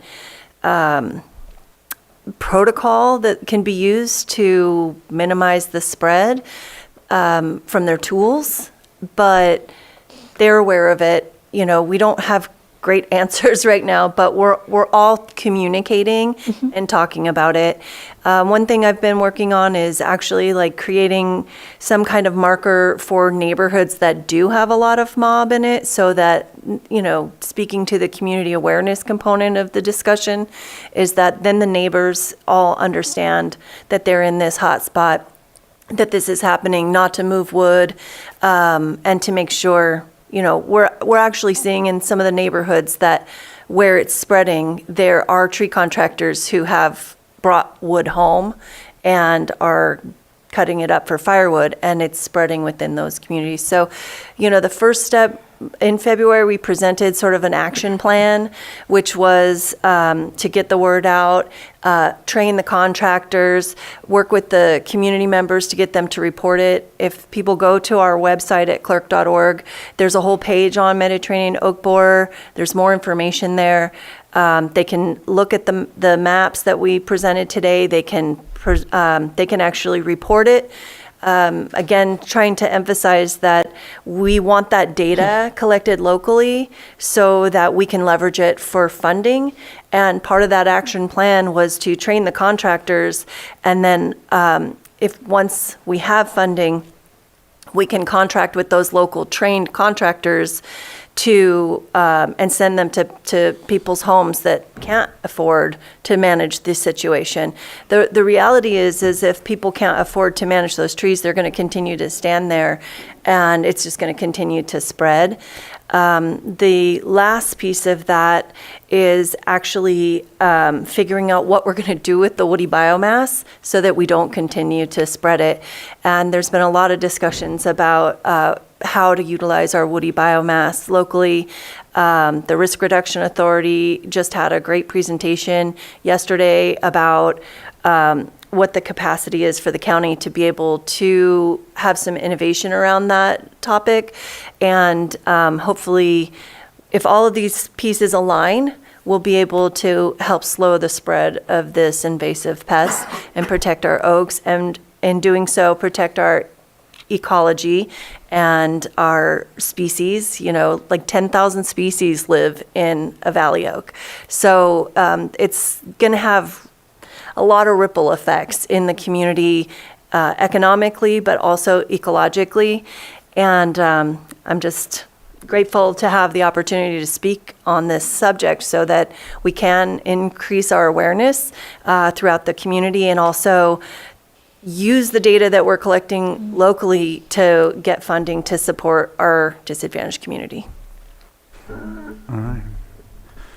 Right. You have your pen up. Oh, I'm sorry. Okay. There's nothing else. Appreciate this discussion and presentation. Definitely need to do more outreach and whatnot. We'll go ahead and work with you on that, and we'll go from there. Thank you again. Thank you. And so I think we're at a time where we should take a lunch break, right? It's 1:30, so 2:30? 2:30. We'll be back at 2:30. Somebody brought in people back All right. because they have a business like this. We will move on, and we're back from our break, so we'll move on to our next item on the agenda, which is our A little bit, but 6.10, consideration of presentation and discussion of the draft climate adaptation plan. And this is going to be presented by Michelle and Shannon from the Community Development Department. Good afternoon, Board. We are here this afternoon to present an update on a part of the Lake County 2050 project, the Climate Adaptation Plan, which is a part of the project but moving along its own timeline due to funding that the county received in collaboration with the RRA and RCD, the APGP grant. So that has funded the work on this plan, and that work will be wrapping up with the grant deadline of January 30th. So this is going to be a short update and a brief discussion about the goals, actions, and strategies that we're planning to have included in the climate adaptation plan, and an opportunity for both the public and the board to give some input before we have a public draft. So if we could make Jacqueline, hi Jacqueline, and she's going to do a short presentation. Thanks, Jacqueline, for being here. Thanks, Shannon. I will go ahead and share my screen.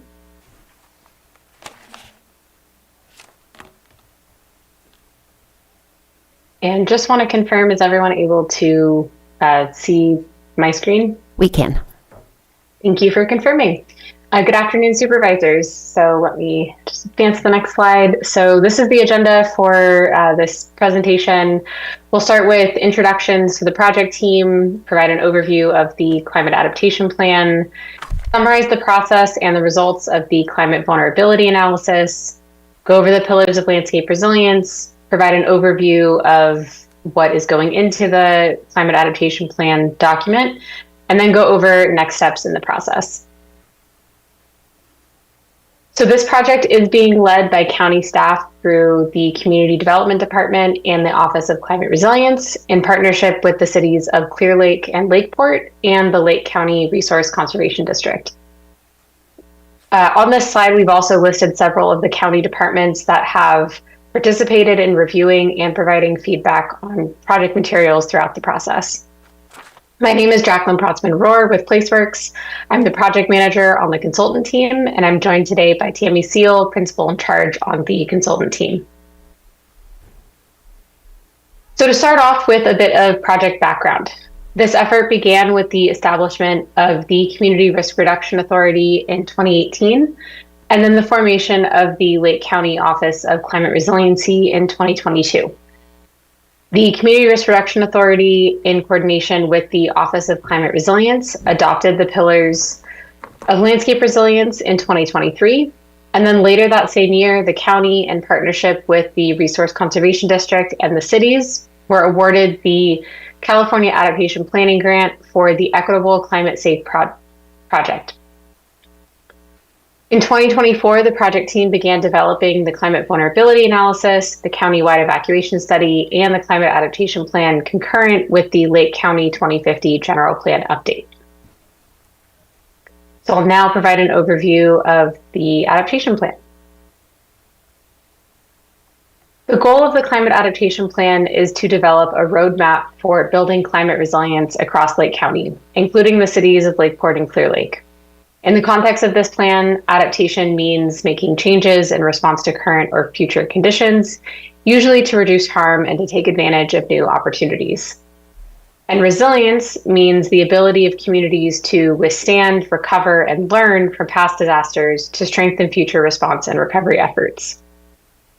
So this process identified the most vulnerable communities, natural systems, and built assets through the climate vulnerability analysis. And the strategies and actions in the adaptation plan itself will be integrated with the existing pillars of landscape resilience to create a cohesive approach to resilience across all sectors. The climate adaptation plan will provide practical and feasible solutions to reduce climate risks, considering existing resources, gaps, and capacity constraints with clear pathways for implementation. This plan is being developed based on the four-step process outlined in the California Adaptation Planning Guide. During the first phase of the project team initiated the process by defining the scope of the climate vulnerability analysis. Phase 2 was focused on assessing vulnerability, or the degree to which populations and community assets will be affected by climate change hazards. And the development of the vulnerability analysis itself was the main product of this phase. And now we're currently in phase 3 of the process, which focuses on defining the adaptation framework, which in this case is the pillars of landscape resilience, and developing strategies and actions for each of those pillars. The next phase, phase 4, will focus on implementation, where funding will be secured for programs and actions listed in the plan. Implementation will be monitored and evaluated, and the plan may be adjusted over time to account for capacity and needs of the Lake County community. So the Climate Adaptation Plan is intended to be a living document that supports other plans and programs throughout Lake County, and therefore integrates with several other plans to do so. The county and city general plans can use the climate vulnerability analysis to inform long-term climate resilience policies and programs. The Climate Adaptation Plan can use the Community Wildfire Protection Plan to coordinate wildfire fuel reduction projects and evacuation route protections. The Multi-Jurisdictional Hazard Mitigation Plan can act as a tool to implement the CAP, with the CAP's long-term climate-focused strategies and the LHMP's near-term hazard reduction projects updated about every 5 years. The capital improvement plans of the county and the cities can also act as implementation tools, with climate vulnerability analysis and strategies informing infrastructure planning projects for resilience. The Drought Resilience Plan is a topic-focused plan supporting over 80 small water systems in the county, and the CAP can provide a broad framework for implementing drought preparedness strategies. And then finally, the Blue Ribbon Committee on the Rehabilitation of Clear Lake provides recommendations for rehabilitating Clear Lake, which can be incorporated into the CAP to support the economy, ecosystems, and heritage of the area. So now I'll briefly go over the climate vulnerability analysis. To start off with, what is a vulnerability analysis? According to the California Adaptation Planning Guide, the primary guidance document for these type of analyses across the state, a vulnerability analysis is an assessment of how a changing climate may harm a community and which elements are most vulnerable to its effects. The project team used a 4-step process for evaluating vulnerabilities, including identifying exposure to hazards, analyzing sensitivity of populations and community assets, and potential impacts of the hazards, evaluating adaptive capacity, which is the ability of populations or community assets to prepare for, respond to, and recover from hazards using existing resources, and then pulling all of those components together to then assess vulnerability. The vulnerability analysis evaluated how 91 different population groups and community assets across the unincorporated Lake County and the cities of Lakeport and Clear Lake were vulnerable to 8 different climate change hazards. The hazards included agriculture and forestry pests and diseases, drought, extreme temperatures, flooding, human health hazards, landslide and debris flow, severe weather, and wildfire and smoke. Here are the key findings from the vulnerability analysis. We found that wildfire and smoke create the most vulnerabilities across sectors county-wide. The most vulnerable populations are people of color and immigrant communities, financially constrained households, those with chronic illnesses and disabilities, older adults, people with high outdoor exposure, such as unhoused persons or outdoor workers, and persons in tribal communities. The most vulnerable community assets were found to be energy and communication infrastructure and services, homes, especially older and manufactured homes, transportation infrastructure, including both state highways and local roads, agriculture as an economic driver, and then outdoor recreation and tourism as economic drivers. So city and county staff contributed to and reviewed the climate vulnerability analysis at each step in the process, and the report of the analysis is now posted on the Lake County 2050 website. We have received some feedback from the community related to the climate vulnerability analysis via an online survey. These are a few quotes from one of the open-ended questions asking the community members for their ideas for resilience in Lake County. We heard the importance of rehabilitating Clear Lake, undergrounding electrical lines, and regular control burns, and the use of cattle and livestock grazing to limit fuel for wildfires. For populations, we heard making local home ownership a priority and ensuring all voices are heard and considered in this process. For specific ideas, we heard finishing the Middle Creek floodplain and wetland reconnection and creating microgrids at water plants, shelters, and emergency operations center. And then more recently, the project team has facilitated several stakeholders discussions, hosted a Community Risk Reduction Authority town hall, and held city and county staff coordination meetings to get their input on successes, gaps, and potential adaptation solutions for the adaptation plan. The project team took the results of the vulnerability analysis and integrated them with the pillars of landscape resilience, which I'll now go over. So adopted in 2023, the Pillars of Landscape Resilience framework is based on the Tahoe Central Sierra Initiative. With feedback from local tribes, the images for the pillars were then adapted to better reflect Lake County. This framework recognizes the interdependence of ecological and social systems and provides metrics for measuring progress towards ecosystem and community resilience. There are 10 pillars in total representing the desired landscape outcomes. These include air quality, biodiversity conservation, carbon sequestration, economic diversity, fire adaptive communities, fire dynamics, forest resilience, social and cultural well-being, water security, and wetland integrity. Each of these components are now being incorporated into the adaptation plan, and I'll now provide an overview of the contents of the CAP.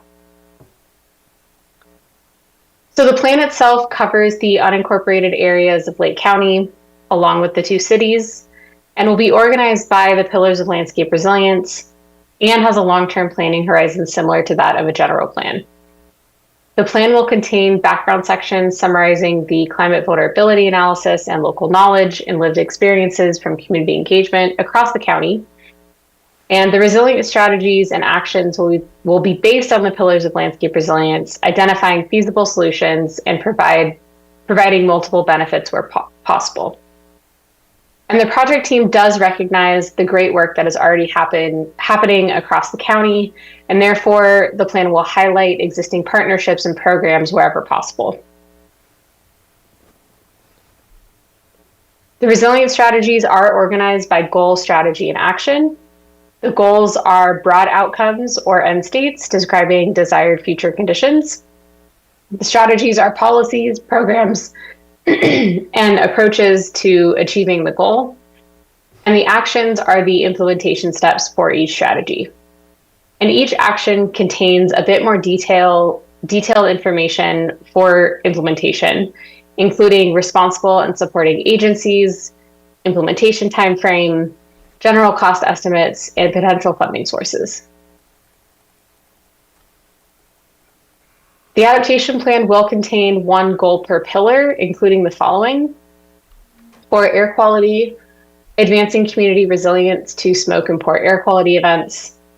Biodiversity conservation, the county's network of native species and ecological communities is healthy, abundant, and distributed across the landscape. Carbon sequestration, enhance carbon sequestration capacity across forest, ag and working lands, and wetlands. Economic diversity, a sustainable and resilient natural resource-based economy. For fire adaptive communities, fire prepared and resilient communities with the capacity to manage desired fire and suppress unwanted fire. For fire dynamics, fires burn in an ecologically beneficial way and socially acceptable way. Forest resilience, resilient forest ecosystems that provide essential ecosystem services, support cultural heritage, and sustain economic opportunities. Social and cultural well-being, a community connected to nature to recreate, maintain, and improve overall health. Water security, reliable, safe, and equitable access to clean, potable water. And then wetland integrity, protected and restored wetland and riparian ecosystems provide essential ecosystem services. So this slide shows some of the example strategy concepts under 4 of the 10 pillars. For biodiversity conservation, it's strengthening habitat connectivity, invasive species management program, and protecting and restoring aquatic habitat and water quality. Under water security, water quality monitoring, water supply infrastructure and emergency coordination, and drought resilience. Under social and cultural well-being, integrating public health into emergency planning and outreach, expanding access to climate resilient resources and resilience hubs, and then strengthening tribal co-management of natural resources. Under economic diversity, the concepts include supporting climate resilient ag practices, fostering a healthy and sustainable tourism and recreational economy, and ensuring equitable hazard preparedness access for small businesses. And then as for next steps, this shows the overall adaptation plan development timeline. As mentioned previously, the project began in 2023 with outreach associated with the Lake County General Plan update occurring from 2023 and 2024. And then the climate vulnerability analysis was completed earlier this year and is now available on the Lake County 2050 website. And we are currently in the plan development phase, conducting outreach and engagement activities and drafting the strategies and actions for the plan. And then once adopted, the plan will be, the implementation phase will begin, which will likely be this winter and beyond. So as far as next steps, we'll also be releasing the climate adaptation plan for review by local tribes before the formal public review period. We'll be holding other study sessions as well with the Lakeport City Council this evening, Clear Lake City Council on November 6th, and the Lake County 2050 General Plan Advisory Committee and local area plan advisory committees on October 27th. And then we also encourage you and community members to visit the project website at lakecounty2050.org. So we are hoping to get your input on the climate adaptation plan and therefore have one discussion question for your commission to, or for your board to consider. And the question is, what are your biggest concerns related to implementing climate hazard mitigation, adaptation, or resilient strategies in Lake County? All right. So with, Supervisor Sabatier. Thank you very much for this update. It's really hard to talk about one specific aspect because this is basically like the big 30,000 foot level general plan, because I just don't know that we can have any conversation about what we envision on our future development and where things should go without identifying climate change in the first place. So to me, it's not a separate topic, it's an embedded topic. So my comments will be a little bit larger than just the climate action plan. Number one, if you can go back to goal number 5, that one kind of bothers me a little bit, and I would like to at least have a brief discussion. And sorry, number 4, a sustainable and resilient natural resource-based economy. I'm just going to be blunt. That is a life of poverty. And I want a value-added economy, because the most natural, you can pull diamonds out of the ground and be one of the poorest countries in the world, right? But you can also have the most unnatural and be the richest in the world, like Silicon Valley.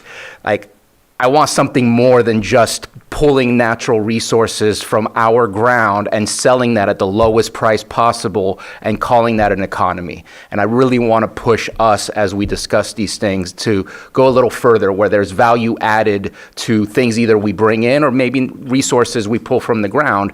But this concept of natural resource economy just seems like a very low level vision of where we can bring the economy. And I'd like to push us to go a little further. Value added is where it's going to be. Every level that you add something to a natural resource is going to lead to a higher level of value, which trickles down.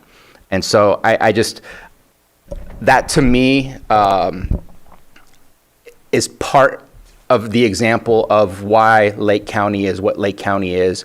We've never really gone further than that because we've struggled.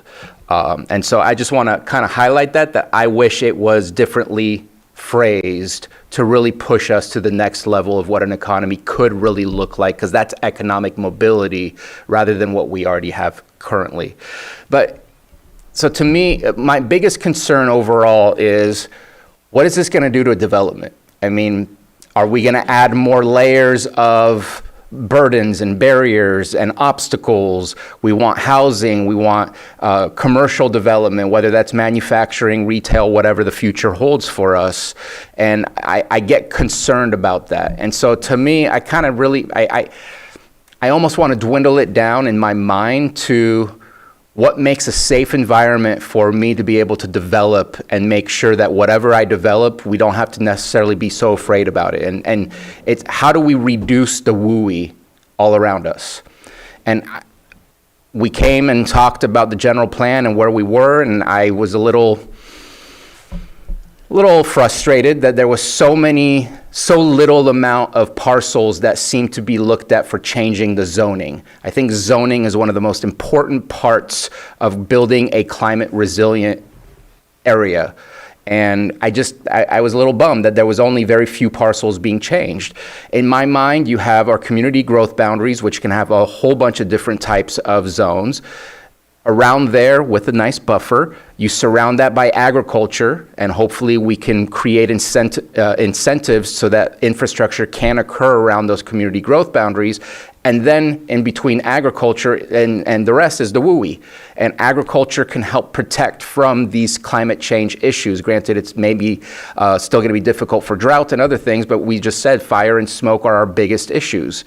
And if we don't change the zoning and don't really incentivize agriculture in a way that can protect our communities, and we're not looking for a higher level of value of economy than just natural resource economy, I guess my question is, what are we really changing?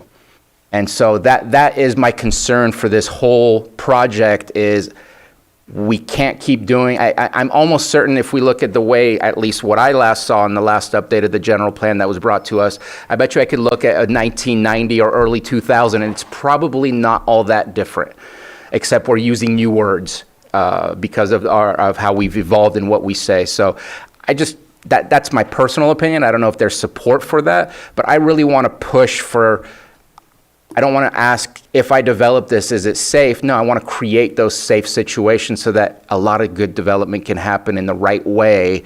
And then nature is nature, and we want to keep nature, but we definitely want to contain where it is that we're planning to develop and make it as simple as possible. And I'm worried about the burden we're going to place where we have the HAPE, we have all these things, and then nothing will happen because we actually aren't changing how we're viewing our community and how it can develop. I'll stop. I'm sorry if that was very negative. Supervisor Owen? I don't know if anybody else had an issue with the attachments and this information coming through on Granicus. I did not receive it. It was just a memo as far as I'm concerned. Yeah. Okay. That's all I got too. Because I wasn't able to read ahead on all this. Thank you. We can send out the PowerPoint. Okay, thank you. I'm getting a message from Michael Green. This is the same comment. Go ahead, Vice Chair. Well, first of all, I think everything's pretty well covered in here. The stuff that I would have asked about have come up in the plan or with survey comments. But I guess my biggest concern would be there's a lot of climate mitigation that needs to be done. Where are we going to get the money to do it all? And where are we going to get the staffing? Because we have a massive amount of things going on right now. So that's my big concern. We can have these great plans, but if we don't have funding sources, then that's an issue. So I guess that's my biggest concern. Yeah, I think that's the case with a lot of these plans that we're developing, including the HAPE, right? We saw a lot of good strategies in there, but a lot of them are dependent on county staffing, county funding. And, this is not going to be dissimilar, but without the plans and without the data, it's very hard to procure the grant funds to move forward. So it's a little bit of a chicken and an egg, and also this is a very long range plan like the general plan. So whereas like the multi-jurisdictional hazard mitigation plan, and some of the other plans mentioned here are more short-term, really focused on strategies. This is a little bit more of an overarching plan to look more seriously at the big picture. Thank you. So I'll go ahead and open it up to the public at this time to see if anybody has comments about this, and come up to the mic, and there you go. Getting dizzy looking at that. Good afternoon, Chair Crandall, Vice Chair Rasmussen, and board members, or supervisors, sorry. Margot Kambara, member of the General Plan Advisory Committee, but speaking for myself. So the Climate Adaptation Plan prompts proactive water security measures. South County is no stranger to wells going dry. High Valley and Spring Valley residents have water availability concerns. And Lake County's Big Valley groundwater basin is subject to state monitoring. Lake County Board of Supervisors Vice Chair Rasmussen commented at the October Big Valley Advisory Committee meeting that if the county's groundwater is not managed well, the state could step in again. It is in Lake County's best interest to manage its resources well, especially groundwater. These following suggestions may get us to groundwater security and sustainability. First, promote through revising or creating ordinances, A, for smart and sustainable use of water for ag and development. B, supporting water conservation, drought management, preparation for drought, and use of technology to conserve water. And 2, review discretionary use permit applications for smart and sustainable use of water. Revise county ordinances and regulations to make permittees accountable for water usage estimates. Thank you. Thank you. Any other public comment? Any on Zoom? All right, we'll go ahead and bring it back to the board, I think. Go ahead. Just a question based on some of the comments that were made, just made me think about, is there a thought of how to protect our creeks? We were just talking about earlier about the co-management of the lake. Mr. Montez brought up the creeks. I asked if that was the co-management of the lake and the creeks because, again, the source that goes into the lake is as important to manage and maintain properly because you're never going to change the outcome in the lake or the output coming into the lake if you don't look at the source. Are we out of the climate action plan? Is it adaptation or Adaptation. Adaptation. I was wrong. Is there any suggestions on how to handle wells? I know it is one of the most sensitive topics, but when I know I've had conversations, I know it's not a popular thing, but Yolo County Flood Control, they're concerned that the water is not going into the lake, which is our similar concern. If the creeks don't have water, then the fish don't have water, and that's also our drinking water. It's all one big ecosystem. And is there any conversation about looking at restrictions on proximity to creeks when it comes to well drilling for future wells? Would this come out of this type of conversation with the climate adaptation plan, or is that a completely separate topic? I do know that we have a creek setback ordinance that we would like to work on at some point that's separate from all of these efforts that we're mentioning. I don't know that it's specific to well drilling. That may be, I'm not sure if that's regulated by the water board more or like EH, for example. But overall, as far as development from creeks and setbacks, we are looking into that. Or it's at least on our docket of things to do. And then we also do have that in our waterway combining zoning code and the grading ordinance. There are setbacks required from creeks and waterways. And when you anything related to the cap? Okay. And when you say it's on your docket, on the docket as in it will be a recommendation within the cap or completely separate conversation? Do you know about the cap? I'm not sure. Jacqueline, could you say whether or not that has come up in the cap? So In the adaptation plan, there has been some discussion of management of creeks related to septic systems, not necessarily wells, but there are more general strategies relating to managing the creeks, recognizing they flow into the lake.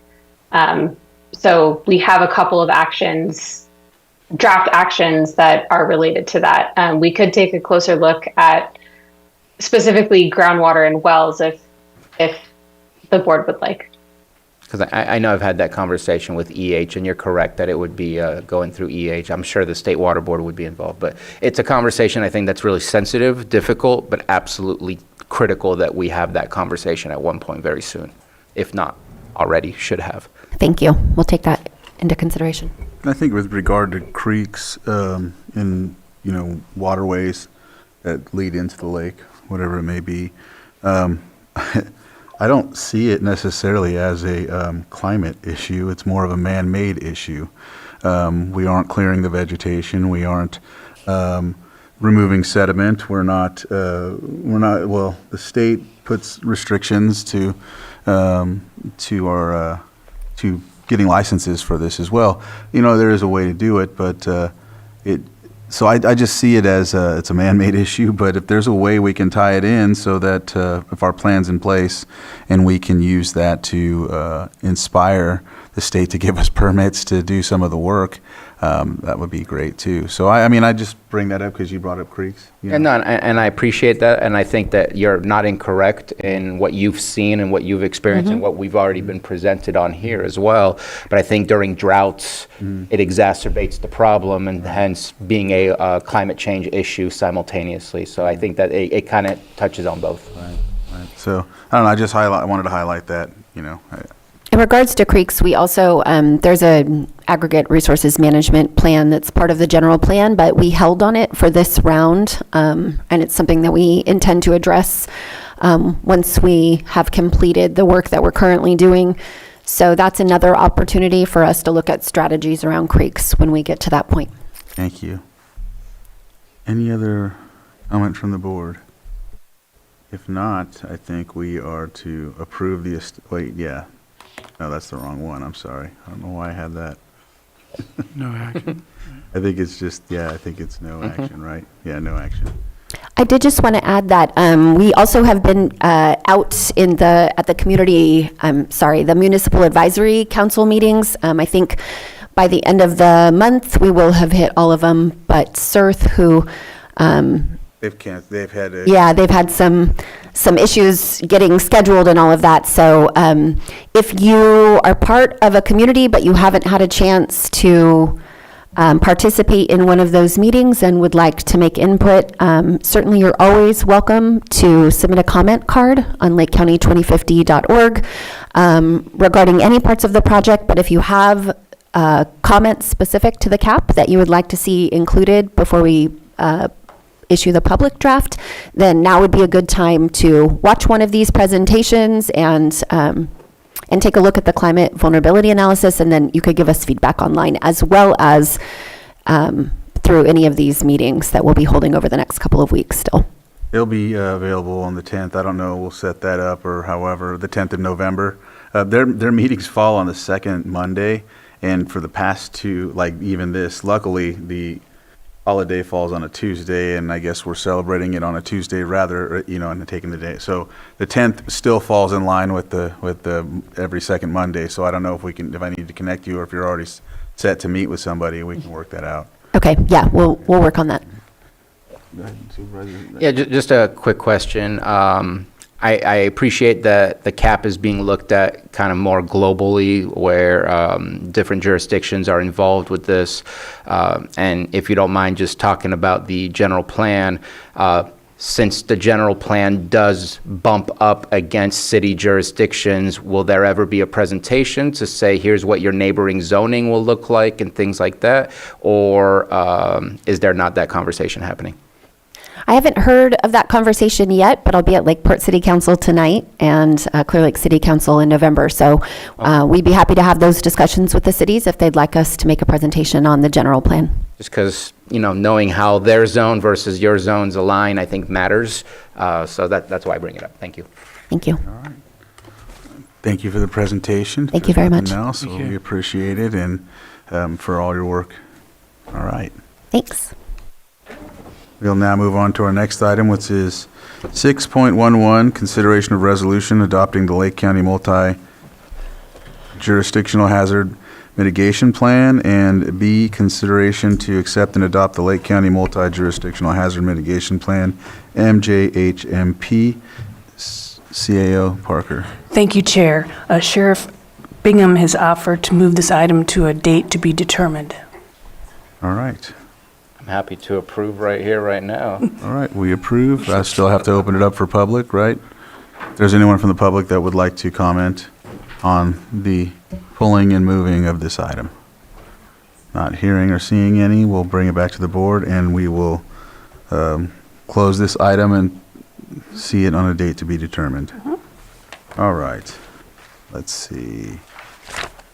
Going to go through the items that we're going to pull and, move to different dates real quick. Is that okay? Either way. Yeah. So we got that one. Okay, so we're going to go to 7.4, consideration of proposed 2026 Board of Supervisors regular meeting calendar.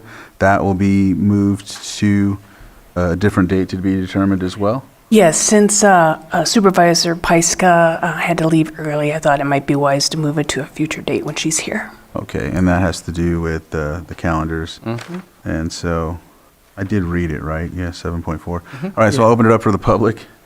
If there's anyone that has a comment about moving that. All right, I'll close that, and we will move that to a date to be determined as well. 7.5, consideration of agreement between County of Lake and Sacramento Behavioral Health Care Hospital LLC for acute inpatient psychiatric hospital services and professional services associated with acute inpatient psychiatric hospitalizations for fiscal year 25 and 26. And CAO Parker. Yes, thank you, Chair. Director Jones has agreed to move this item to the 28th for a time to be determined. Okay. All right, so I'll open it up for the public if there's anyone that would like to speak on that. Not seeing any, I'll bring it back to the board, and we will see that on the 28th. All right. 7.6, consideration of agreement between the County of Lake and Vista Pacifica Enterprises Incorporated for adult residential support services and specialty mental health services in the amount of $750,000 for fiscal year 25 and 26. CAO Parker. Yes, thank you, Chair. Director Jones has offered to move this item to the 28th for a time to be determined. All right. I'm not seeing any issues with that. I'll open it to the public if there's anyone. No issues. All right, I'll bring it back to the board, and we will see that on the 28th as well. 7.9, that one is consideration of approval for Lake County Health Services to accept donations of up to $9,999 until June 30th, 2026, in accordance with the county's donation policy. Thank you, Chair. Director Arden has requested that this item be moved to a future date and a time to be determined. All right, I'm not seeing any hands up, so I'll open it up to the public if anybody has a comment or concern about this being moved to a later date. Not seeing any, I'll bring it back to the board, and we will see this at a date to be determined. 7.12, consideration of quarterly report of construction contract change orders approved under the delegation of authority to Public Services Director for the Lake County Sheriff Administration Facility Renovation Project. CEO Parker. Thank you, Chair. I don't know if Director Ewing wants to speak to this, but he did offer to move this item to a future date to be determined. All right, it looks like we have no pens up. I'll open it up to the public if anybody would like to comment on moving this. Not seeing or hearing any, I'll bring it back to the board, and we will see that at a future date to be determined. Supervisor Sabatier. I was just going to say this is an easy one to move forward on, and if Director Ewing is here, I don't know if we have to pull it or if we can. To me, this is a 2-minute item, but just putting it out there. Fine with me if it's a short item. I mean, if anybody, are you okay with that, Lars? So I haven't closed it yet, right? So I will open it back up. I've already read it off, which is the quarterly report for construction contract change orders approved under delegation of authority to the Public Services Director for the Lake County Sheriff Administration Facility Renovation Project. Lars Ewing. Okay, thank you. Sorry, I apologize. I was trying to save some time on your agenda, but it should be very quick. This is the second quarterly update to your board for the delegation authority that you granted specific to this project. The previous update back in June, I believe, had 2 change orders included in that, which change order 1 and 2 that are listed in the agenda. And also attached for your reference, CCO1 and CCO2. The 2 new change orders, CCO3 and CCO4, again, are new. They were approved by me under the delegated authority, and as a part of that authority, it requires me to come back on a quarterly basis to update you on the status of that. Those 2 change orders, again, are relatively straightforward. The first change order had to do, let's see, bear with me, primarily the traffic flow change in how the patrol vehicles would be both ingressing and egressing. It was a request from the sheriff's office, I think wisely so, and it resulted in the need to relocate certain facilities and do some redesign. So that's the first change order. The second change order had to do with mechanical, the HVAC system in the building. There were certain items that were left out of the design. The hydronic portion, it left out the water component of that, so that needed to be added in. And so we worked with the contractor for that. So that sums up those 2 change orders. I will comment also that this is likely the last change order that would be under this delegated authority, because we are at the threshold that's allowed by the state code. All right. Any questions from the board? No. All right. I'll open it up to the public. Is there anybody from the public who would like to comment on this? Not seeing any. I'll bring it back to the board. This is information only. That's it. All right. Thank you, Lars. Thank you. Mhm. We will go to 7.14.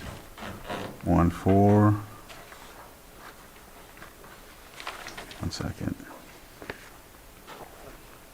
Consideration of the June 30th, 2025 report of the Lake County Pooled Investments, and B, consideration of the September 30th, 2025 report of the Lake County Pooled Investments. This will be moved to a future date. We're looking at November 18th or December 9th. Does that sound about right? It'll just be moved to a future date. We have to coordinate that with the consultant who couldn't be here today. Okay. All right, so we will move that to a future date to be determined. Is there anybody from the public that would like to comment on this? Not hearing any, I'll bring it back to the board, and we'll go ahead and look at that at a future date to be determined. I didn't do 7.10, did I? No. It was a last-minute ad. Okay, consideration of approval to accept $100,000 in funding from Partnership Health Plan of California to be utilized over 3 years to support implementation of the Community Health Assessment and Community Health Improvement Plan process. Excuse me. Thank you, Chair. Director Arden has asked that, or offered to move this to November 4th to a time to be determined. All right. I'll open it up to the public in case there's any comments about this. Not seeing or hearing any, I'll bring it back to the board for to close and move to a later date on November 4th. All right. With that, we will go back to the top. Which one do you recommend? 7.2. 7.2, consideration of establishment of an ad hoc committee regarding the Public Works Department. This was put together by myself. I brought it to discuss the possibility of having an ad hoc committee to look at the Public Works Department. As of right now, as you know, Lars Ewing is the interim director, and we've basically have struggled for quite some time to continue to recruit, retain, and whatnot since our situation with the retired Public Works Director. So in doing so, bringing forward an ad hoc committee to look at how the structure may be. In some instances, with other counties, they work under the format of having Public Works Department and Parks and other departments underneath them as well. So maybe exploring that option and doing so, that may be something we can look at. That way we could avoid having to go through recidivism when it comes to finding someone and all of that, so, for this position, you know. Supervisor Owen, go ahead. I think it's working really well, and I know I had asked this early on, and I'd like to keep it like it is where I stand, of course. I think that they're doing an amazing job. Go ahead, Supervisor Sabatier. So we need to find some permanency. Right now, it's very interim in the way that it is. My only caveat that I would request is the recommended action is to add something to not just say establishment of an ad hoc committee regarding the Public Works Department. You mentioned the Public Services Department. I think that needs to be mentioned in the creation of the ad hoc committee, in the sense for the public to be aware that that's what it's all about. We're not just looking at the structure within Public Works, it's the overall county structure and how the Public Works fits into that. So I just wanted to at least be more prescriptive in our recommended action. Just to clarify, I was referring to keeping Lars in that place permanently. Yes, current stature. Vice Chair? Well, that was going to be my question was, is this include a discussion of combining, a possibility of combining those two operations in some manner or another? Yes, Okay. it'd be looking at all different avenues that we can, status quo, or looking into how we can just bring forth other examples of how it's worked for other counties. Okay. Yeah. Lloyd, I seen you look up. I don't know if you wanted. Thank you, Mr. Chair. So if your board were to consider or approve the formation of the ad hoc committee under the, I think under Section 6, the committee's policy, under the county's policies and procedures, should be made by a subset of the Board of Supervisors, no more than 2, so it could be 1 or 2, and any other staff from county staff can be included as the makeup of this committee. So the suggestion here would be, if your board is willing to move forward with the formation of the ad hoc committee, to specifically identify the members of that ad hoc committee. All right. Did you still have? Oh, no, I forgot again. All right. I mean, I definitely would be, one of the main, one of the, since I brought it forward, obviously I'll be on the committee, the ad hoc committee, but we'll look at who else can be on as well. I'm sure that, Lars, are you willing to be on? I know that you're serving as an interim, but, Long walk to say yes, but yes, of course. And I'm happy to answer any other questions. I just wanted the Public Services Director. I don't think I wanted the Public Works Director. Oh, I see. Yeah. So, no, I think that with putting this together and going through could really put us in a position to find some sort of solution for what we deal with. So, out of respect for our Vice Chair, if he's interested, I don't mind, but if he's not, I'm very interested in being part of the conversation. But it's up to Vice Chair. I think it would be right for both Vice and Chair to be there, because I think it's an important conversation, but just putting it out there that I have interest, but I'm okay with stepping down. Yeah, I'll go ahead and do it. All right. All right. And our CAO or her administrative office will be a part of this conversation as well? Yes. Well, I haven't been asked, but yes. I think So that was would our be ask. you or Yeah. someone else? Myself or my designee. All right. Is there any other public input on this before I bring it back? All right. So it looks like right now it would be myself, Vice Chair Rasmussen, Lars, and a CAO, somebody from the CAO's office. And Lloyd, I don't know if yeah. Well, if your board is ready for the action, it would be by motion. Mhm. Since it's, at this point, it's what's requested is board approval of this. And if your board is ready, it would be a motion to form the ad hoc committee pertaining to the Public Works Department and the Public Services Department, as it's outlined in the board memo with membership consisting of Chair Crandall, Lars Ewing, Susan Parker, and Vice Chair Rasmussen. That would be the motion. So moved. I have a motion. Second. And a second. All in favor? Aye. Aye. Any opposed? Motion carries 4-0. All right, we will set a meeting here in the near future so we can get that moving. All right. 7.3, should I just go down the list? There we go. Consideration of a letter of support for Sutter Lakeside Hospital's Proposition 1, Behavioral Health Continuum Infrastructure Funding Proposal for their Crisis Stabilization Unit Project. CAO Parker. Yes, I'm going to have Matthew come up and just speak briefly on this.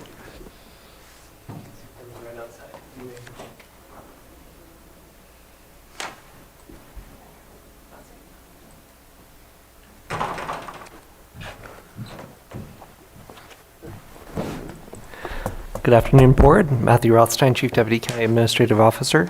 So this letter of support was requested by Sutter and fulfilled by County Administrative Office staff, including Ben Rickelman, and staff recommend that your board approve the letter as written. My understanding is it is time sensitive, so we'll also ask you to sign relatively quickly as well. All right. And here is Ben Rickelman if you have additional questions. That was a great pivot. Go ahead, Supervisor Sabatier. I think this is important. This is a conversation that I know I watched Health Services Behavioral Health interact with Sutter. This actually also comes from some of the concerns that we had at Hamilton Haven and the interaction between the two entities.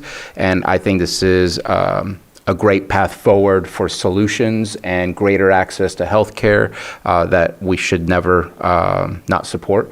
And so my only question is, can we still get Supervisor Pyska's signature through Adobe so that it can get, because I'd see its individual signatures rather than hard copies. Yes, so that will be the plan, and Johanna's already prepared for that request. Awesome, thank you.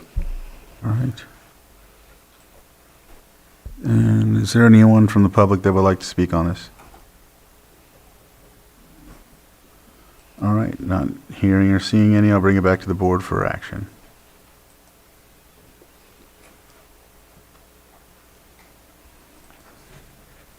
I'll make let me get there. Move to approve the letter of support for Sutter Lakeside Hospital for their Behavioral Health Continuum Infrastructure BHCIP Round 2 Unmet Needs Funding Application for their Crisis Stabilization Unit Project. Second. I have a motion and a second. All in favor? Aye. Any opposed? That motion carries 4-0. We will work to get that signed, I'm sure, today, so we can get it out. All right. Now we're at 7.7, and we will look at the consideration of the following advisory board appointments: Mental Health Advisory Board, Central Region Town Hall, and First Five Commission. It looks like we'll start off with the okay, there we go. Behavioral health, it's 2 vacancies, one family member of a present past consumer and 1 consumer. That person is Tammy Rust. Don't know. I'm on that advisory board, and I would support that candidate. All right. Open it up to the public for anyone that would like to comment on this. If not, I'll bring it back to the board for action. Mr. Chair, I'll move that we appoint Tammy Rust to the Behavioral Health Advisory Board. Second. I have a motion and a second. All in favor? Aye. Any opposed? Motion carries 4-0. Next would be Central Region Town Hall, 1 vacancy, general membership, Amanda Gonzalez. Recently, we lost one of our town council members who moved to Hawaii about 3 months ago. Lucky him. But in the meantime, we found someone else that would fill the spot. They opened it up. It took quite a couple of months to find someone to do it, and Amanda Gonzalez also works at the senior center and lives in Lucerne, and I think it's a great choice. So. What did you lose? John Carlson. Yeah. So I'm fine with it. So open it up to the public for any comments. I'm not seeing any. I'll bring it back to the board for action if someone can make the motion. Mr. Chair, I move to approve Amanda Gonzalez to the CERT. Second. I have a motion and a second. All in favor? Aye. Any opposed? That motion carries 4-0. Next, we have First Five. There's 3 vacancies, 3 member at large, and there is Carly Swatosh, who's a reappointment. And looking for. Yeah, and I'm also on that First Five committee, and she's a good member. I support reappointment. I'd even go so far as saying a critical member. Yeah, a critical member, yeah. Sorry, I'm getting a little tired. Oh, it's okay. So, yeah. All right. Do you want to make the or do you want to make the motion? I think we have to take public comment first. Yeah, so I'll open it up for the public in case, nope, not seeing any, I'll bring it back to the board and we'll go. With that, Mr. Chair, I'll move that we appoint Carly Swatosh to the First Five Commission. Second. I have a motion and a second. All in favor? Aye. Any opposed? That motion carries 4-0. And that concludes 7.7. Next is 7.8, second reading, consideration of ordinance adopting Development Agreement 24-01 for the Gwinnett Valley Mixed Use Planned Development Project as amended. Then we'll go ahead and, here comes Michelle. Morning, or afternoon. And that's how it's been. Yeah, hello again. Michelle Iris, Senior Planner, sitting in for Director Turner on this one. So the item before you is essentially a correction to one of the actions that your board adopted on August 26th of this year. That was Resolution 2025-102 to approve the development agreement for the Gwinnett Valley Mixed Use Plan Development Project. However, per our Article 69 in our zoning ordinance, in order to do so for a DA or development agreement, we need to approve an ordinance. So there are no other corrections to what was previously approved or to the project. This item is to simply correct the process of approval for that development agreement, rescinding the resolution and placing the draft ordinance before the board for consideration. All right. Any questions on the board? Just in addition, it's a second reading that we're doing today. All right. Thank you. So the final one. All right, so I'll open Thank it up goodness. to the public. Any on Zoom? All right, I'll bring it back to the board for action. Chairman, I would like to move that we adopt the ordinance, offer the ordinance for adoption for the development agreement 24-01 for the Gwinnett Valley Mixed Use Plan Development Project as amended. The ordinance has been offered. Lloyd, did you have anything else to add? Yeah, so it will be just by roll call by the clerk. And just to clarify, the as amended part is a carryover from the first reading. So it would be as it is presented to your board as far as what has been posted and uploaded in Granicus. That would be the ordinance that's up for second reading. So again, just by roll call by the clerk. And would that be, do I need to add for the second reading? Yes, that would be the offering of the ordinance. Okay. All right.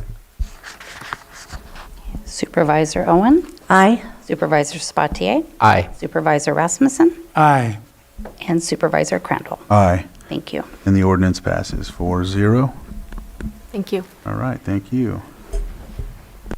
Let's see, next, 7.11, right, or CAO? Yes, do you mind going to 7.13? Not at all. Consider 7.13, consideration of Amendment 8 to agreement between the County of Lake and Consor for final design and right-of-way services for the South Main Street and Soda Bay Corridor Improvement Project. Public Works Interim Director Lars Ewing. All right. Good afternoon. Lars Ewing, Interim Public Works Director. Your board is likely aware, or at least familiar with the project that we're discussing here, South Main Street and Soda Bay Road, road widening and utility undergrounding project. It's a project that has been in the works for quite some time. In the last 4 months that I've been in Public Works, we've made quite a lot of advancements on the project. I'll quickly highlight those because I think it's important to understand where the project is in order to consider this amendment. Before I do talk about the status of the project, I'll just quickly identify that yes, this is an Amendment 8 to a contract for not just design services, but it's project management services, it's environmental services, it's right-of-way services. So it's a very broad a broad contract for a very complex project. So it's not surprising that the numbers are what they are. So The amendment itself is proposing changes to, to complete the actual final design phase. It would incorporate final design into the contract. It also incorporates some additional project management services, utility coordination, and pre-construction environmental services. And happy to talk about any of those in detail as you like. But the status of the project before you consider approving the amendment, the project itself, South Main Street and Soda Bay Road, the initial project is not only road widening, but it also includes utility undergrounding, overhead utility undergrounding. We are on track, at a high level, we are on track to meet the deadlines that we need to meet in order to access the funding at the CTC, the California Transportation Commission. So at the CTC, there is right now, round figures, about $5.2 million programmed in the STIP, the State Transportation Improvement Program. We have a deadline of February of 2026 to allocate the funds for construction, going in reverse engineering in order to get to the CTC by the next available CTC meeting. Our deadline is December 1st to have our application in, and so we have a short period of time to get the few things completed that we need to have completed. That includes design completion to essentially a 100% completion, where the design is complete according to the design engineer. Environmental, we need to have not just CEQA but NEPA. So on the NEPA side, we do have NEPA completed along with a revalidation of that NEPA document because of the timing associated with it. CEQA, we have an approved CEQA document, and we're working with community development to come to your board next month for an addendum to CEQA to incorporate night work into the project. Permit side, regulatory permits, we have 3 permits that are required. 2 of them are in hand. U.S. Army Corps of Engineers permit is in hand, and the Regional Water Quality Control Board permit is in hand. The California Department of Fish and Wildlife permit is being drafted now, and we anticipate that within the next week or 2. And last piece, the last overall bucket is right-of-way. Right-of-way includes, there's about 40 acquisitions that are required for the corridor, both temporary construction easements as well as actual acquisition, permanent right-of-way acquisitions. We have the bulk of those completed. We have about 4 or 5 that are still remaining, and we are we have, I'll say, willing sellers. We still need to get to the finish line, and we're pushing hard for that, and it looks like we will get there. So I that does not say that we will be there, but my optimism states, tells me that we will get there. So I just want to make sure that you understand what still needs to be done in order to complete this project. So the first part that I mentioned, the design, this amendment to the contract would allow that design to be completed. Consor used to be Quincy Engineering. Consor, not to be confused with a local land surveying firm, just for clarity there. Consor is prepared to work hard and fast to meet the deadline. The design phase or the design portion will be relatively easy to get to the 100% phase. So with that, I will just end my very brief, high-level overview of this relatively involved project, and be available to answer any questions, whether it's for the project as a whole or for this amendment. Vice Chair? Yes, thank you, Director Ewing. I know this has been going on for a while. I currently feel confident that we'd be able to finish this out if we do this, but I just wanted to clarify if we didn't move forward on this, obviously we wouldn't be able to get done, and that would jeopardize any funding for that project. Is that correct? Yes, if we don't, without this amendment, if your board chooses to not move ahead with this amendment, we would not be able to complete the design portion of the project, which would mean we would not be, we couldn't access the STIP funding, which I mentioned the $5.5 million. There's actually another $5 million that's available for us as well. So grand total, about $10.5 million of STIP funding would be at risk. Okay. I know it's a tight timeline, but I feel confident that we can do it. Supervisor Sabatier? Just a quick question, because there's been some other conversations. Both Vice Chair Rasmussen and I are on the APC. You were there when we were talking about the STIP funds or the CTC funds. You said that you were looking at doing a segment of the road. Is the design for the entirety of the project or just that segment? Yeah, I tried to clarify that in the memo. The design and the right-of-way, the environmental, all the pre-construction phases are for the full corridor, South Main Street, Soda Bay Road.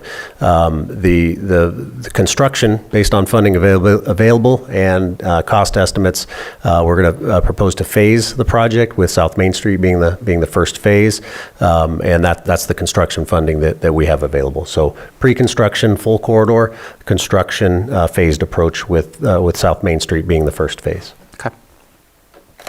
All right. Not seeing anything else, I'll open it up to the public for anyone. Anyone on Zoom?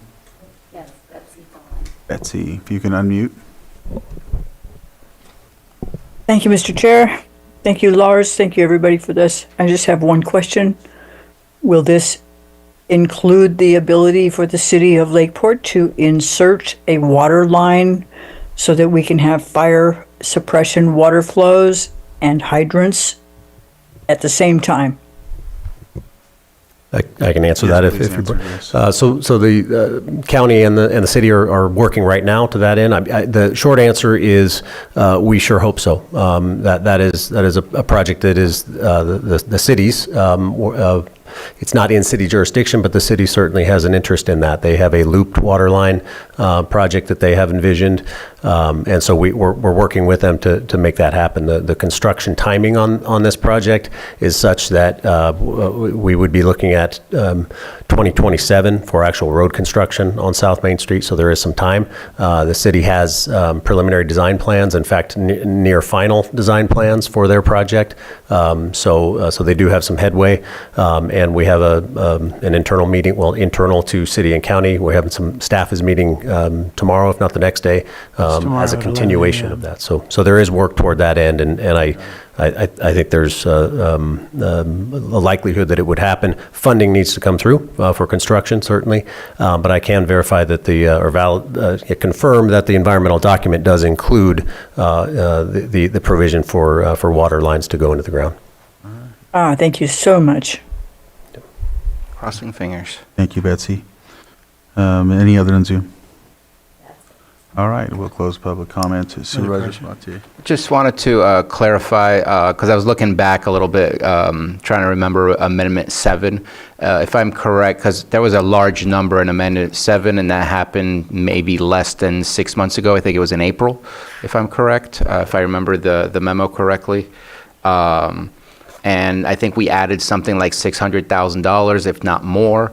Was that for like back stuff that had been done but never paid for? And that's why it feels like there's a very short amount of time that a lot of money got spent, that we're adding a whole lot more money.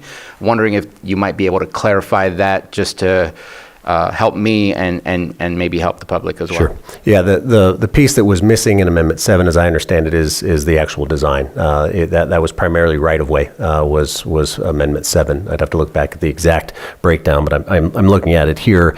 It does have some project management, some environmental, but permits and right-of-way. So you're really looking at environmental permits and right-of-way phase would additional work for the project in Amendment 7, whereas this Amendment 8 is heavy on the design portion. So at that point in time when Amendment 7 was approved, I was not the interim Public Works Director, but my understanding was the focus was, let's get right-of-way done. If right-of-way was a fatal flaw, then all the design would have been for naught. So Amendment 7 was heavy on the non-design phase, whereas Amendment 8 is heavy on design. Appreciate it. Thank you. All right. With that, looks like we have action. Yeah, Mr. Chair, I would move that the Board of Supervisors approve Amendment 8 to the agreement for final design and right-of-way services for the South Main Street Soda Bay Road Corridor Improvement Project with Concert in the amount not to exceed $4,070,813.31, which is an increase of $549,600, and authorize the chair to execute the amendment. I second that. Chair, do you mind if I ask one question before we vote? Yeah, go ahead. The funding is coming from where? The funding for this is... For this specific? The portion is from STIP, a portion, it's a combination of a variety of different sources. Okay, okay. So I have a motion and a second. All in favor? Aye. Any opposed? That motion carries 4-0. Thank you. All right, thank you. And now we have our 7-point. 7.11, and Director Veach is on Zoom. All right, so consideration of update to the Lake County Library Collection Development Policy. Christopher Veach, I see you online. Go ahead and take the floor. Thank you. Yes, thank you for hearing this item today. Before you today is the Lake County Library Collection Development Policy for consideration for approval. This policy guides staff in developing the collection and lets the public know the principles on which the collection development decisions are based.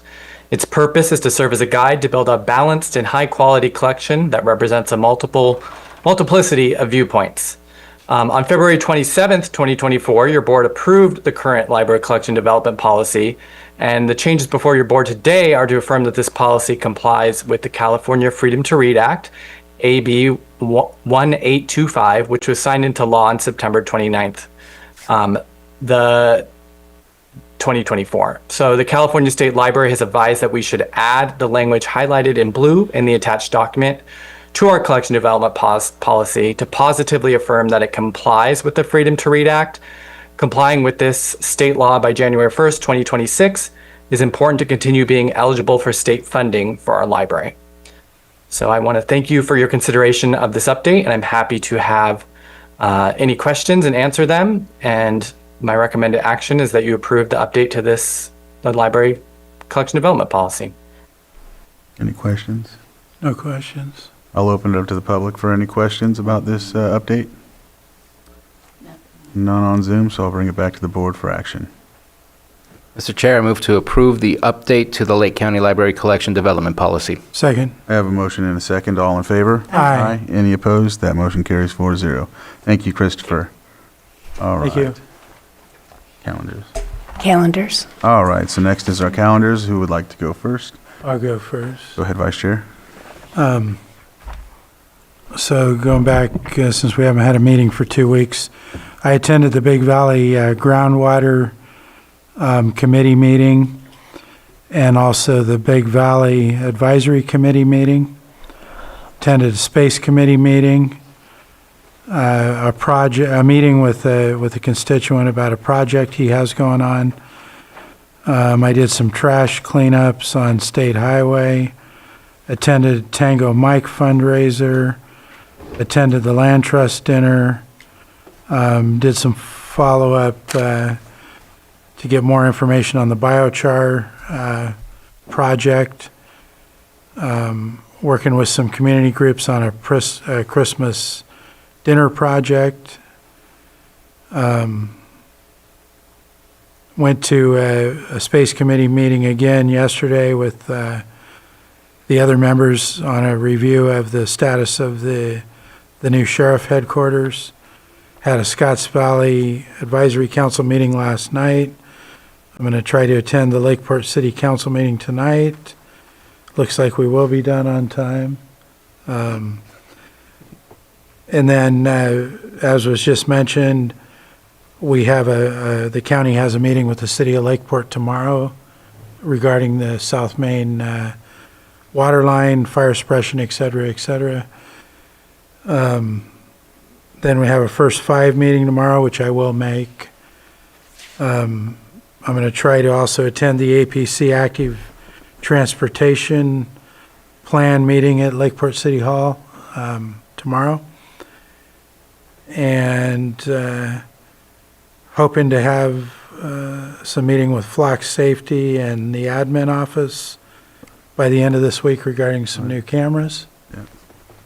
And that's it. Thank you. Okay. See, since last meeting, some of the things I've been involved in include, I went to the Pewter Creek Levee and there by Hidden Valley to look at the erosion going on there. And I met with Mr. Pawan and Linda from our Water Resources, met us down there, and along with Hidden Valley Lake Security and Community Service District and a few other members. So we were evaluating that, and we really need to get something done in that area. There's some major erosion going on along the levee there at Hidden Valley. So we need to kind of start confronting that. The 65th annual celebration for Calpine, and they had gave the county a beautiful, I'm not sure what you call it. It's not a trophy, but it's over there by the TV. That is. Yes, and that's to us from Calpine for being a great partner. So that's much appreciated. Let me see. Later that evening, I went to the Middletown Town Hall meeting. The next day, on Friday, I met with Skeet and Kim Reese on the Big Bass Tournament, which Supervisor Rasmussen had met with us on, and then went on to check out the fairgrounds and Canocti Harbor Resort for a location to hold the award dinner and etc. I went to the I spoke at the Middletown Luncheon Club last week, as well as the Hidden Valley Lake Security Team. They had some great ideas and are wanting to help us out with things that they might be able to contribute to the county as far as looking for law enforcement and such. One lady there used to have a security firm. So we're going to be meeting with Mr. Luke Bingham, our sheriff, on that. Let me see. That looks like a Thursday. I had to cancel an unforeseen issue for a meeting and couldn't attend. Coyote Valley PTO, I met with them concerning a road for another way in and out of their elementary school. I'm hoping to get that going, that more motivation and support to put it in when they bring in the new Valley Oaks project subdivision. We'd like to have another road connecting Coyote Valley Road to the subdivision, so it's not one way in and one way out, and that's primarily for safety.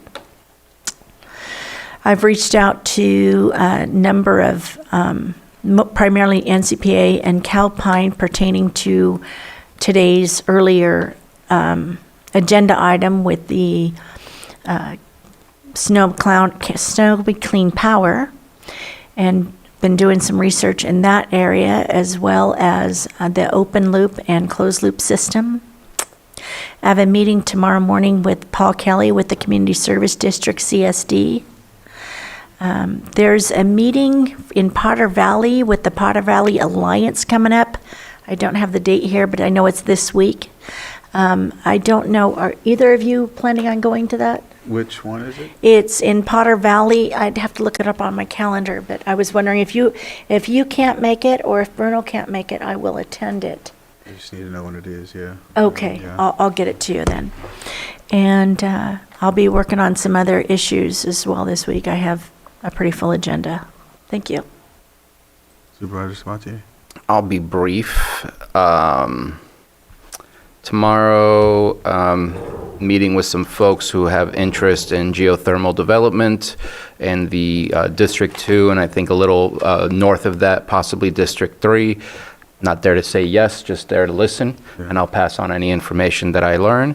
First 5 Commission, I'll just be spying in virtually and just checking in. That way I can follow what's going on and keep up. Yeah, good. And then I'll be joining the Lake County Fire Protection District to spy on them and check in on what's going on. I'd like to keep up on that as well. Thursday, for some unknown reason, is wide open, but Thursday is the day that I do administrative work for PEG, so all our videographers' checks need to be submitted, all invoices to the county, so that always takes a little bit of time. but the rest of my time is free, which will be amazing. I'm having a meeting with Lake EDC. They're doing their regional summit that's coming up on November, I believe it's 6th and 7th, which is great because I'm hearing from other supervisors from Northern California that are going to be coming down. They're excited about it, and we just want to make sure that we're all set up and ready to go for that. Meeting with one of our directors and having conversations with them, and then I'm going to start my volunteer time, but my time at the Registrar of Voters to help them go through the ballots. Since I am not on the election this time, I want to make sure to help out because they need all the help they can get. And I know I'm not the only one on this board that's doing that as well. So looking forward to that. It's always fun to sit there and mingle with those that are also volunteering and helping out, and just getting to know those folks. Appreciate them. Yes, sorry, you're not done. Oh, no, go for it. Well, since you brought it up, yes, I had asked if I could do the same, so yeah. Sure, I'll be seeing you there. Your name came up. Yeah. And I do have one other thing when he's done, if okay. And then we have a check-in from time to time between the Lake County Continuum of Care and the Lake County Community Foundations as we continue to try and secure other grant funding that is not the typical grant funding that's been made available through behavioral health. Just trying to find more money to see what else we can do to get those folks off the streets. We're meeting with special districts later on that day, meeting with our CAO, and then I have a Lake County Food Policy Council meeting coming up. I just got interviewed by NACO on one of their podcasts to discuss what we've been doing at the Lake County Food Policy Council, because that was a project that I identified through the counties for economic mobility. And so they were really excited to talk about what's going on, what's the vision. And so that podcast, I think, came out yesterday. And then be here for the 28th for our next meeting. Oh. I forgot to mention Kelseyville Fire is having their 100-year anniversary this Saturday, just so it's put out there. They're old. Yeah. Yeah. All right. I am going to forego my calendar. I'm having a struggle with collaborating them for some reason, so I'll have more to add. I know, I have been, and he's helped me. I'm going to forego, and then we're just going to close that and go into closed session. 8.1, conference with legal counsel, existing litigation pursuant to Government Code Section 54956.9D1, FERC proceeding number E77, Potter Valley Hydroelectric Project. 8.2, conference with legal counsel, decision whether to initiate litigation pursuant to Government Code Section 54956.9D4, one potential case. 8.3, public employee discipline, dismissal, or release.